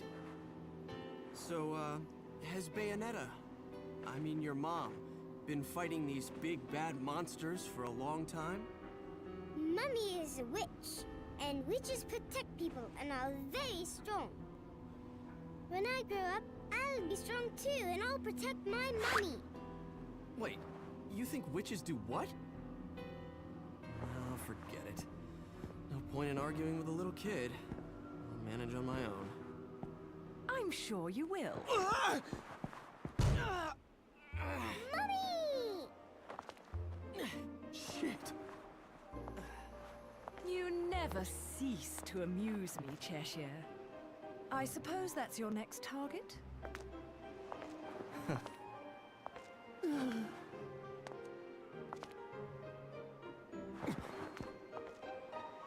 This is yours, little one. You didn't cry while I was gone, did you? Nope. Good. Bayonetta, no matter how I ask, no matter how many times, you always say the same thing. Come now, Kitty. You know it was A all just... misunderstanding. You're so stubborn, you know that? My father, he was a journalist too. In fact, he was twice the man I could ever hope to be. Which Arcana social link is usually the best? He was obsessed I with do one not case know. his I am entire not that career. experienced A case so because bizarre, it took over his life. They could have made a movie of the details. The followers of darkness, the Umbra witches, and their light world counterparts, the Lumen sages, controlling Nice. everything with a power known as the eyes of the world. Then, the light and dark clans suddenly disappeared from their medieval home in Europe. You may be familiar with the town. You're standing in it. Welcome to Vigrid, 500 years later. 500 years. yeah, the story for Bale 1's just way Each better. clan, working at the behest of the powers that be, sought to lead their fractured world Yeah, towards Bayo 1's peace. plot's just way better. They both possessed Than 2 or an 3. eye said to have the power to create history that they used to oversee the world. However, their spirit of cooperation It's did one not thing I will last. give Bayo over For amongst DMC. Like, to pause for a sec. It's one thing I will give Bayo over DMC is that I think Bayo has the better world building because they explain it way better. Because with DMC, it's always a toss-up on what the theme is going to be. Usually it's gothic most of the time. But then it's like DMC 1's like regular gothic that's like gothic with a bit of grit to it. DMC 2 is whatever the hell whatever it tried to be. DMC 3 is pure on horror gothic style stuff. DMC 3 was like pure horror gothic with a bit of sci-fi in there. The DMC 4 was like full on midway through, like DMC 4 was like full on Magitech. And then DMC 5 is like modern day. It's a whole thing. Whereas Bayonetta, it's like Bayonetta seems like a story you have to put together as you go. Yeah. Because here's the thing with DMC's story is that it only tells a story it's telling currently. It's not telling the story of like what happened in the past or the future. It's only telling what's happening in the now. Like the DMC3 story is great because it told like at least somewhat the relationship between Dante and his brother Virgil. And it just showed how strained the relationship was and why they were willing to be like this. And it also helps is that the manga at least tried to explain what happened before they met up again in DMC3. Then DMC4 happened where you don't even get shit. Like, you don't get Nero's backstory. You don't get Nero's... Like I said, DMC's plots are always happening in the now. They're never explaining how the world works. They're never explaining how, like, these characters learn to have their stuff. Like, DMC3 was the only one that managed to explain proper motivations for the character. And how they act and what makes them go forward with their lives. Because, like I said, they're always telling the story in the now. And that's one of the main... It's a double-edged sword. Because if you want lore, you have to go to other spaces for it, and I fucking hate that because it's just so annoying. It's why I like I said, Bayonetta has probably the better world building for me because they at least go out of their way to leave lore notes wherever you go so you can understand what's happening in the world around you. Whereas DMC was just like, oh, lore? You don't give a shit about that. This is the now. This is what's happening currently. And it annoys me, and it just kind of makes me wish that DMC also had these little lore notes for the world, because the world of DMC is interesting, but they never explain it unless you go out of your way to read like a light novel that hasn't been translated and you gotta use fan scans, or read this obscure manga, or watch the anime, or watch this super obscure lore video and no one knows what's happening. It just upsets me, man, and I wish...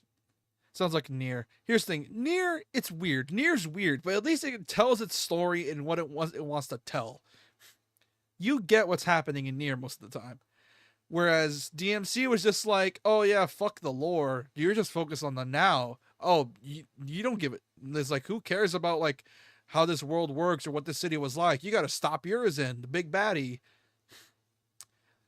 Like, they hyper focus on the story of the Sparta bloodline that they ignored everything else. And I get it. And don't get me wrong. I love the storyline with all like the Sparta and what it means to be human and what makes a devil. I love that stuff. But could they kill them to at least explain the world and how it works?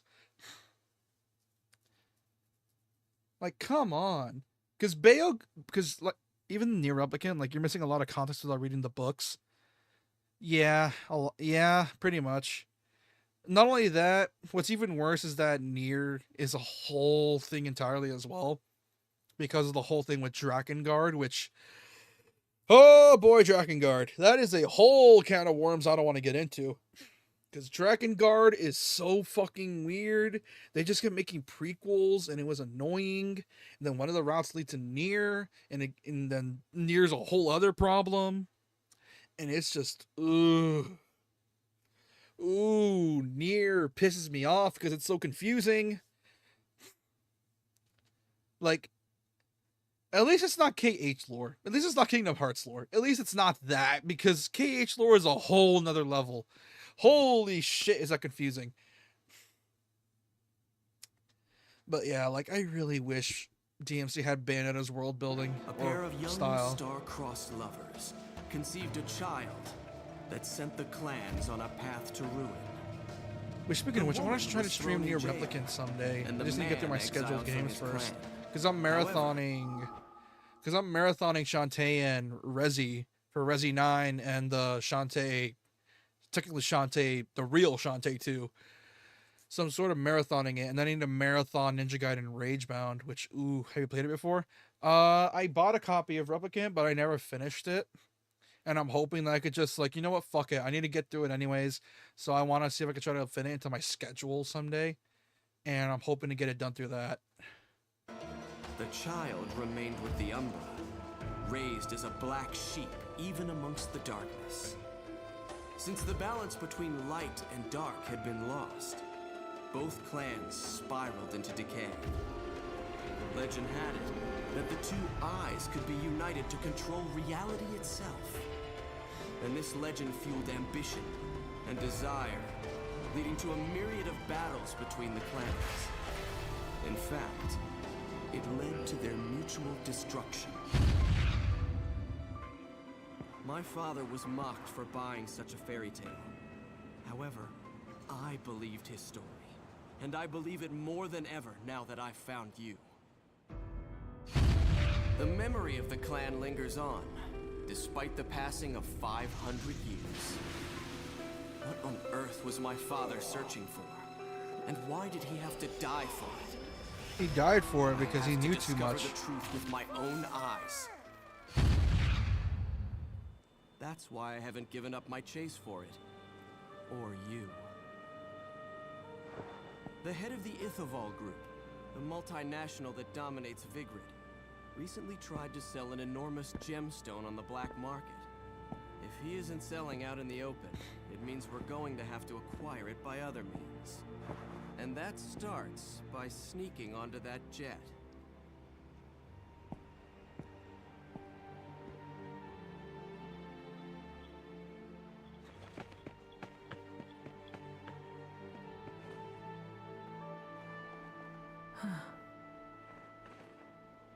Hey, Tiny Bea. Hey, Tiny Cereza. Mummy, are you looking for something?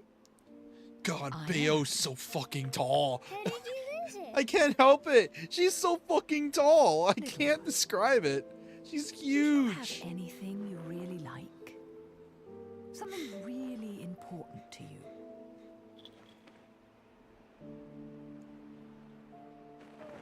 Heels? Yeah, probably that.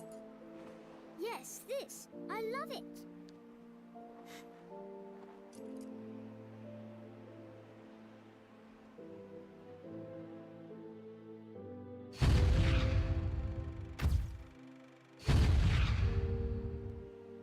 Where did you get this? You gave it to me, Mummy, for my birthday.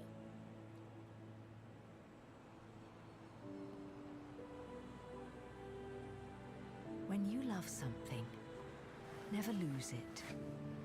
Understand, little one? You must keep it safe, close to your heart.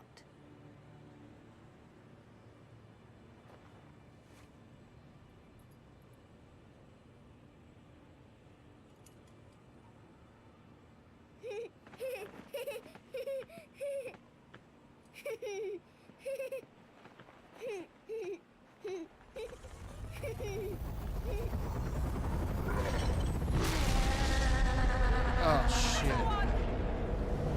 Oh, shit. What the hell?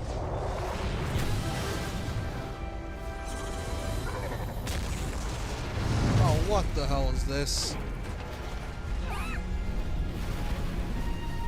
Teresa!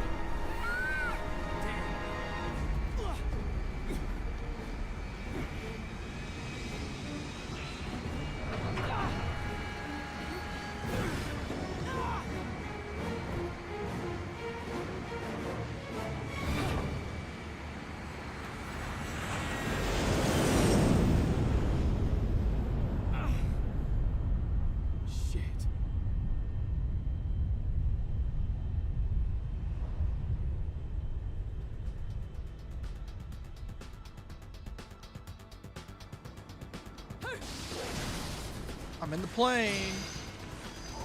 Hello. Whoa! Oh, what the fuck is that? I got jump scared by a plane. One of my favorite girls in each game: Mitsuru, Ryusei, and probably Sumire.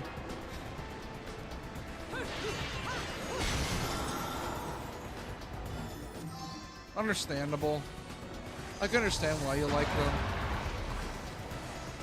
Oh, I know that fist. Oh no, I know who's trying to fist me. John, is that you? You're the only one I know that can do this stuff. Plus that's white hair. John, are you trying to fist me right now?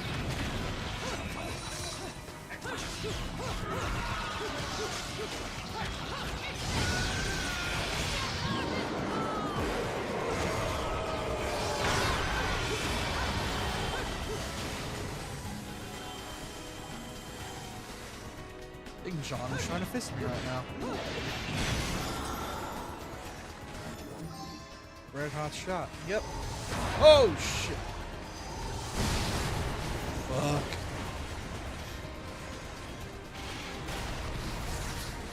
Fuck off. Oh. Umbran Tears of Blood. There we go. The Valkyrie Vintage. You see what I mean? Is that it drops these little lore notes for the world, and I'm all for it. That's why I like games like System Shock and BioShock, because they're not ever to explain their worlds through this type of stuff. Like, I know some people hate it with the whole like audio logs and shit. Personally, I'm a sucker for that sort of stuff. I don't know, I just prefer that. I just like that.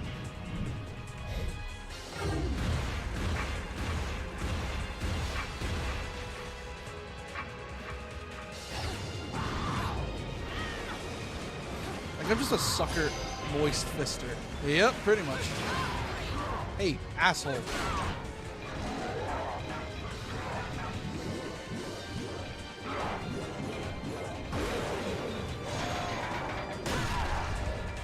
You like being squished by Damiani's hands? Go ahead.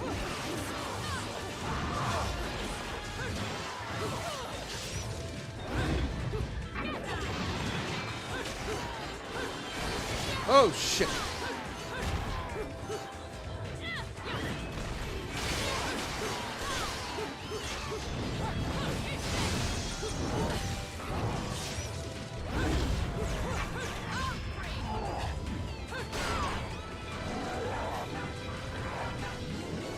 Come on, hold my hand. Come on, you can get in there. Come on, hold it. Hold, it's hand hold. That's lewd, right?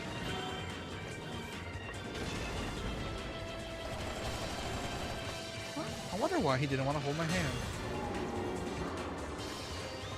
Then again, I do have a tough grip. I'll leave now.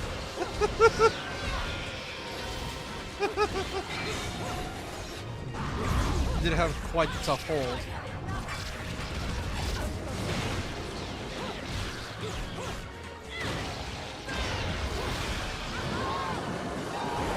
Whoa! There we go. There's that.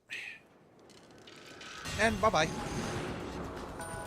La-da-do, la-da-dee, la-da-da. Fuck. Shit. Son of a bitch.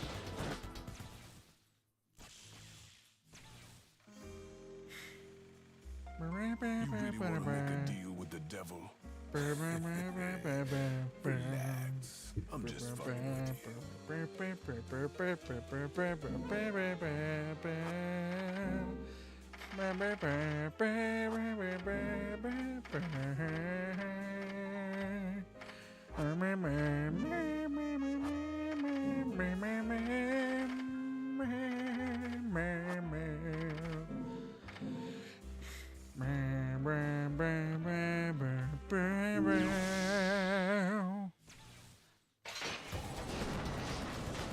Fuck up.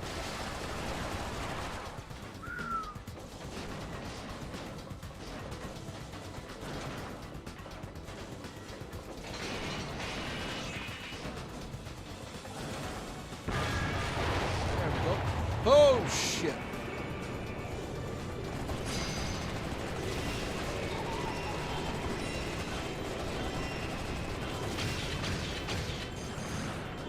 No damage, gold medal, combo, dog shit. Yeah, no shit. Back to your old self, are we? Oh, come on, John. I get it. You want it. I get it. You're a Why so lesbian glum? for her, so quit it.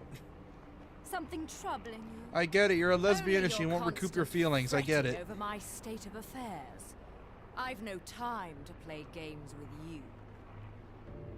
No The fucked need up to thing take is that out your isn't stress Bayonetta on me, iconic in the Bayonetta. LGBT community? It's clear. Like they absolutely You're love her worried over for the there. girl. Like she's like a considered icon, which I'm not surprised considering it's fucking Bayonetta. I'm pretty sure any lady would go gay for her. Because it's fucking Bayo. Like look at her. Come on. You can't tell me that's not hot. And that would make anyone, regardless of what you're into her. Like there's no shot. There's no way you're straight after this.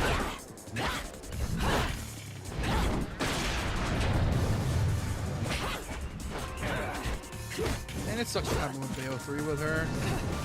It makes me upset.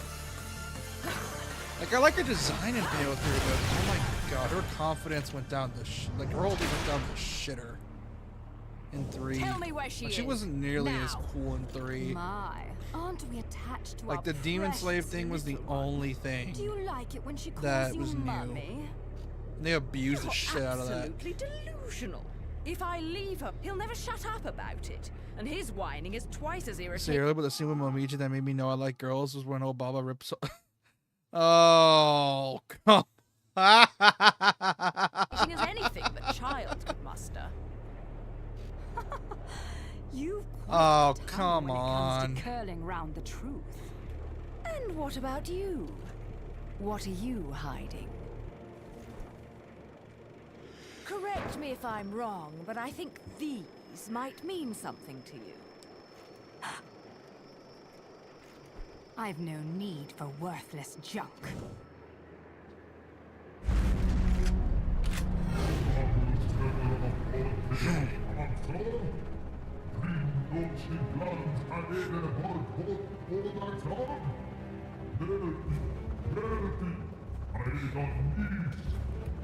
I am well aware of my task, but you have forgotten that I do not need your help.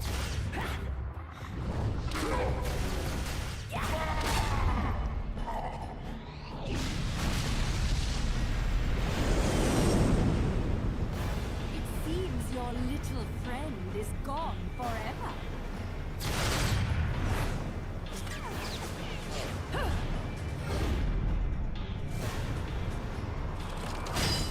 Oh, that's cool.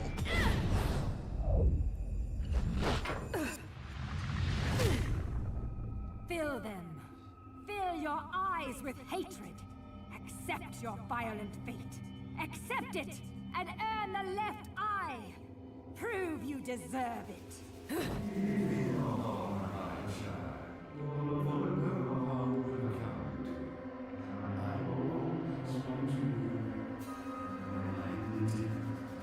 Oh, it's because he was on Nintendo, but 7-year-old me was like something about her is different, good, different. You have awakened. The neurons have activated.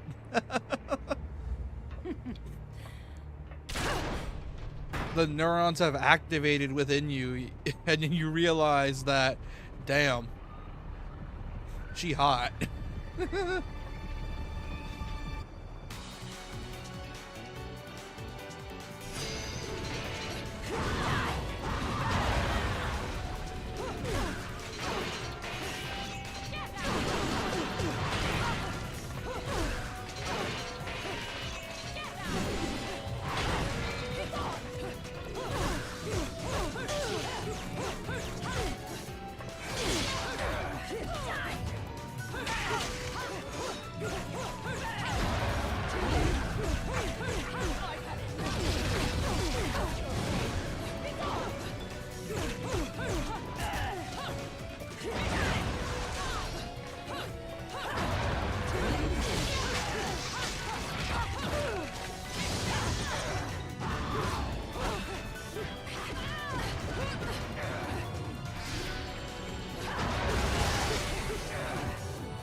your fear.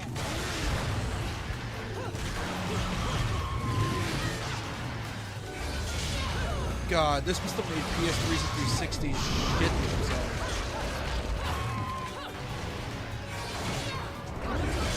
Because holy shit, would have this been graphically intensive on the original hardware.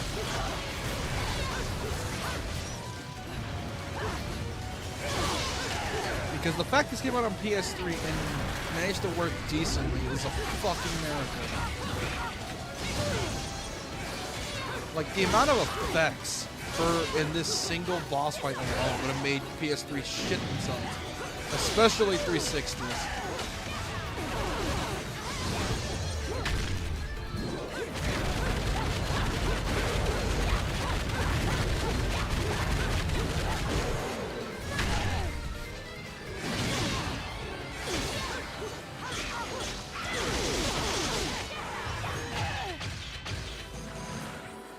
Let's go. Holy shit.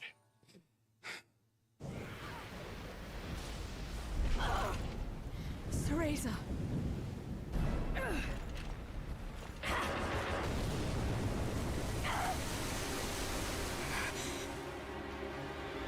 You're going to sleep soon? Why? After this Not mission. yet. She isn't Because it's getting ready. pretty late. It's like 1:19. It's getting pretty late. So after this mission, I'm gonna head off. Oh god, there's still a bit to go. Okay.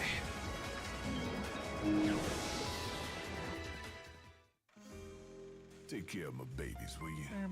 Some people may have a thing for the 45s, but to me, these are the real works of art.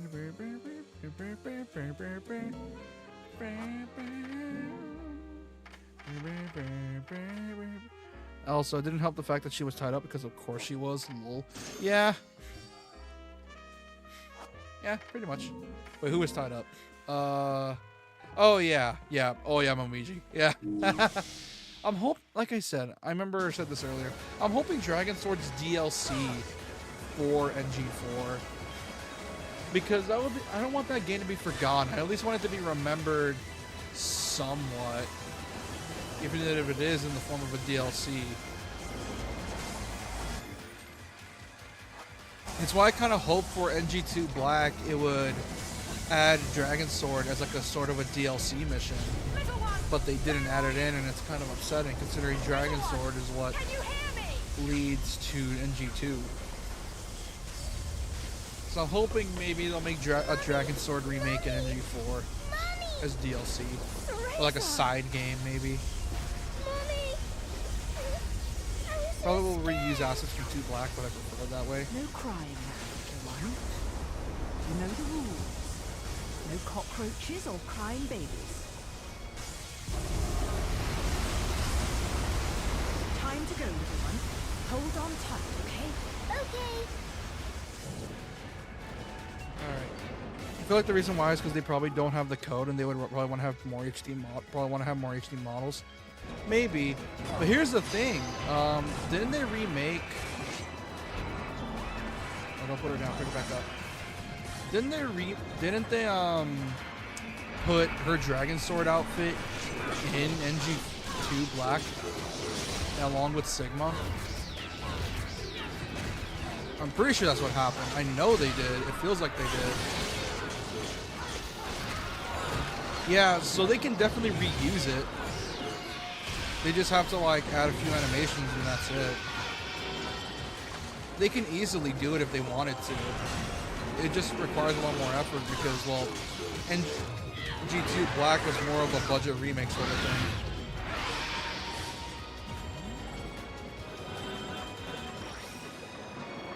So I could understand why NG2 Black came out the way it did.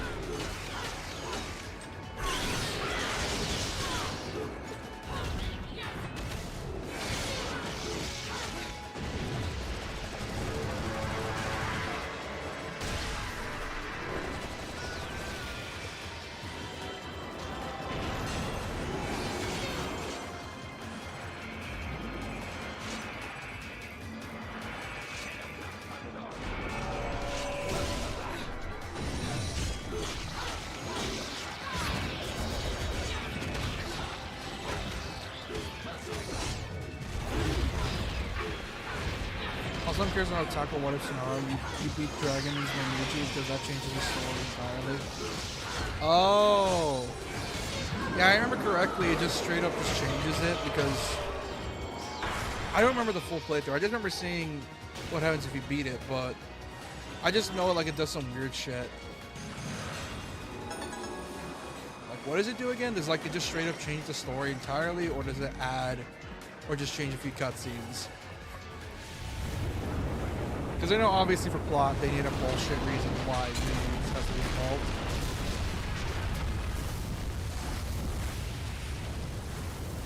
Holy shit.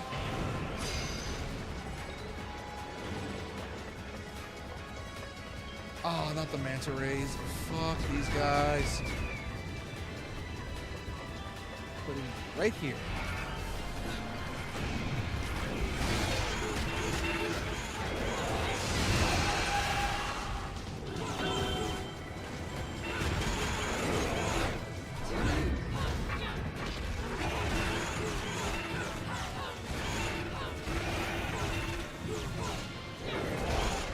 Oh shit. You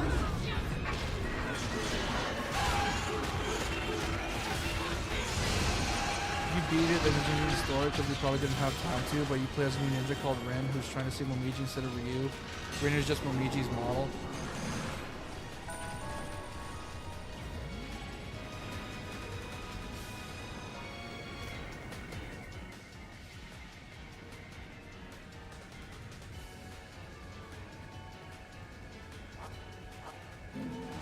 I wonder how they do Rin.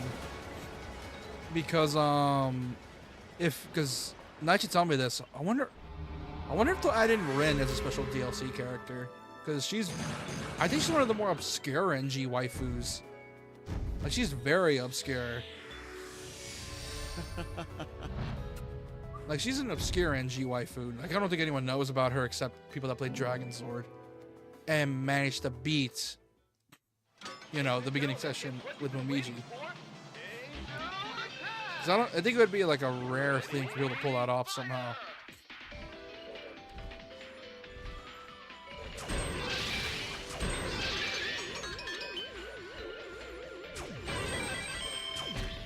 Shit.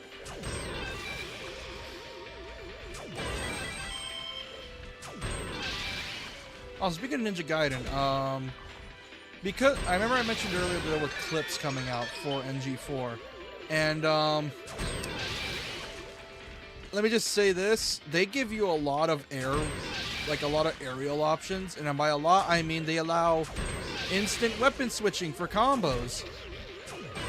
And let me just say this: holy shit, is it busted! Like, Rina's obscure because she was basically just made so you could play Momiji while still making some sense of the story, since Momiji can't save herself and they can't rewrite stuff. Yeah, fair point. And so yeah, they have now active weapon switching. And I remember there was a clip that I got showed off, and it showed it off the weapon switching. And oh my god, the airtime is insane. You get like a solid maybe 7 seconds of airtime if you're not interrupted. Because here's the thing with NG4's gameplay from what I saw from clips, is that enemies can and will interrupt you if you're in the air for too long. Because either they will just straight up jump and attack you from... They will either jump and hit you, or they'll just shoot you out of the air with explosive kunai. It's either one of the two. But they essentially added new combo options, essentially like to allow for extended combos. Are they as aggressive as they were in the old games? There was a clip that was made promoting like the outfits for NG4, like the deluxe edition outfits, and it gave us a glimpse at enemy aggression. And let me just say this: the moment I saw them with an UT, I shit you not, the moment he missed the UT, Zangief's immediately thought the same thing and went to jump his ass. It was crazy.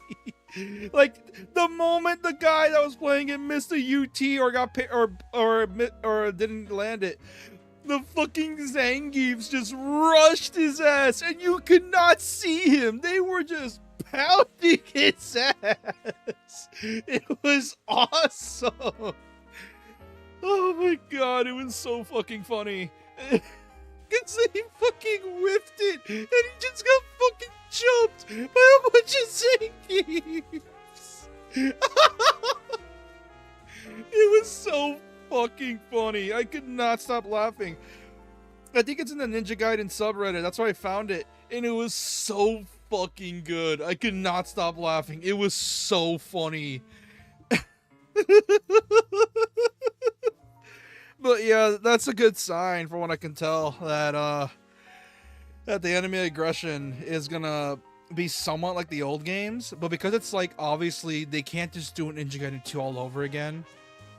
Because yeah, they said they were inspired by 2, but obviously they can't keep everything that wasn't 2 because I think they also remember that it is like a common thing that NG2 was rushed. I think they know this, and they're sort of going off what they think what would have happened or what would have been in the game if they polished it. That's my guess. So my guess is that they're balanced, because they're not going to go for like the difficulty that was with Vanilla 2 where it was like just everything was against you and they're throwing everything in the fucking kitchen sink at you. They're going to go for like the Soulsborne type of difficulty where the game is hard, yes, but it was because it was your fault. They're going for that type of difficulty, not the, oh, we're throwing this shit at you, good luck type of belief. They're going for the, yeah, if you didn't get through this, that's because you fucked up somewhere. That's what they're doing, from what I can tell with the difficulty. Which, in my opinion, I'm all for, because it went to a point in Ninja Gaiden, specifically with 2 Black and 3 specifically, where I just ended up recognizing patterns, just be dodging and hitting with a combo the same combo over and over again until I beat the boss, especially with bosses like Genshin, for example. And it was especially with the region in 3. So I'm guessing they're trying to fix that, because I think it's common knowledge to know that the bosses in NG kind of fucking suck. Like, I don't think Ninja Gaiden ever had good bosses. Like the 3D games, I don't think ever had good bosses, if at all. And the few times it did, they got shafted immediately. Like, and the thing is though, like Genshin, he's a good boss. Like, he's a really good boss. But throwing enemies in there is just no, please don't do that. The Region of the Mask basically just bait him into using red attacks and just do 2 hits and then back off. I got lucky. I would bait him with like the 5 hits and then back off. And that's what I would do. But yeah, luckily, because Platinum has good boss designs and development for it, I know they're gonna cook with the bosses. Because here's the thing with Ninja Gaiden is that it's one of those series that, because it's a hard series, it's going to be hard to balance. Because how do you balance a game as fast as that? You can't just pull a Soulsborne and make it so that you got to recognize enemy patterns, because that's just not the way Ninja Gaiden is. You got to be just as aggressive as your enemies. You can't just like back off, play defensive. You got to be as aggressive. So that's sort of the whole thing. So how do you pull that off? You can't pull a Sekiro because, well, that's still pattern recognition. You just so happen to know a dance for it. Yeah, it just makes me wonder what they're gonna do with NG4, and I'm wondering how they're gonna pull it off. Because what I'm seeing so far, I like what they're doing so far. What they're planning on doing. NG1 will kind of recognize patterns, like Dooku's very much that. Yeah, and then Alma was a thing. Fuck Alma. Fuck everything about her. I'm hoping that if they ever, I shit you not, I think I got so mad one time where I said, if they ever remake Ninja Gaiden Black, I hope they make her easy as fuck, just to spite the fan base for making her wannabe, just to spite Itagaki. I was like, fuck, I was fucking livid, man. I was pissed because I was just like saying, like, I hope, it's like, I was like saying this shit like, I hope NG1 gets remade and they make it piss easy just to spite you.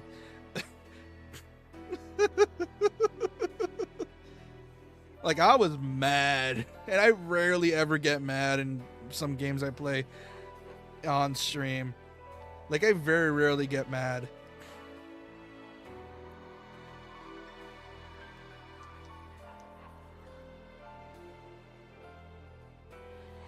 But holy shit.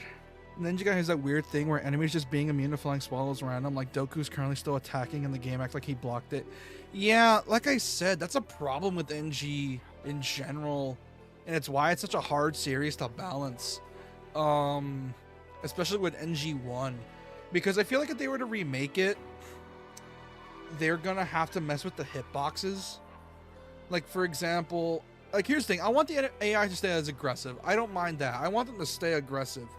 But because of Itagaki's need to keep the player from using cheese, I can understand why he made it the way he did.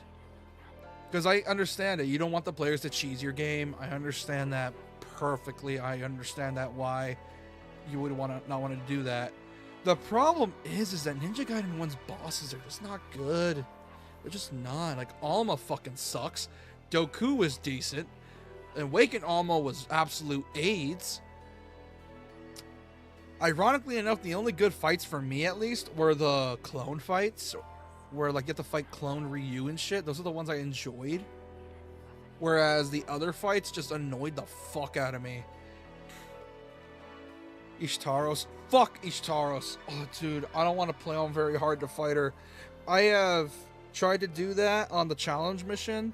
I could not fucking do it because fuck Ishtaros. Because holy fuck. Is she AIDS? Like, fucking hell. It's why I'm hoping that if they ever remake NG1, they just take Rachel's Ninja Gaiden 2 Sigma / Black moveset and then give it to her Ninja Gaiden 1 counterpart. Because her moveset in Ninja Gaiden Sigma sucks.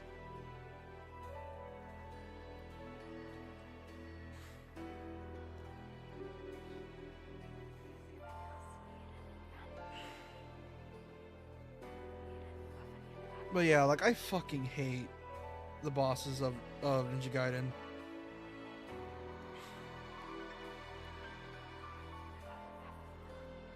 What was a good boss in NG? If we're talking NG2, it's the Genshin fights. I love the Genshin fights. They're great. NG3, the first few region fights were great. But then once you reach the later ones, it just becomes bullshit. As for NG1, that's tricky. Because I don't want to sound like I like a boss because it's easy. No. Fuck that. It's just that NG1 doesn't have good bosses, and I'm trying to figure out which one's actually decent. Ironically enough, I think it's just got to be the tutorial boss. That's the only good one I know of. Because it doesn't do the bullshit thing where it has, like, random iframes for bosses. Like, it actually punishes you for spamming, and I'd rather get punished for spamming a move than for a move not to land because of weird bullshit. Like, that's what I prefer. I just prefer getting punished. Maria? Yeah, the very first boss in NG Black / Sigma. That's what I prefer. I prefer if they punished for spamming, not random iframes. And I think if they ever make an NG1 Black remaster, like a proper remaster, they'd have to fix the hitboxes. Like, I don't mind an aggressive AI. I do not mind that. It's the fucking hitboxes that piss me off. Because they're just so clearly not balanced. My favorite is Doku mainly because I've no-hit him before. Dude, I've speedrun Doku before, specifically Spirit Doku. I think Doku is one of the only few decent bosses in NG1. Then there's Spirit Doku, who's also bullshit. But yeah, like, that's the one I prefer.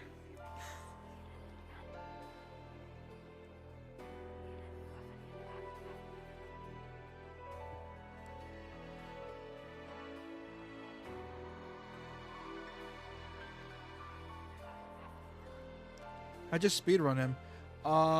Essentially what ended up happening is that I think I got lucky. Low health UF. No, I didn't have unlimited lawlessness at the time. I just had Dragon Sword. That's all I had. And what I did is I think I just kept downward thrusting the dude. And I got lucky with my 3 hits. And I would always somehow manage to dodge his attacks. And I managed to somehow beat him like really fucking fast. Like maybe like under a minute, maybe 30 seconds.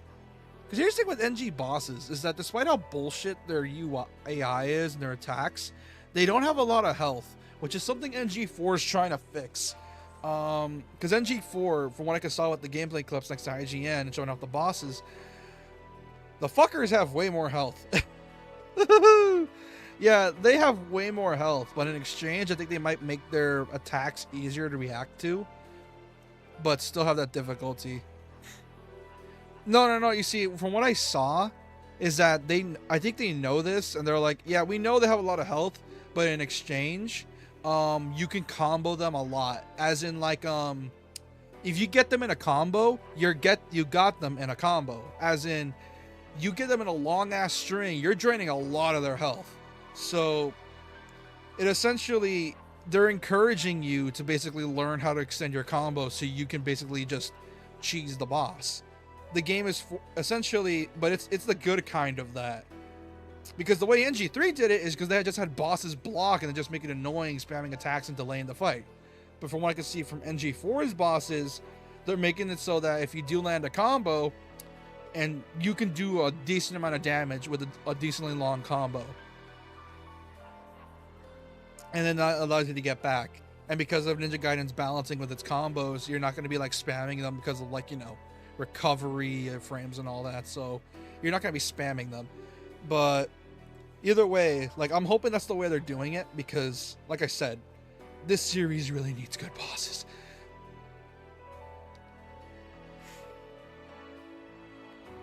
But yeah, like, oh my god, I'm loving what I'm seeing so far. I'm liking what I'm seeing, because here's the thing with Platinum is that, yeah, most of the old devs are gone, but that doesn't mean the new devs aren't trained, because obviously the devs did what they could before they left, before Kamiya took every one of the old heads with him. Is at least they know how to make a proper action game. Like, yeah, this is their first game after the old heads left, but hey, it's something. Reminds me of when I was fighting Alma, when you actually knock her down, you can take out a good chunk of her HP with one string. Yeah, that's pretty much what I think they're going for, where they're not gonna have bullshit iframes where you like they randomly block an attack, because they're better than that. And essentially they're allowing you to say like, hey, you were able to block all this or dodge this attack, you earned this combo string, go ham. And they're encouraging a back and forth, and I'm all for it, because like I said, Ninja Gaiden bosses mostly sucked. It's why I liked Genshin's fight in G2, where if you're able to pull it off, you can pull off an Azuna drop on the man, and holy shit, is it satisfying as fuck. And that's what I prefer. After all, which is not surprising considering the fact the director said himself that he is a fan of NG2. So he probably took a bit of that boss idea with him from NG2 and put it in NG4. And I'm all for it. Which is why it makes me mad, because I want a demo. I kind of wish you could have Azuna dropped Alma. Dude, I'm hoping that, like I said, I'm hoping they remake it and modify Ryu's moveset. Like, I know obviously people like Ninja Gaiden Black because it's Ninja Gaiden Black. They can't change too much, which is why I'm hoping they just pull a Ninja Gaiden 2 Black and just upscale graphics and then modify AI where it needs to be, or modify like modify the iframes. Like, obviously we can't have Azuna drop spam. Obviously we can't. Which is why I prefer they just have the AI be coded to like counter you if you Azuna drop spam.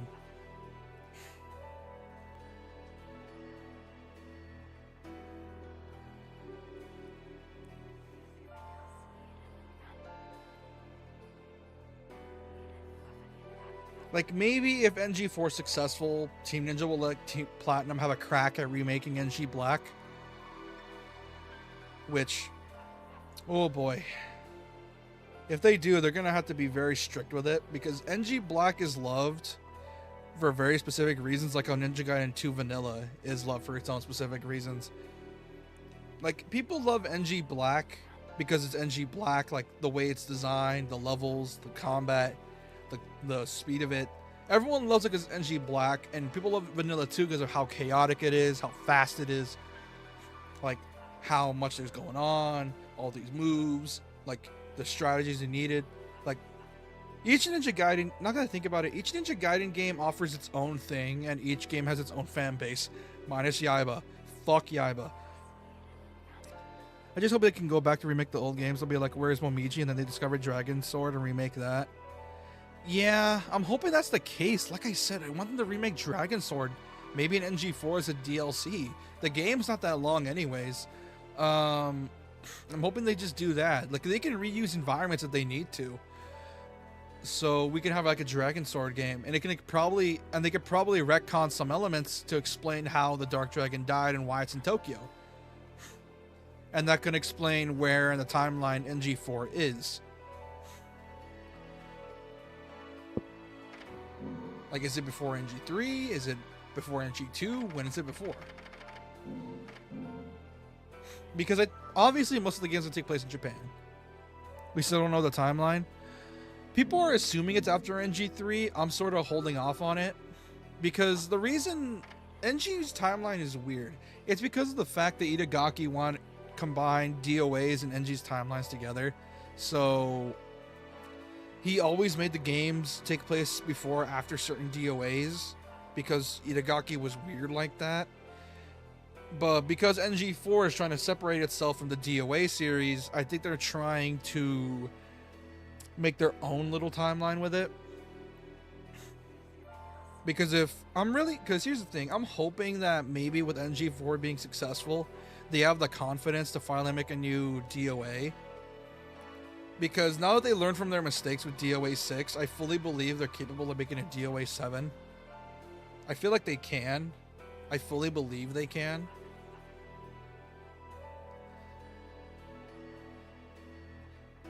Because the only reason DOA kind of really fell off is because of how greedy everything got. Like, that's one of the main problems with DOA, is that after 4, things just went to shit because of the greed. Like, it was crazy.